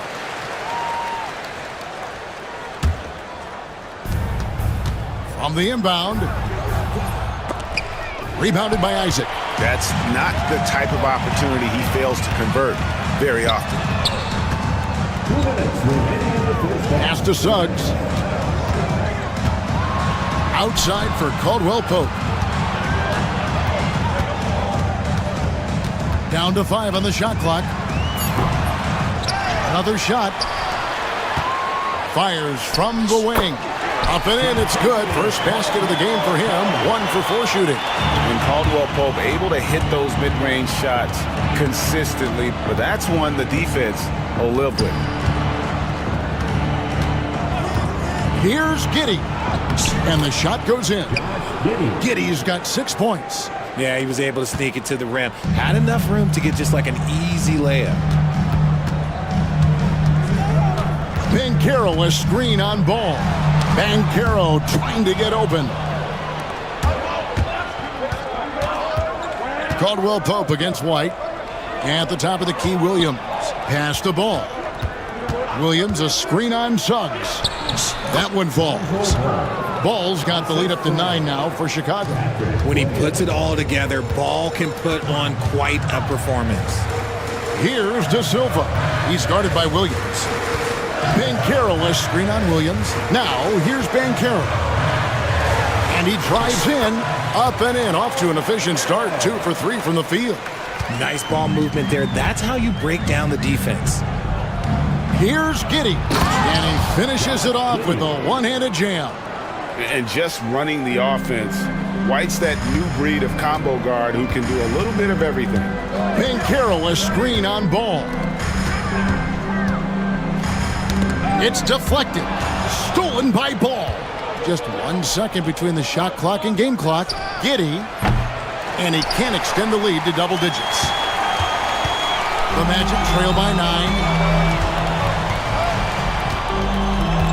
And here is Isaac. Still without a basket. And we've got a timeout called by Jamal Mosley. And coach has decided they need a moment to talk things over.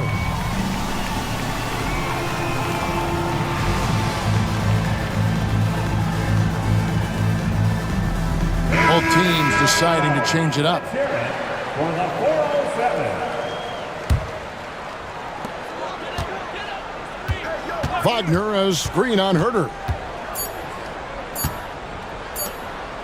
Caldwell Pope up top. And he hits the buzzer beater. Resourceful move there, ending the period on a high note. That's the play that pumps up the whole team, and they'll try to carry that energy into the next period. And that concludes the first half. The Bulls on top, up by 7. And we'll be back right after halftime for the start of the third quarter. We'll see you in a bit. They're thinking about the shot.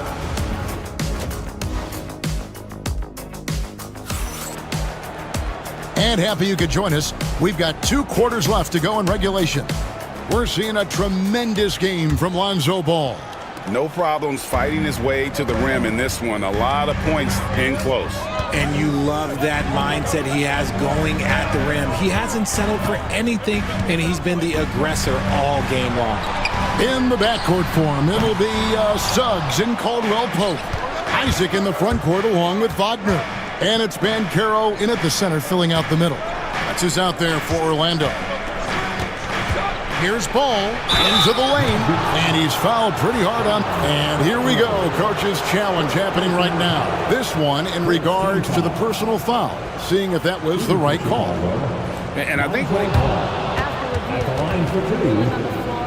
The player will be reviewed under NBA fast that it's really tough to catch everything in real time. The wonders of technology. We've seen replay reviews so effectively, and involving the coaches by being able now to challenge like this is something a lot of people have been hoping for. And the announcement on the review is that the foul was called in error. So they have determined to overrule the original call. And guys, this is what it's all about, getting the call right. And I think in this case, the video review showed that while it was a tough call to make on the floor, They got it right with the review. And White slams it in. Hot off the drive, White is so explosive, leaping off the floor and throwing that one down. Hey, Greg, Kobe White has proven he can run the show. Yeah, well, he's more than just a scorer. He's become a quality playmaker with better decision-making. But his biggest improvement has been his efficiency. It's a great move, and he catches the defense completely off guard. Yeah, taking it right to the rim. One imagines that might be discussed at halftime. That's going to be on the film. Hits the three-point bomb. Such a good facilitator. Ball has nice touch on that pass. On the wing, Isaac. Caldwell Pope against White. Caldwell Pope kicks to Isaac. And out of bounds as Chicago gains possession.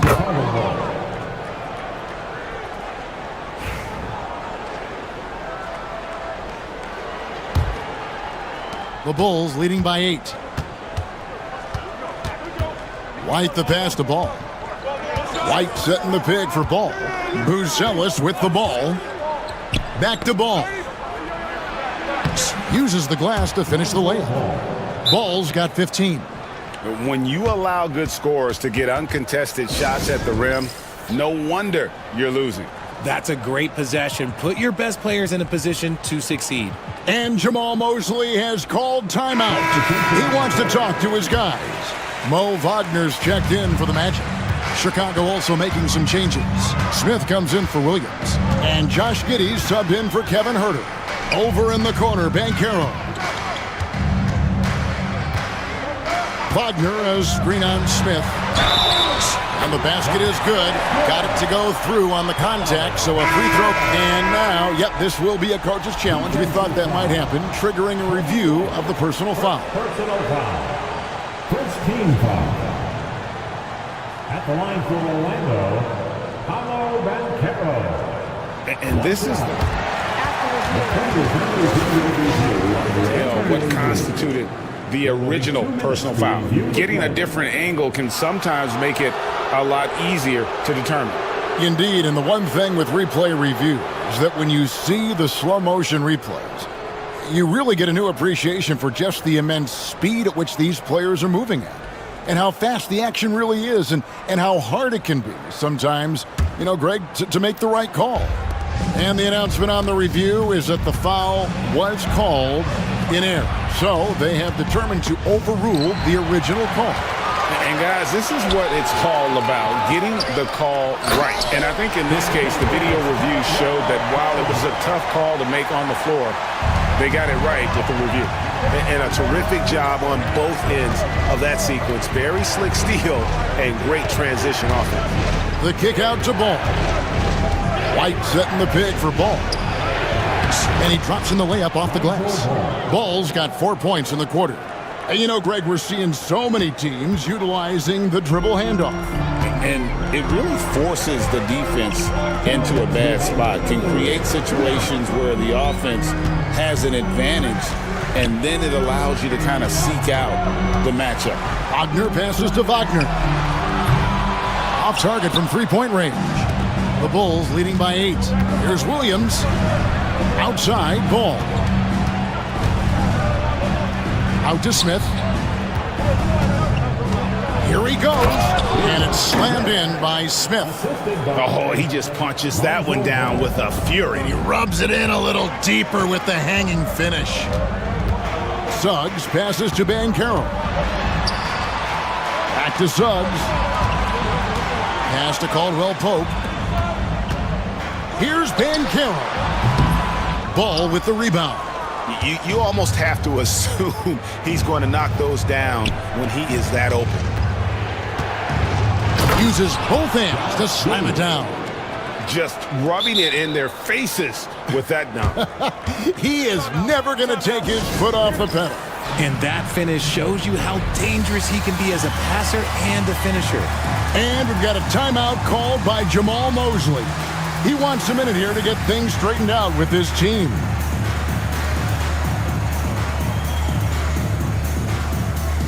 Chicago making a switch here. Huerter's checked in. The Magic trail by 12.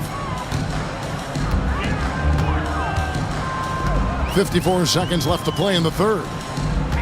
Here's Wagner. It's hauled in by the Bulls.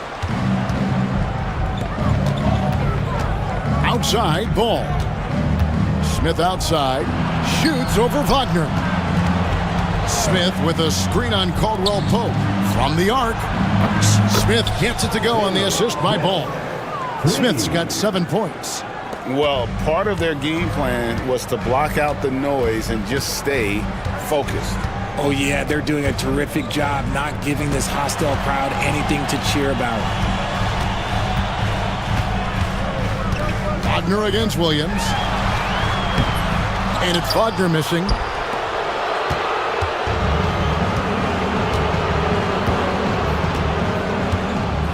Giddy with it. From past the arc. That shot is off. The shot, no good. And so it's the Chicago Bulls. Their lead at 15 going into the break. What? Here now a chance to show you our assist of the game. And it's presented as always by State Farm. And he may not be known as a pass-first guy playing out of the two-guard spot, but he shows here that he can dole out an assist or two when he needs to. And from a team perspective, having your off-guard rip-off passes like that, it's awesome. It shows you have guys willing to give up the rock.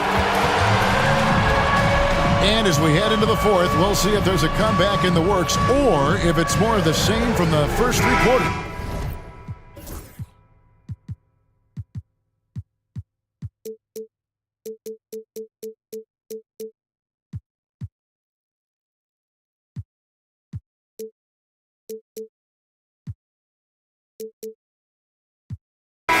So with Vucevic on the bench, here's the group that Billy Donovan has on the floor. White is out there with Lonzo Ball. Then it's Josh Giddey. Then it's Bruce Ellis. And it's Smith in at the center position. Banchero's checked in for Orlando. Suggs comes in for Black. Right now, let's send it over to the sidelines and get a report from David Aldridge. I was able to listen in on what Jamal Mosley was going over with his team. Now, he asked for one thing, intensity. He said, I need you to crank it up to 11 out there. That's how we turn it around. Back to you guys. Thank you, David. Chicago leading by 15. Here's White, outside Ball. Smith sets the pick for Ball. Off target from outside. Well, Orlando shooting at 48% from the floor. Looking good. Here's Wagner. And finished off by Wagner. Yeah, liking the vision there from Caldwell Pope, looking to get his guys going when they're open. All right, well, look at how the points have been generated so far. A scoring breakdown for Chicago. Oh, they've been punishing the inside defense consistently in this one. Look, it's been a very productive area of the floor for them. And another thing, the defense didn't clog the lanes. They took full advantage with their ability to attack the paint on a lot of those possessions. Wagner with a screen for Banchero. Drops in the tray. And this is something Banchero continues to hone, wanting to become a dangerous threat from deep.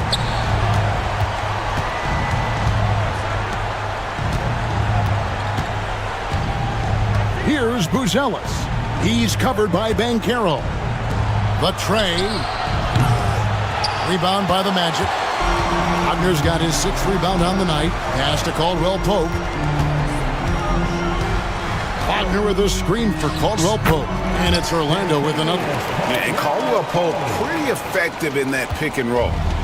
And here's White. He'll bring it up for the Chicago Bulls. Took him no time at all on that one. The man has no heart, and that's poor defense for a team that has a long way to catch up. Effort like this makes you wonder if they've already packed it in for the game, ready to go on to the next. Gotta at least show a little heart out here. Chicago leading by 11. White the pass to Smith. And contact on the shot, so he'll be shooting free throws here. And one on Caldwell Pope.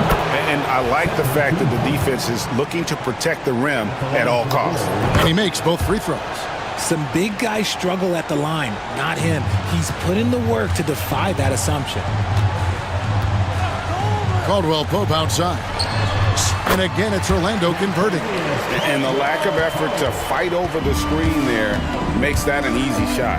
Yeah, as soon as these guys feel contact, they are just disappearing like they're not even there. You gotta show some fire and keep defending. Banchero outside. Orlando moving the ball around. Wagner from long range. And it's White with the rebound. Chicago's gotten off 4 3-pointers in the final quarter, and 2 of them have fallen. Here he comes, and there he goes. Look at him punish that rim.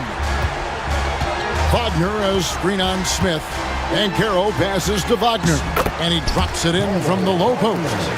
Always a threat to score. Banchero, that time with a sweet find. Here's Buzelis. The kick out to Ball. Connects from 3-point range. Ball's got 20 points. Well, he's been doing it all night. Why not go back to it? Yeah, just keep feeding him. That guy is a man on a mission. And the defense, well, they don't have much of an answer. Guys, a good chance for them to slow it down. Yeah, they definitely should use some clock here. Buzelis, no one around him. And again, it's the Bulls from deep. And guys, what we saw here tonight is one side having everything going for them. Huge margin of victory for the Bulls. A beautiful pass doesn't always get you on the highlight reels, but there were some spectacular dishes in this game. You know what? It was a team that was in sync and just trusted one another to take the right shots. The one player that really stands out, of course, in this one, it was a dazzling game for Lonzo Ball. We certainly got to see his best effort on offense, attacking the defense without fear and grabbing a lot of buckets. And looks like the illegal pick was set. Yep, that's right. That'll get their attention. When a pick like that is questionable and creates that much of an advantage for the offense, you have to blow the whistle. You gotta blow the whistle when it's that obvious. Great call there by the official. Banchero with the ball. Now Smith defending. Wagner from long range. Chicago grabs the miss. 41 seconds left in the fourth quarter. Here's Ball.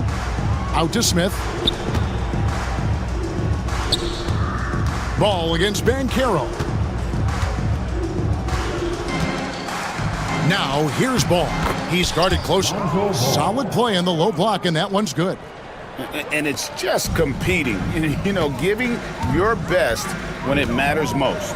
And let me tell you, as a team, you love to hit your stride right at the crucial moments. They put this game away in style. Here's Buzelis. Out to Smith. Second chance shot.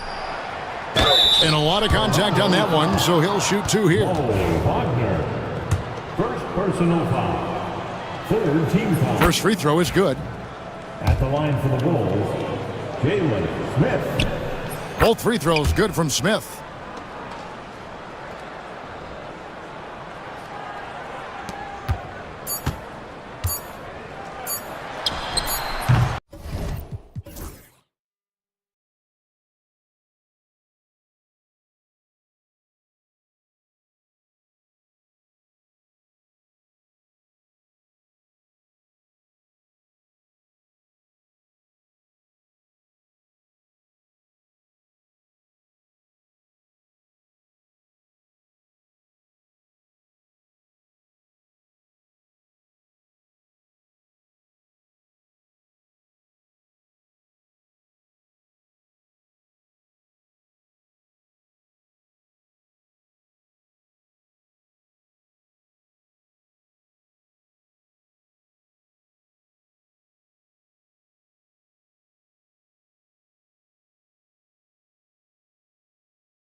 their bigs.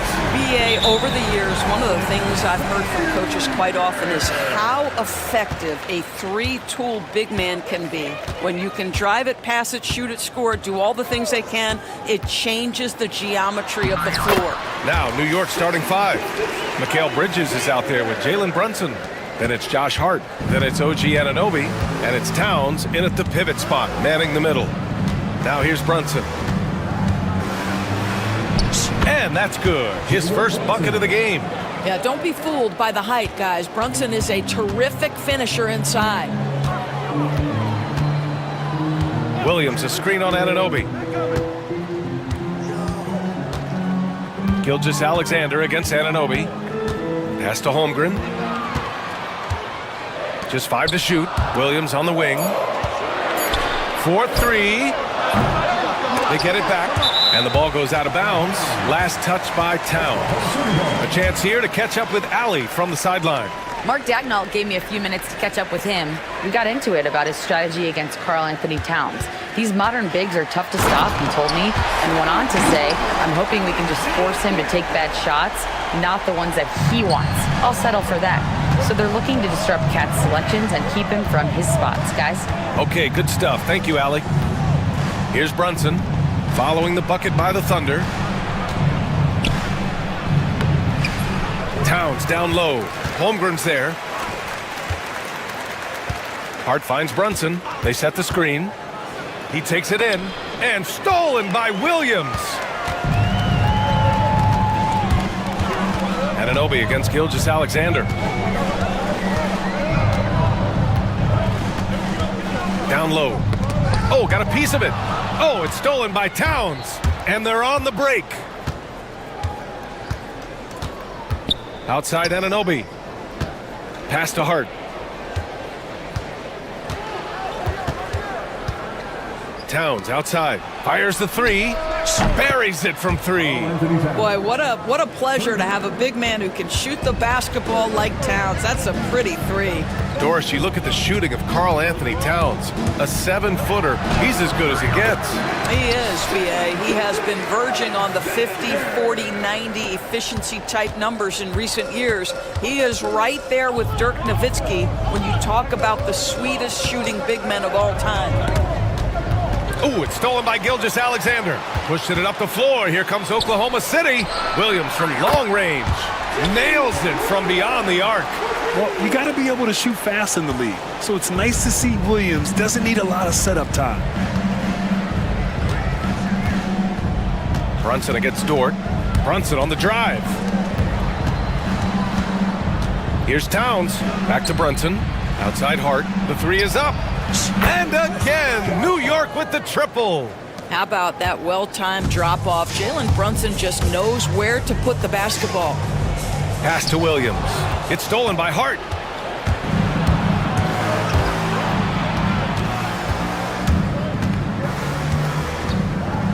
And there's a minute 45 left to play in the first.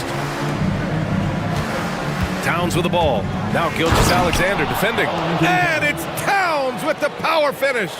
Oh, Mr. Towns can hurt you from anywhere, and that includes putting it on your head. Gilgeous-Alexander no good. And so Anunoby will bring it up for the New York Knicks. And we've got 1:18 left in the first. Brunson finds Towns. Oh, he powers right through the defender for the dunk. Draws the foul, too. And he'll go to the line. It's going to go on Chet Holmgren. He's getting his first free throw attempt of the game here. And that one falls for Towns. Doris, how about the emergence of Jalen Brunson? The Knicks got him as a free agent. BA, it's incredible because the Knicks, when they signed him back in the summer of 2022, many voices were out there saying it's an overpay, you paid Jalen too much. Well, guess what? All NBA performer, and that contract looks like a bargain. Now here's Brunson. Into the lane. And that one goes in as he's fouled. It'll be 3 points if he converts the free throw. The hard work that Brunson has put in over the years, it really shows in his game, Doris. I'll tell you this about Jalen Brunson. As his coach likes to say, he may not pass the eye test, but he passes the win test. Unbelievable footwork, fundamentals, and a clutch gene. Love Jalen Brunson's game. Gilgeous-Alexander no good. Knicks leading by 7. 9 seconds separating the shot clock and game clock. Towns looking for an opening. Outside Hart. Towns a screen on Caruso. Here's Hart. The kick out to Brunson. Towns on a screen. And Brunson, here we go. Shoots over Holmgren. Brunson misses. Good offense beats good defense? Not always.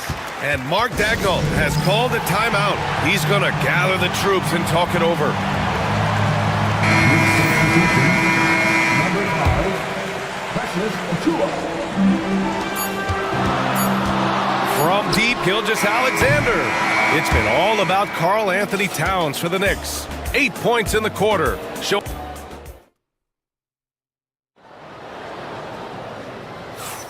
And for those of you just tuning in, second quarter action is where we are. All right, let's take a look at the energy stats, how the hustle game has been going for the Knicks. Well, the effort they've shown on defense has been infectious. Everyone on this team continuing to jump at opportunities to come away with steals.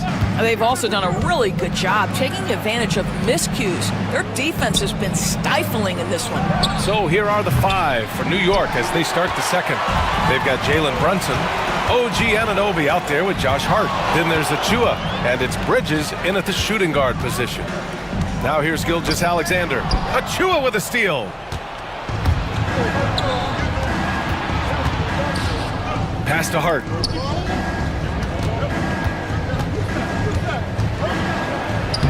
Lays it up and banks it in. Hart's got 5 points. Good execution. They're getting some short-range looks here. Gilgeous-Alexander against Anunoby. Williams' shot is good. A shot that Williams continues to work on. You love seeing these type of results. Dort against Brunson. Pass to Hart. And that one is hammered home. Woo! Defensively, you can't afford to let him get to the rim that easily. Well, that might be why their deficit is what it is right now. I tell you, you can't get stops if you're unwilling to put in the work.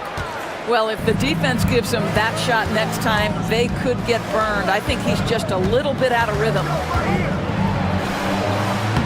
Check out Brunson going to work inside. And just not letting up at all. I mean, you have to love this approach. You want to get the ball to the guys who make plays. One thing we've learned in the NBA, the game is never over. So you've got to continue to score, continue to build your lead. Looking at lineups around the league, Grant, seems like they're becoming more positionless than ever before. Yeah, you're spot on, B.A. To the point where some people feel all-star voting shouldn't be by position anymore. It should be by merit. And so it's New York with it. Following the bucket by Oklahoma City. Hits the trifecta. Hart's got 7 now in this quarter. This team looks to him to score the ball. They feel good when he's taking the shots. Gives us a chance to catch up with Allie LaForce. Brian, there are some players who felt the 65-game requirement for postseason awards was too high. The NBA's executive VP and head of operations, Joe Dumars, said, quote, "You're still allowed to miss 20% of the season. People pay to go, and they want to see their stars play." Brian, it's all about the fans. True enough, Allie, thanks. The kick out to Brunson. 4 on the clock. Rejected by Holmgren. Wow, I mean, the 7'6" wingspan coming in handy. Holmgren loves swatting away shots just like this. Now here's Gilgeous-Alexander. Give him 8. Chalk up 2 there. And here's Brunson. And timeout is called by Tom Thibodeau. He's going to talk it over with his guys. It's now an opportunity to take a break and talk about their strategy moving forward. Well, there's something that the coach doesn't like. I'm curious to see which kind of adjustment he makes here. And some changes here for New York. Karl Anthony Towns is checked in for Achua, and Tucker is subbed in for Hart. Brunson against Dort. Towns a screen on Dort. Brunson on the drive. Got a hand on it. But Lou Dort has more than earned his reputation as a defensive stopper. Twice on the pipes. Towns with the ball. Caruso covers. Here's Bridges. It's not going to go for him. Great D that time from Holmgren. And Dort is such an important guy on the defensive end. Lou Dort. He is strong. He plays hard. He's willing to mix it up physically. He's a tremendous athlete. This guy is tough to score on. Here's Brunson. Following the bucket by Oklahoma City.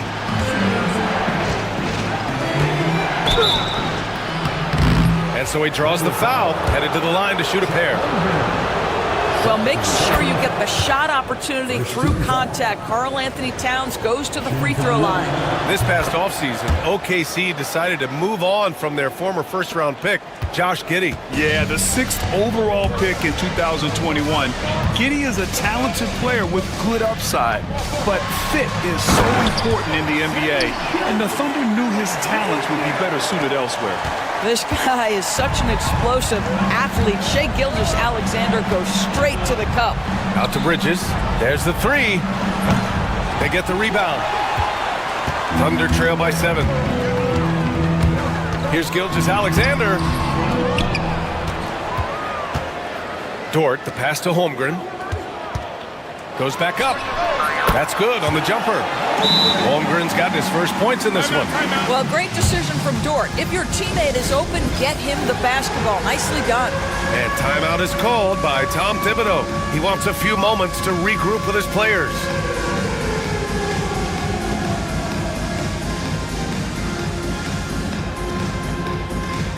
Hartenstein, he's checked in for Oklahoma City.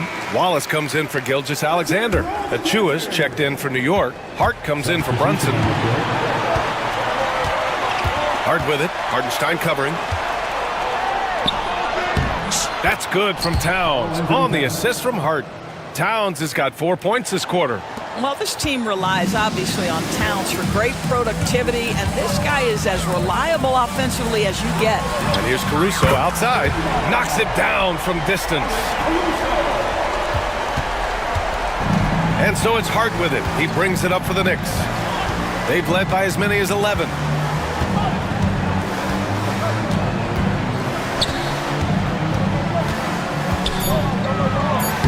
Laid it in with a nice touch off the window. Hart's got 12 points. That's been the story of their offense so far, getting a number of looks from point-blank range. And so it's the New York Knicks. Thanks very much, Allie. And folks, we'll be right back to start the second half of this game.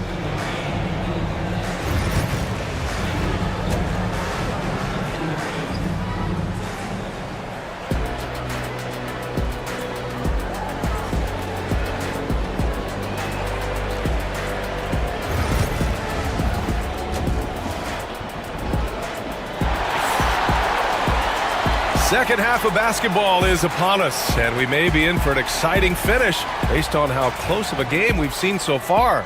You have to like what we're seeing from Shai Gilgeous-Alexander. You just love his patience offensively in the first half. Waited until he got the looks he wanted. You know, as a coach, you can preach good shot selection, but it's up to the players to execute, and this guy has done just that. Shai and Caruso are the backcourt pair. Inside, we got Williams and Holmgren, and it's Dort in at the 3. That's the group for Mark Daigneault starting the second half. Hart passes to Towns. Back to Hart.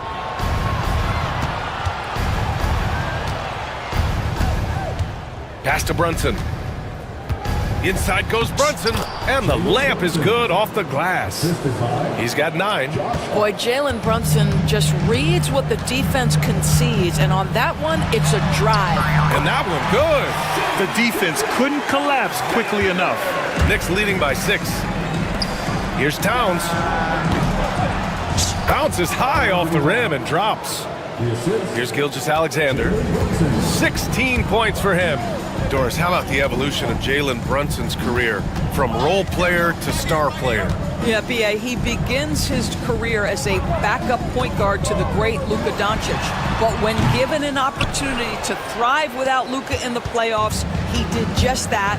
Then he gets his own team and takes his game to an MVP level. Incredible evolution. Now here's Brunson. He's got 9. Bridges passes to Towns. 6 to shoot. And then jammed down as he goes right over Chet Holmgren. How about the creativity, the athleticism? That's a rare combination for a guy his size. Go to work, Cat. Gilgeous-Alexander looking it over. Taking it inside. SGA. He's been shooting with great consistency tonight. Love to see that confident play on offense. Towns finds Brunson.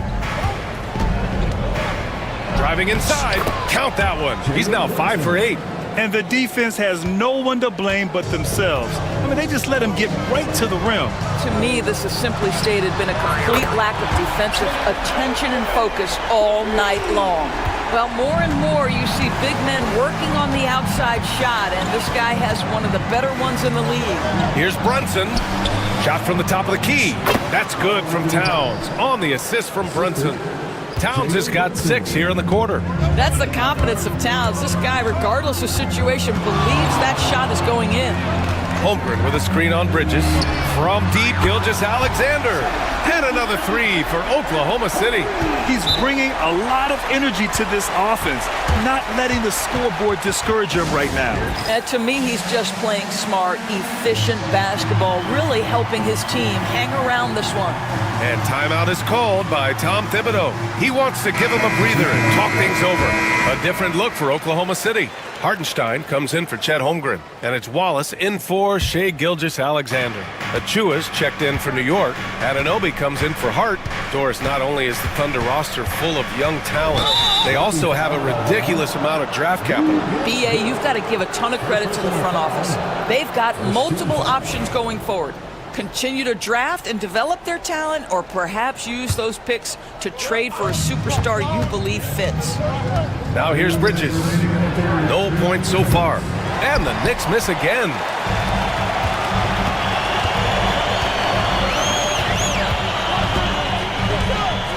Tucker against Williams.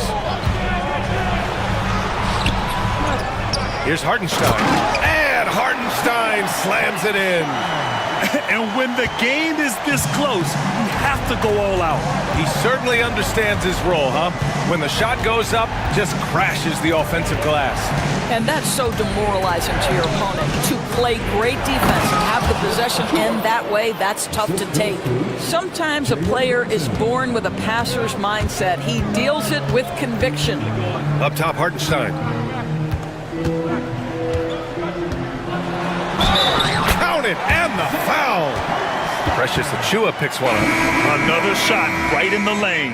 That's been their MO this evening. McBride, he's checked in for New York. Oklahoma City shooting their first foul shot of the game. Doris, it's hard to believe the Knicks title drought has gone on for over 50 years now. Oh, that fan base is just dying for an opportunity to win the championship. And here's the thing, BA, what I love about that fan base, through all the years where the Knicks struggled, on any given night, that building is as electric as any in the league. New York making a switch here. Wright's checked in.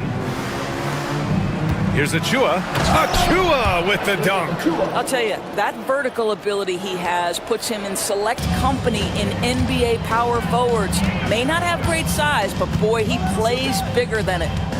Now here's Williams. He has 6. Over Tucker. Williams' shot is good. Williams has got 8. And I like when Williams works in these mid-range areas. I mean, such an impressive score.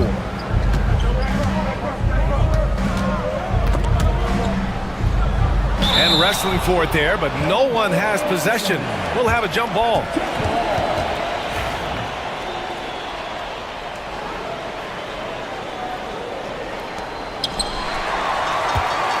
We've got a 9-second difference between the shot clock and game clock. For the tie, Pure from three-point range. He's got 11. Here in the second half, they're really focused on stretching the floor.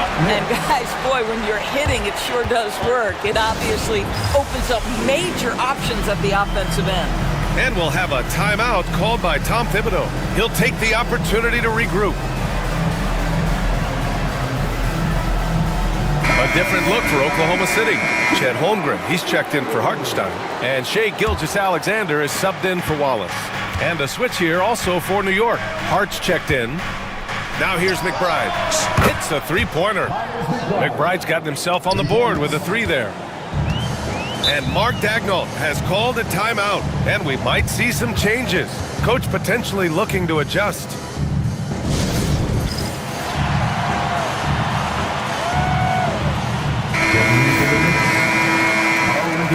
And we've got a timeout called by Mark Daigneault. We might see him looking to make some tweaks to the strategy here. You have to like what we're seeing from Karl Anthony Towns. Boy, he's been relentless, and to this point, they haven't had an answer for him on the inside. Let's see if they make some adjustments coming out of the timeout. Here's Gilgeous-Alexander. He's got 21. Williams, a screen on Anunoby. Here's Gilgeous-Alexander. The 15-footer is good. Gilgeous-Alexander's got 9 points in the quarter. And both teams playing with a little more urgency in this half. They are getting after it hard. It has become a real battle out there. And at the close of the third quarter, still a close game. Both teams putting up points in a hurry. And a worthy candidate tonight as we take a look at our State Farm assists of the game. You have to love his unselfishness and ability to make those around him better. Well, this is exactly what you're looking for from your point guard. Survey the floor, serve it up on time and on target. Well, what a terrific game it's been so far, with this fourth quarter sure to bring more pressure-packed basketball. And on the floor for New York here in the fourth, Josh Hart is out there with OG Anunoby. Then it's Mikal Bridges. Then there's Jalen Brunson. And it's Towns in at the 5, roaming the paint. Just 2 to shoot. Here's Gilgeous-Alexander. And unable to get the go-ahead bucket there. New York has got 4 of 7 threes to go so far in this game. Towns finds Brunson. Out to Bridges. Back to Towns. That one falls. 8 of 10 and scoring with confidence. Guys, that is what you call 2 physical, hard-earned points from Karl Anthony Towns. Go ahead and embrace that contact. From deep, Gilgeous-Alexander. And I'm surprised that didn't go down. I mean, I'm sure he is too. Towns, left side. A few possessions into the fourth. Just over a minute played. And it's Towns with the power finish. This has been the story of the game, a battle fought on offense. And it is a major disadvantage down the stretch if you can't guard. This may just come down to who has the ball last. And the big finish by Holmgren. Yeah, you're going to have to try to... And in a game this close, they're going to challenge the call. Coach does not agree with it, and he wants them to take another look at the monitor.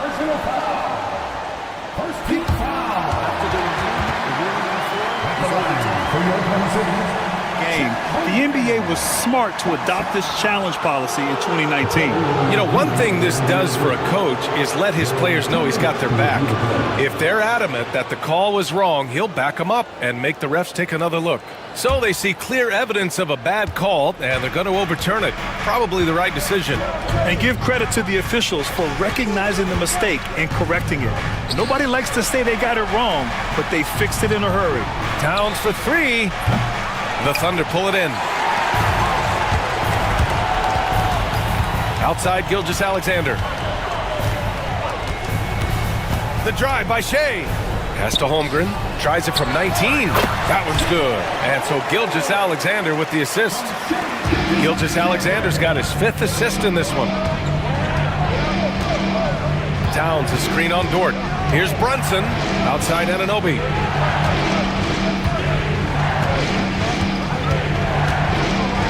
And he makes no mistake. Slam dunk. The vertical of OG Anunoby. Go ahead, sir. Finish with authority. Gilgeous-Alexander against Anunoby. With the teardrop. And Gilgeous-Alexander missing. Well, we didn't see the same kind of control we're used to seeing from him. This guy is usually a tremendous finisher. Offensive rebound. Williams against Hart. To the paint. Here's Anunoby. No, stopping him there. Jams it in, and he's fouled. An opportunity at a three-point play. It's going to go on Shai Gilgeous-Alexander. So it's the Thunder now. They trail by 6. Anunoby against Gilgeous-Alexander. Williams from long range gets the three to fall. Williams is like a vibe. I mean, this guy gets it. He knows they need points there, and he takes it upon himself to deliver. And Brunson, here we go. 1:49 left in the fourth quarter. Outside Anunoby. Towns a screen on Gilgeous-Alexander. Anunoby passes to Towns. Gilgeous-Alexander with the ball. Screen by Holmgren. To tie it up. And it's New York with a rebound. Boy, he won't miss many from that spot. The defense gets lucky there. Ooh, it's stolen by Gilgeous-Alexander. There's the drive. Pass to Holmgren. Back to Gilgeous-Alexander. 1:02 left in the fourth. Out of bounds. It'll go to the Knicks. Just horrible timing for this team. That mistake could spell disaster. 1:02 left in the fourth quarter. It's Bridges on the wing. Back to Brunson.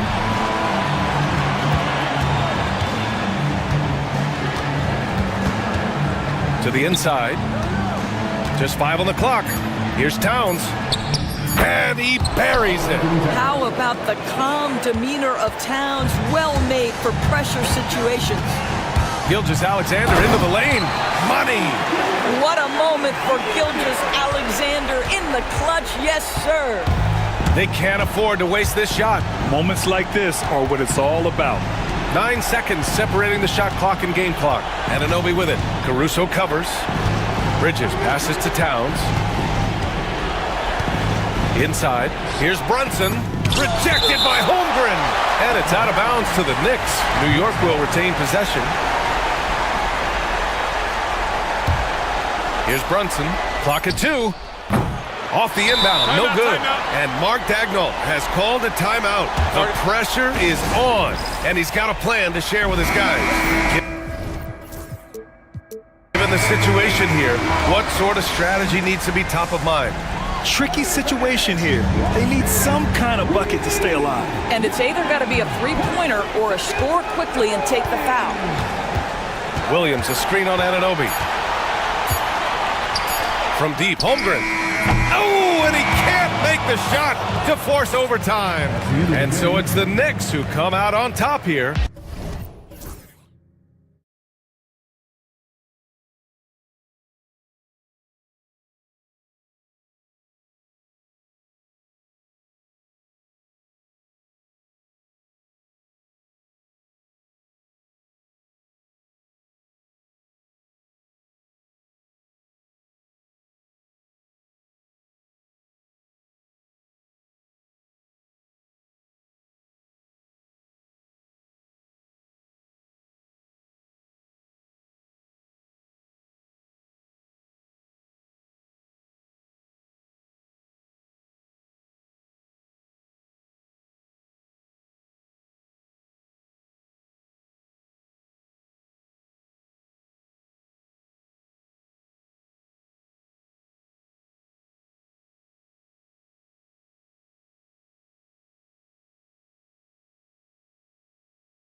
The center position.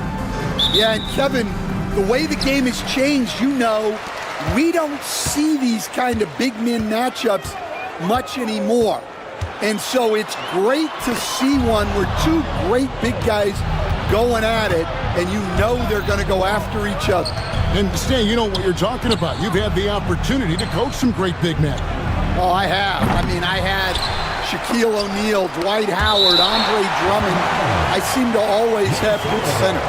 And the starting lineup for the Timberwolves. Nickeil Alexander-Walker out there with Edwards. And it's Rudy Gobert. Then it's Randall. And it's McDaniels in at the small forward. Drills it from outside. Well, this is why Edwards is a nightmare for defenses. He can drive right through you or pull you apart from range like this. And the whistle blows. It's going to be on Jalen Suggs. That is his first foul of the game. It's time now to hear from our Hall of Fame reporter, David Aldridge. What's the latest, David? I had a chance to catch up with Jamal Mosley, and we talked about the bruising big man, Julius Randle. He told me Julius sets the tone for them with his physicality. So we have to try and match that. We can't let him bully his way into the lane and get to his spots. We have to make him uncomfortable. Kevin? Thank you, David. Franz Wagner, as we know, Stan, came into the league with a splash and hasn't really slowed up since. Now, Kevin, I think he's surprised a lot of people. He has never played like a young guy. He's always played with the maturity of a veteran guy, and he just keeps getting more and more responsibility. He's handled it well, and then he could become a perennial all-star. I like that assessment. And no doubt they'd love to see him get a lot more of those opportunities. And that deficit will go away quickly if he does, Greg. Now here's Edwards. He's got 7, and the whistle blows. It's going to be on Anthony Edwards. That is his first foul of the game. Oh, great defense there. Anticipated the play and got there first. Suggs against Edwards. Suggs passes to Banchero. Shoots over McDaniel. And it's Banchero missing. Well, credit the defense there. Bothered him enough that he couldn't get it to go down. And wrestling for it there, but no one has possession. We'll have a jump ball.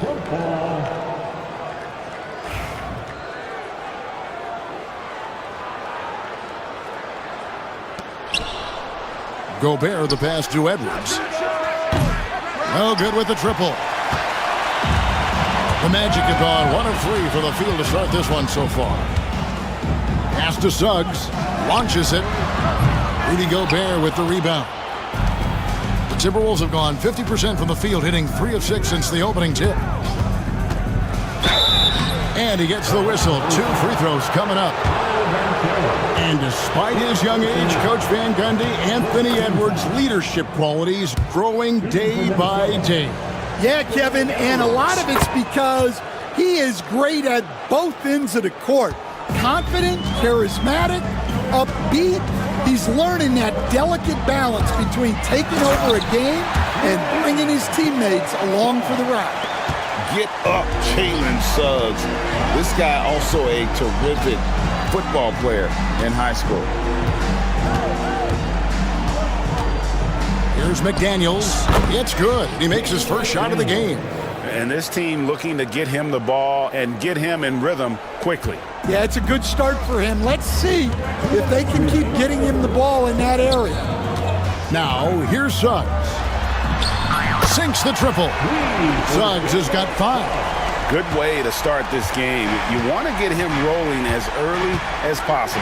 Yeah, and I'll tell you what, if he gets into a good rhythm early, watch out. Here's Gobert. McDaniels with the ball. Now guarded by Caldwell Pope. And yep, we thought we might see it. And the coach's challenge has been triggered on the personal foul call. And this is the time now where the officials can review in closer detail what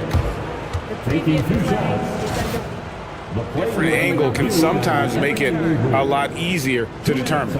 Indeed, and the one thing with replay review is that when you see the slow motion replays, you really get a new appreciation for just the immense speed at which these players are moving and how fast the action really is and how hard it can be sometimes, you know, Greg, to make the right call.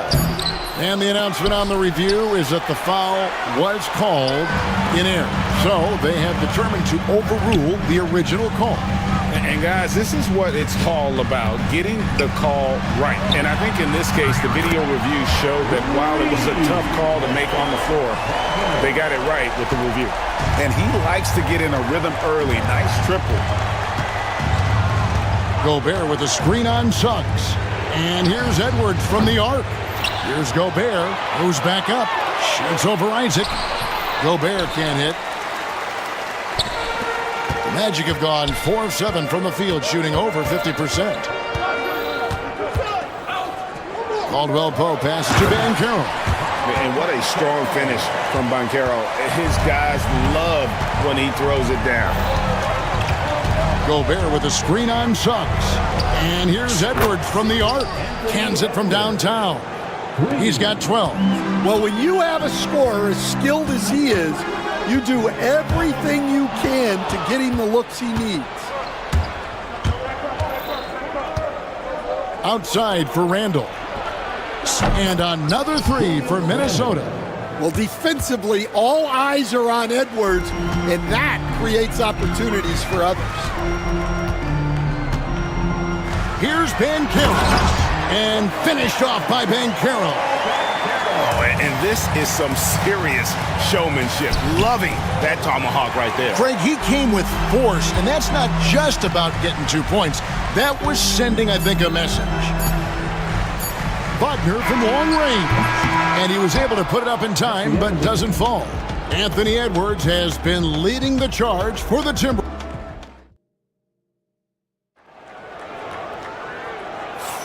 And this has been a fairly close game through the first quarter, and we'll see what happens here in the second. And some stats here, guys. The scoring breakdown for the Timberwolves. Well, the thing about hitting early threes, it spaces the floor and makes things a lot easier offensively. And they're making their own luck with how hard they're playing, forcing turnovers and turning that into offense.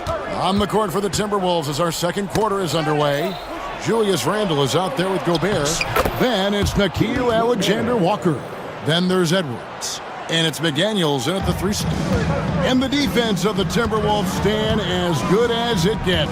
Well, Kevin, they can compete with anyone when it comes to size, not just up front, but on the wings.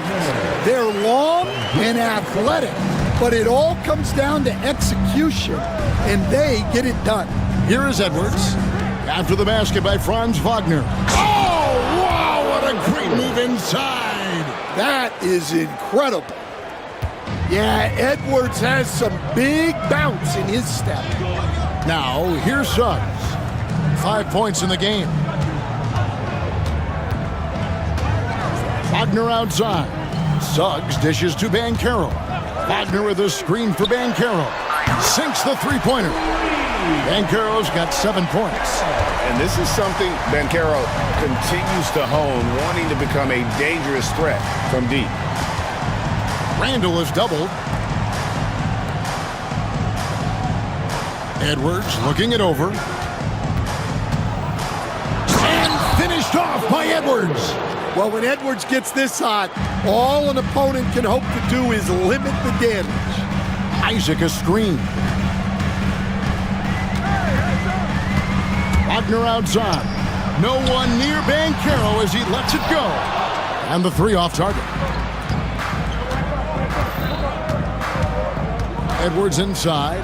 He's covered by Suggs. Here's Gobert. And finished off by Gobert. And the slam.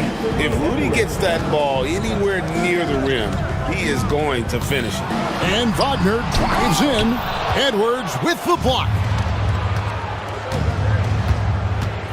To the paint. Here's Gobert. And finished off by Gobert. And he can time his passes so perfectly. Wow, what an assist. Wagner finds Isaac. Back to Wagner. For years, it seemed like the league was going to go smaller. But Leslie Gregg, it seems like size is back in fashion.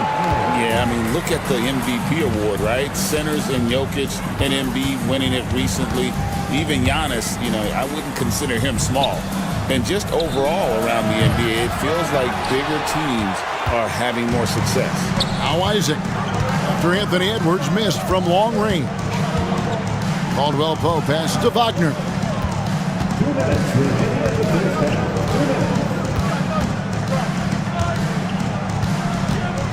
Just 5 to shoot. Here's Banchero. And finished off by Banchero. And once Banchero gets going, boy, it's hard to stop him. Given his size and speed, he's going to be a handful. Now here's Edwards. He's got 16. And slam dunk by Gobert. And he can do a lot more damage to the rim than that when he wants to. Oh, you're right. And with the lead they're enjoying, I'm surprised he didn't put a little something extra on that one. Naz Reid, he's checked in for Gobert. And Jamal Mosley has called timeout. This will give him a chance to discuss some potential alterations.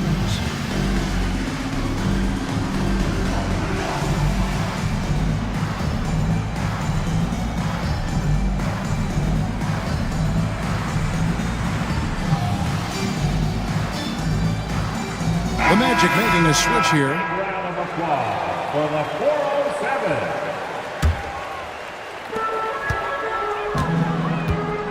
Edwards against Suggs.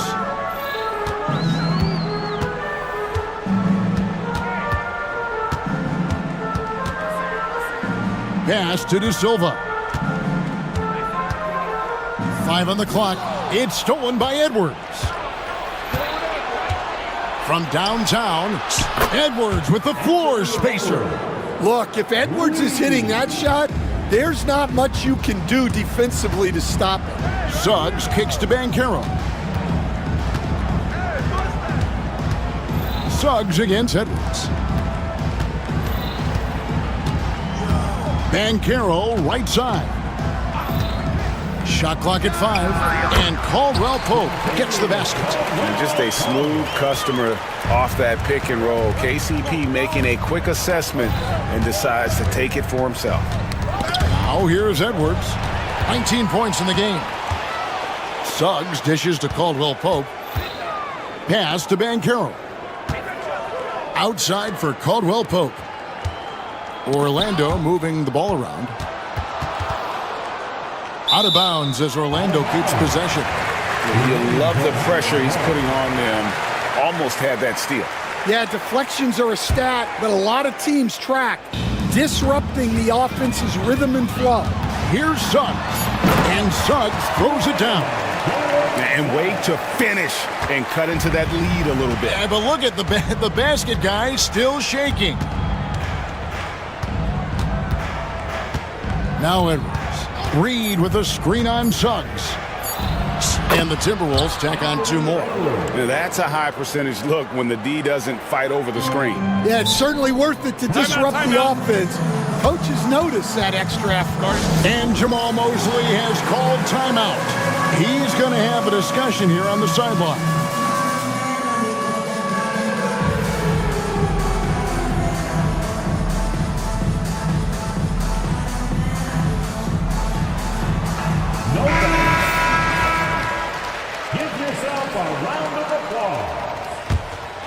Substitution on the board. Here's Caldwell Pope, and no luck with that time on the buzzer beater. And so it's Minnesota bringing the quarter to a close with a 7-point lead. They're pounding the ball inside, and that's where they've gotten their best production tonight. We come back right after this.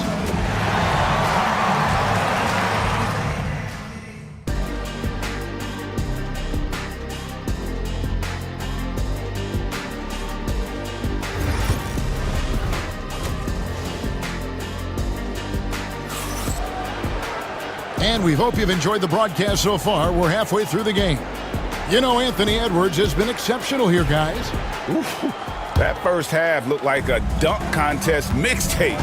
Was just destroying the rim. Well, they've got to build a wall immediately because he'll just keep attacking like that if they don't. They've got Black. Bankero up there with Franz Wagner. Then it's Contavious Caldwell-Pope. And it's Anthony in at the 3. This is out there for Orlando. Assist from The Magic trail by 9. Wagner outside. Puts up a 3. No, it doesn't go. His 4th miss in 8 attempts. And Stan, after a few down years, the Magic has been recaptured here in Orlando. It sure has, Kevin. They've had great draft picks. They have a couple of young franchise cornerstones. They've got size. They've got guys who will continue to improve. This team's got a chance to be really, really good going forward. Now, here's DiVincenzo.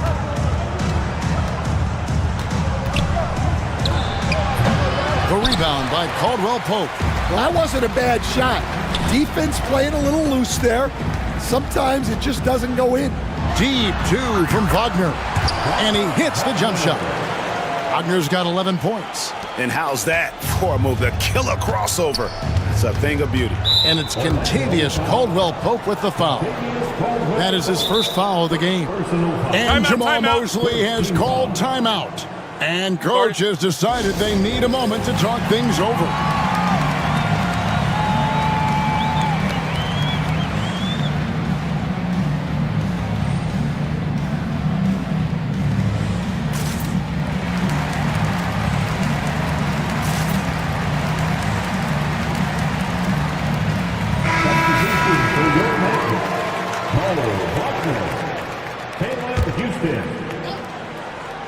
And we're about a minute and a half here into the second half.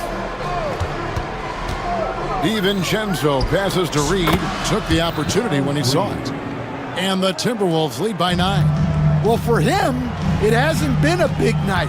With his reputation, they've used him more as a decoy. With a short break in the action, gives us a chance now to send it over to David Aldridge.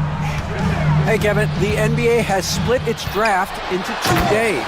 The league's executive VP and head of operations, Joe Dumars, says rosters have expanded and you're seeing a larger influx of talent, a lot of times in the second round. This format will do justice to those slept-on players. Kevin? Yeah, good stuff, DA. Some Hall of Famers from that second round, for sure. Randall against Wagner. Wagner a screen on Randall. And it's Wagner missing. And that is the exact type of opportunity this offense is looking to create. Yeah, quality offense will serve you well in the long run. You can't settle for bad shots. I love that they're continuing to attack despite being up big. Yeah, they're being absolutely relentless, building this lead in every way possible. And Reed throws it down. A fantastic decision-making big. Randall with the right choice there, finding the open man. Minnesota shooting their 3rd free throw shot of the game. Greg, this is some kind of note. Last year, Minnesota, for just the 2nd time, had ever won a series in the postseason. Yeah, they've been bounced in the first round, 10 of 12 appearances. But last year's team was different. Their elite defense fueled the conference finals run. Now, here's DiVincenzo. 1:46 left here in the 3rd quarter. No stopping him there. Jams it in as he's fouled. Chance now for a 3-point play. That one on Caldwell-Pope. Just rubbing. And it looks like, yep, it's a coach's challenge. The officials. And this is the time now where the officials can review in closer detail what constituted the original personal foul. Getting a different angle can sometimes make it a lot easier to determine. Indeed, and the one thing with replay review is that when you see the slow motion replays, you really get a new appreciation for just the immense speed at which these players are moving and how fast the action really is and how hard it can be sometimes, Greg, to make the right call. And so the word is in. They've decided that the call stands as it was made on the floor. And, even if a coach still feels this wasn't the right call, you got to acknowledge the effort being put in to reviewing it. The double checking and the game continues on. Banchero draws the double. And a bit of a battle here for the ball. The official signals a jump ball here.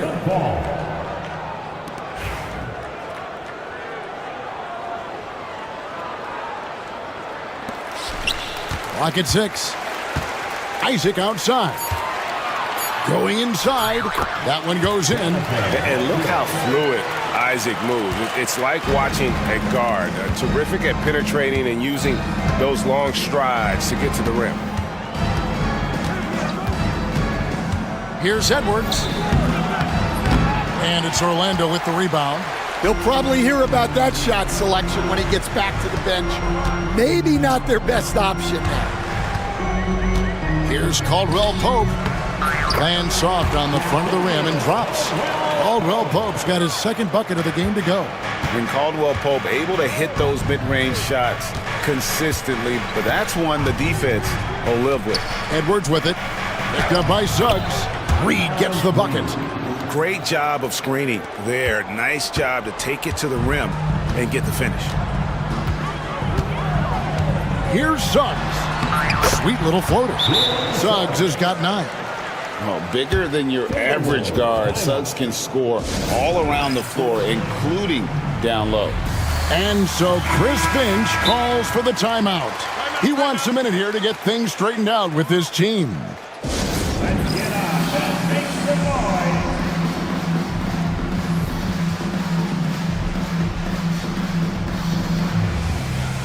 Gobert, he's checked in for the Timberwolves. McDaniels comes in for Alexander Walker. Timberwolves leading by 12. We've got a 9-second difference between the shot clock and the game clock. Gobert with a screen for Edwards. Inside, and slam dunk by Gobert. Pushing the action, getting others involved. He does it time and time again. Yeah, when you're moving the ball like that, it just keeps everyone engaged in the game. Here's Suggs, and Suggs throws it down. Now that's what I call a momentum changer. Yeah, when you've got a point guard with that kind of spring, no lead is safe. Yeah, he saw the opportunity to finish with some authority, trying to fire his guys up. Edwards finds Gobert. That will count. And no good on the last second attempt this time. And so it's Minnesota up by a dozen here at the end of the quarter. And their ability to get points in the paint has made all the difference. And now we have a moment to reveal our State Farm assist of the game. And definitely deserving of the prize tonight. How about the read he made here? Looking like a point guard. Put the pass right on the money. Well, his height gives him the ability to see the floor, and he makes a quick decision and a great pass. And we reach the fourth quarter in a game that may be already out of hand. And now the latest from our reporter, David Aldridge. Hey guys, I listened in on what Chris Finch was talking about with his players. He told them, don't look at the scoreboard. We have to play like we're tied. They want their team to sustain that level of effort, and we'll see how it works out. Kevin? Thank you, David. On the court for Minnesota, we've got Jaden McDaniels. Edwards is out there with Nickeil Alexander-Walker. And it's Rudy Gobert, and it's Randall in at the 4-man position. And you don't want to give up that kind of look too often. It's Edwards on the wing. He's covered by Banchero. And finished off by Edwards. Well, Edwards is such a strong player. Skilled at absorbing contact and still finishing. Wagner wide open. Another miss by Orlando. Well, you couldn't ask for a better look. That's one he's got to knock down. To the wing on the left. Gobert with a screen on Wagner. Here's Randall. The rebound by Caldwell Pope. And here's Caldwell Pope. He brings it up for Orlando. They trail by 14. Banchero passes to Wagner. And Stan, we seem to be in the midst of a big man renaissance in the NBA. I love it. So that being said, which of these big stars do you like the most? Well, that's a tough question because there's so much talent and they're all different. You've got Embiid, who is unstoppable offensively. You've got Wembanyama with his combination of size and length, skill and agility. You've got guys who can shoot the ball. But the guy that combines the most of those things that I would take, Nikola Jokic. McDaniels against Wagner, and stolen by Wagner. Suggs finds Isaac. Van Carroll looking around. Back to Isaac. Out to the right wing. Just 5 on the clock. Stolen by McDaniels. Pass to Alexander Walker. Randall against Isaac. 16 feet away. Randall with the bucket. And the Timberwolves lead by 15. And a closer look here at the hustle stats for the Timberwolves. Well, they've shown just outstanding effort defensively, and it's resulted in several forced turnovers.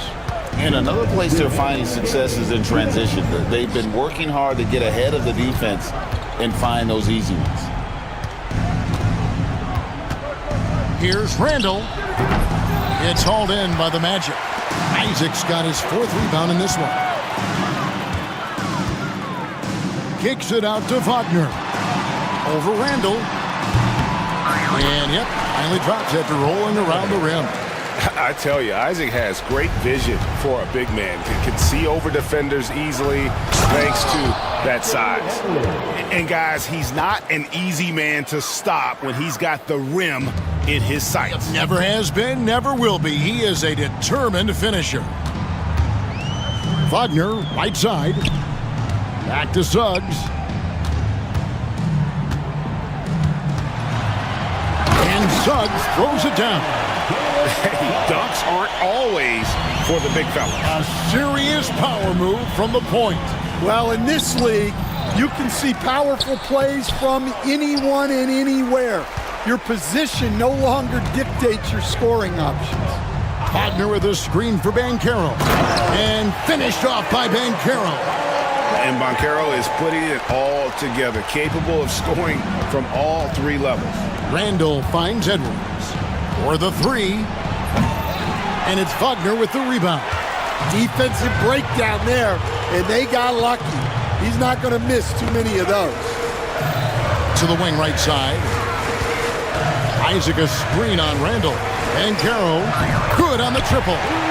Used to these big moments from his college days. Banchero's heartbeat should stay low here. Orlando moving the ball around. Suggs kicks to Wagner. Fires the 3. Rebound Minnesota. At one point they led by 16. Well, for the Timberwolves, they can just run out the clock here.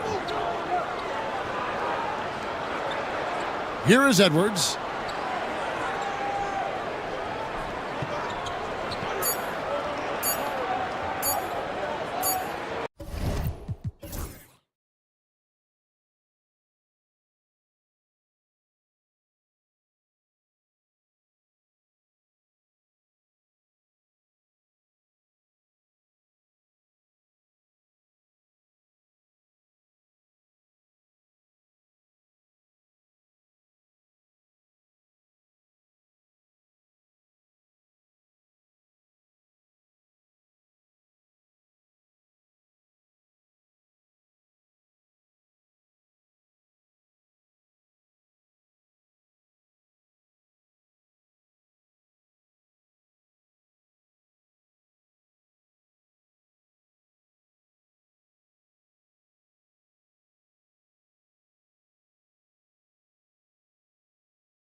This game wouldn't be close, Brent. You're right, BA, but we're not doing it. We're out here on the court, and we want to see guys going at it. Tonight, given where these teams are, can the underdog step up, rise up, and get an unexpected win? We're going to find out.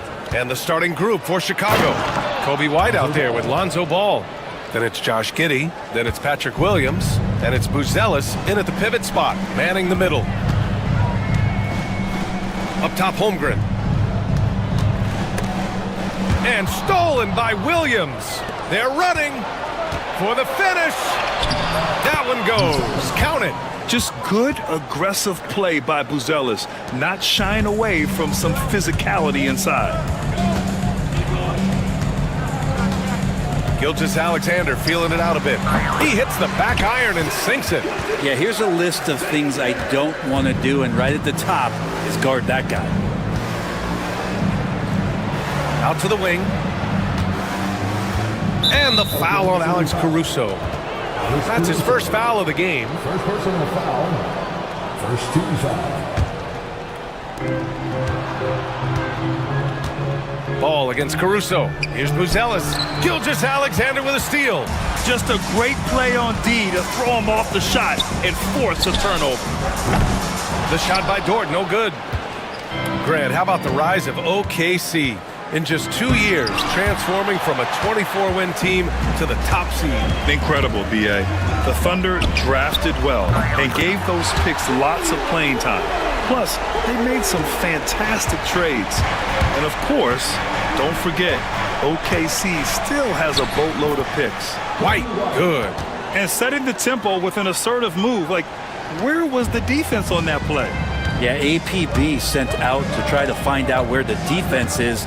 Inexcusable. Holmgren with a screen on ball. Outside, Gilgeous-Alexander. Chicago with a rebound. It's Giddey on the wing. Dort defending. Holmgren against ball. White looking it over. Driving in. And a nice finish on the layup. I love this approach. Getting him involved early, and it's already paying off. Well, he's going to just keep going now. That's early confidence for him. Gilgeous-Alexander against ball. Outside, Gilgeous-Alexander. 6 on the shot clock. And it's Giddey with a rebound. Despite the miss, those are the kind of looks coaches hope to create. Williams against White. Down low. Shoots. Buzelis. And he drops in the layup off the glass. He still needs to fill out to be more physical down there, and that will come with time. But Buzelis can handle his own. Holmgren with a screen on ball. Pass to Holmgren. The three is up. Buzelis grabs the board. Bulls leading by 5. Wow, potent offense. It's been fun to watch. Just aggressive and effective, taking it right to the defense. And here's Holmgren from the stripe. Pulled the shot a little left. The bounce goes his way, though. Yeah, it's just too easy for Holmgren. Man, is he fun to watch operate off the catch. And over the last few years, SGA has emerged as an all-NBA level player, Brent. What's been the key to his success? I think the key, BA, to him is his confidence. I think that he feels like he is overlooked on a nightly basis and does not get the respect he deserves. So he comes in with that chip on his shoulder, and he plays the entire game coming at any defense that people throw at him. Right, hits them both. Well, when he gets into a groove at the free throw line, it doesn't just last for tonight. This might be 2 weeks, 2 months, something like that. Williams a screen on ball. Gilgeous-Alexander passes to Williams. Connects from downtown. Williams has got 6. A shot that Williams continues to work on. You love seeing these type of results. White against Dort. Rejected by Holmgren. And he gets it back. And again, Chicago, no good. If they play this right, they can go 2 for 1. Yeah, they really have to work the clock right now. Gilgeous Alexander's shot is good. SGA doesn't rely on the three to get his points, but man, when it's falling, watch out. Here's Buzelis. From behind the arc. Drains the triple. He's got 7. And that's what they want to do. Get him open looks early. There's a 4-second difference from the shot clock and the game clock. Here's Holmgren. Ball with a steal. And up the court come the Bulls on the break. And he lays it in off the breakaway. Yeah, he was hungry right there. As soon as he got the steal, he was off to the races. And slam dunk by Gilgeous Alexander. B.A., when he gets the rim in his sights, it's tough to stop. So aggressive and a determined finisher. Nice. Great job on the back end of the play. Yep, finished with both hands, making sure of it. Williams from long range. No good. Misses at the buzzer. The baskets were coming early and often in the first quarter. Chicago ahead. They're up by...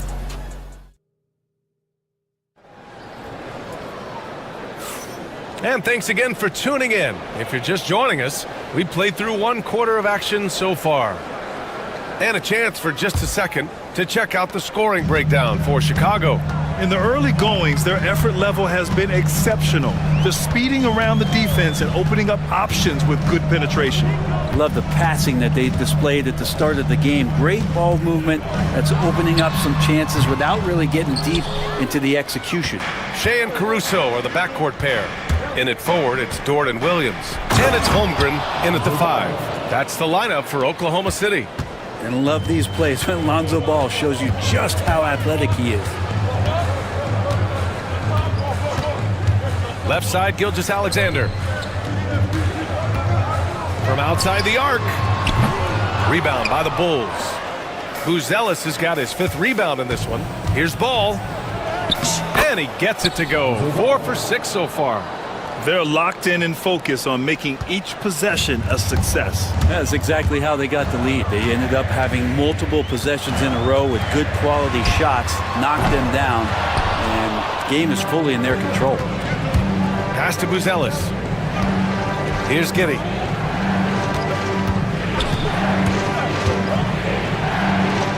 Over to the wing. Now here's Williams. Williams defending. 5 on the clock. And he dunks it down. Okay now, Rook. Zealous. Showing he can finish with some power. Gilgeous Alexander on the wing. Hounded by Ball. Holmgren with a screen on Ball. Pass to Holmgren for 3. Ball with the rebound. He had more than enough room to hit that. Just couldn't make it happen.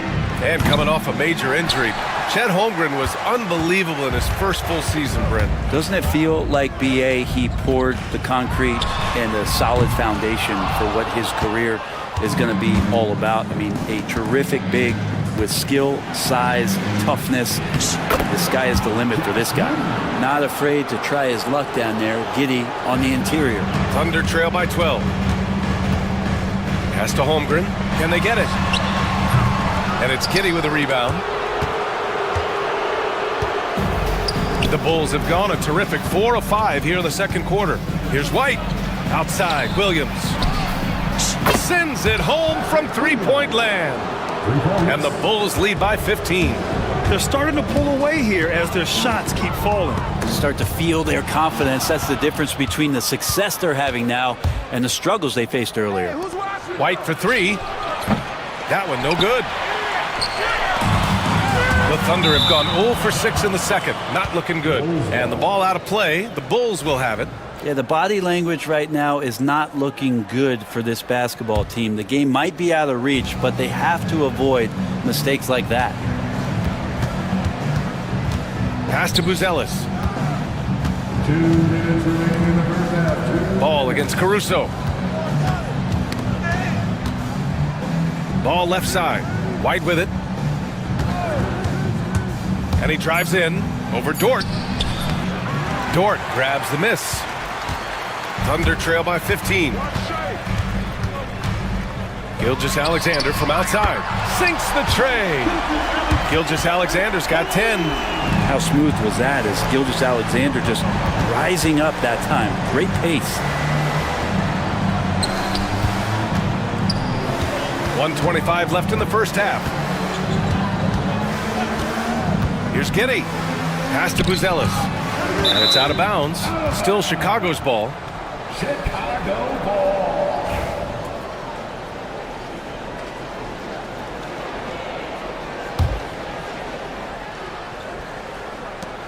There's a minute 17 left to play in the first half.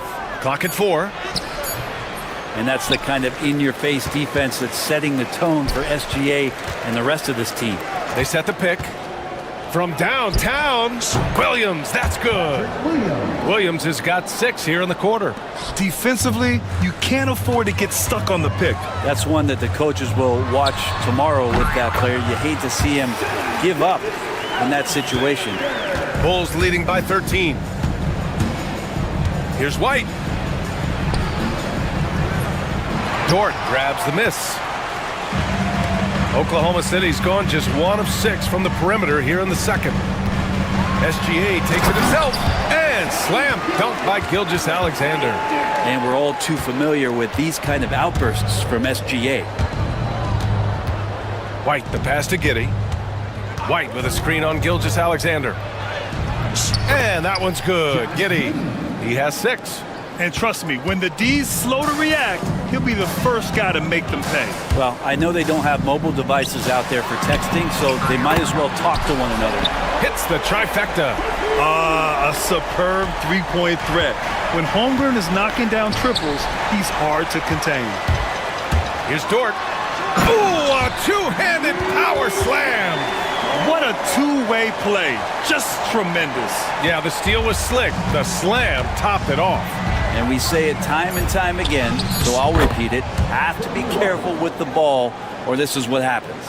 And just totally relentless, only increasing the intensity level. And he's the guy that you want to go to right now, trying to put this one away.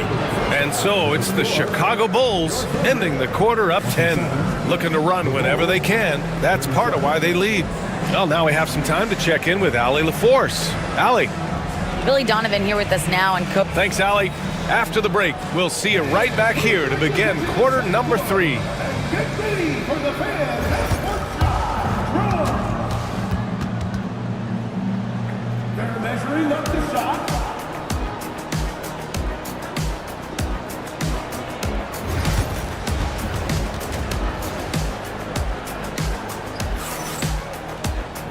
Well, for those just tuning in, thanks for being with us. Second half of this game still to play. You know, Shai Gilgeous-Alexander has been exceptional here, guys. Through 2 quarters of play, he's been an excellent source of points. Yeah, he's shouldering the load right now and looking really comfortable while he's doing it. And you played for several different coaches with very different philosophies, Grant. Did you have a favorite system? Well, you know, B.A., I did. I played 19 years, a number of different coaches, but the 8 seconds or less offense back when I was with the Suns as a player, you want to run, and honestly, it's so much fun getting up and down the court like that. Second half underway. Here's who Billy Donovan's got on the floor. Lonzo Ball is out there with Kobe White. Then it's Smith. Then there's Kevin Huerter. And it's Phillips in at the 4. A great move. I mean, the defense has no response. Well, just ripping through right there as he finds the open spot and gets right through there. High basketball IQ play.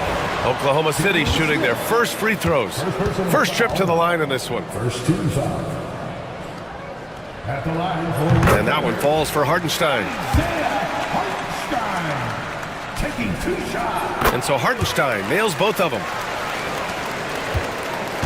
Bulls leading by 10. Here's Ball. Hartenstein pulls it in.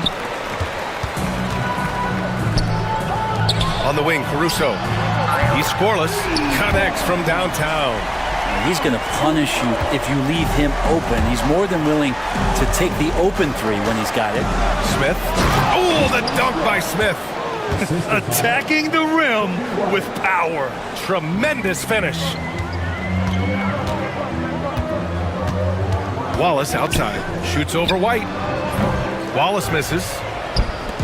And so it's White with it. He brings it up for the Bulls.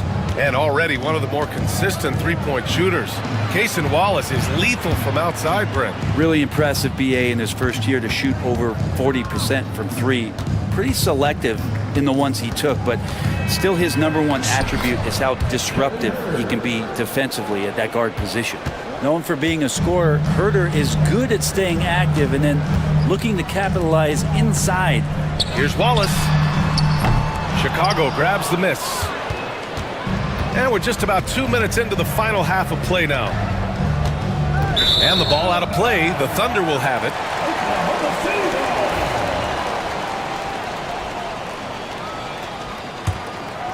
Thunder trail by 11. Now here's Caruso. Over ball. Caruso with the bucket. Caruso's got 5 points. And the foul on Alex Caruso. That's foul number 2 for him. Second personal foul. First team foul. Chicago leading by 9. And here's White. Basket's good. He's got 12. Just under 2.5 minutes into this third quarter now. Here's Wiggins. The defense there doing whatever they can to protect the rim. First trip to the free throw line for him in this one. Second team foul. At the line for 2, Aaron Wiggins. First one falls for him. Holmgren, he's checked in for Oklahoma City. Shai Gilgeous-Alexander comes in for Wallace.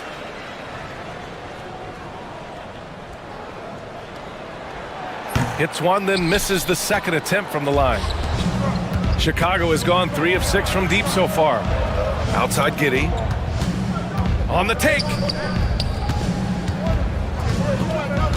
It's Williams, high post. Wiggins on him.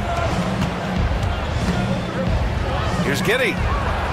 The kick out to Ball. Let's go with a 3. And it's Holmgren with a rebound. Thunder trail by 10. Time now to hear from our reporter, Allie LaForce. The NBA is focused on the next generation. Commissioner Adam Silver said,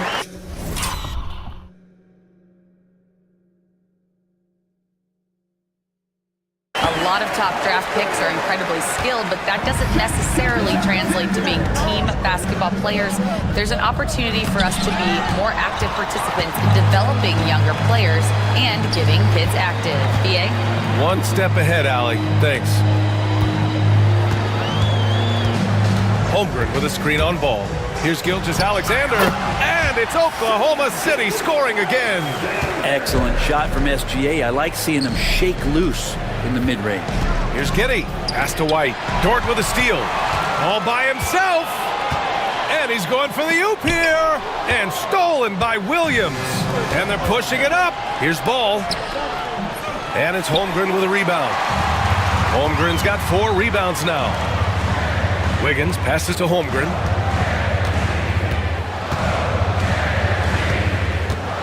Three-pointer. Rebound by the Bulls. Buzelis has got his 6th rebound on the night. And it's Ball off the drive.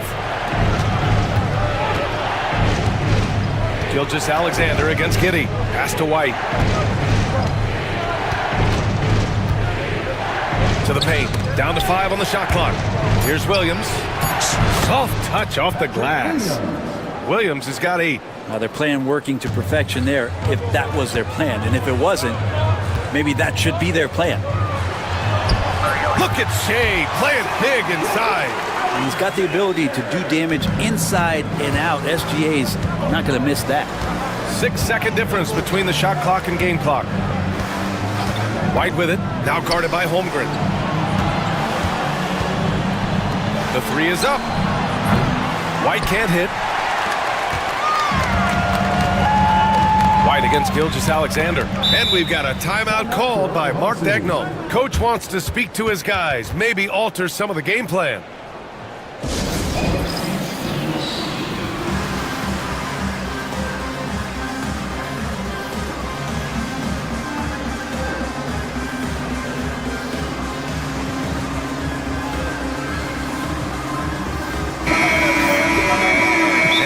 Daigneault has called a timeout. I think right now he must be looking at some adjustments. They're giving up a lot of points in the paint. That's something they have to address here. Yeah, coach knows that. They know that. In the timeout, they're going to hear about it, make the adjustment. And we've got a timeout called by Mark Daigneault. He wants to give him a breather and talk things over.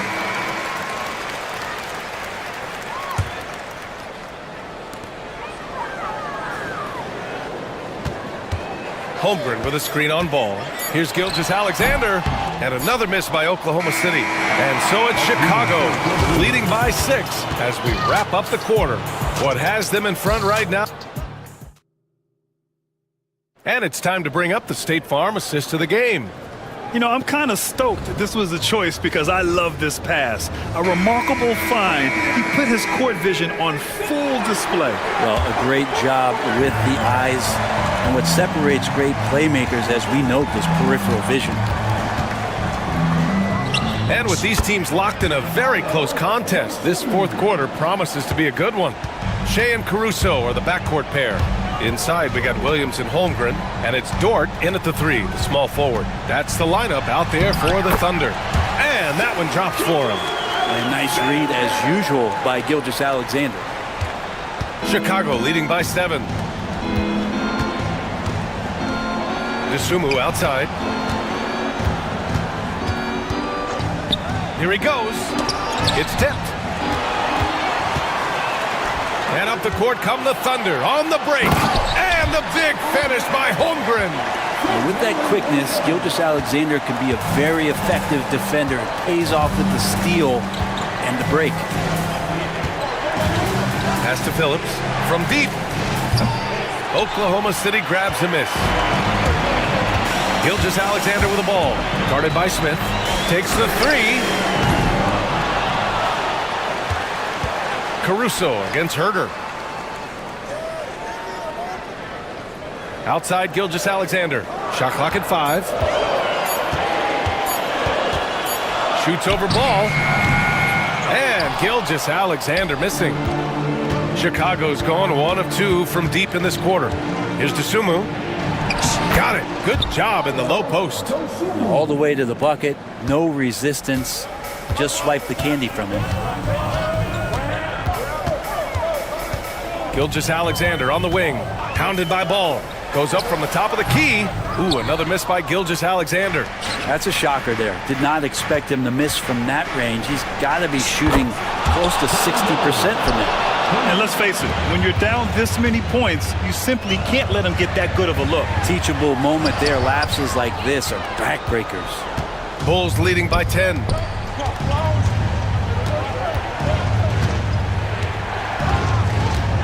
Pass to Dosunmu.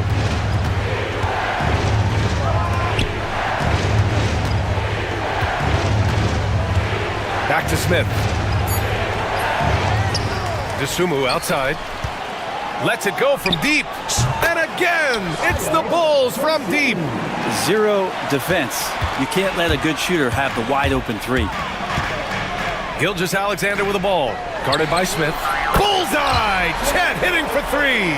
And you can already tell Holmgren has an edge to his game. Gets the 3 right back. That's the competitive streak you need as a young player. Here's Phillips. Another 3 for Chicago. And both teams running long-range plays that are working. Well, both of them looking towards the three-point line. And I like to see that, especially when the results are made buckets. No need to rush here. Take your time. Take your time. This is where you can reset and try to get a good shot. Good on the shot. Dosunmu's got 10 points here in the second half. He means business. Unlikely to be a comeback on his watch. Well, he's grabbed a tee and a blanket because he's putting this one to bed. From deep, Gilgeous-Alexander. Offensive rebound. The shot by Dort, no good. And it's the Bulls' ball. They're on a 13-5 run. Smith passes to Dosunmu. The shot. Again, the Bulls score. And they were really able to find the mismatches they wanted and exploit those all night. Great execution from the players and coaching staff for the Bulls. Man, they were in a groove from long range tonight. Yeah, they were able to find space, and they were ready to let it fly the moment they saw an opening. And no question this was a team effort, but you have to love how big a night this was for Kobe White. With all these assists, it's obvious how well that he can see the entirety of the floor out there. If an easy bucket is to be had, he'll find it. The Bulls making a switch here. Ellis is checked in for Smith. Williams comes in for Phillips. Josh Giddey's checked in for Herter. And it's White in for Dosunmu. Here's Gilgeous-Alexander, and he wills that one in, sinking it right through the back of the iron. Gilgeous-Alexander does a lot of things well, and this time playing with some great offensive balance. Outside White. Takes it inside. Holmgren with the block. And that's out of bounds. Last touch by White. And Williams has got the ball here for Oklahoma City. They trail by 11. Pass to Holmgren. Fires the three. And that comes off the assist by Gilgeous-Alexander. Gilgeous-Alexander's nothing if not a creator. He can make that pass in his sleep. Dort against White. Oh, and there's a one-hand jam. They really came in with the right mindset today. I can guarantee you their flight home will be filled with some smiles. Yeah, when you step into an opposing team's arena and you can play with this type of composure, boy, that food tastes good on the way out of town. And stolen by Williams. Now a timeout called by Oklahoma City. They trail by 8. Your thoughts, guys? Trying to extend this one, but it seems futile. Yeah, this is the classic too little, too late. The effort coming and not enough time for them to get back in it. 15 seconds left in the fourth quarter. Gilgeous-Alexander against Ball.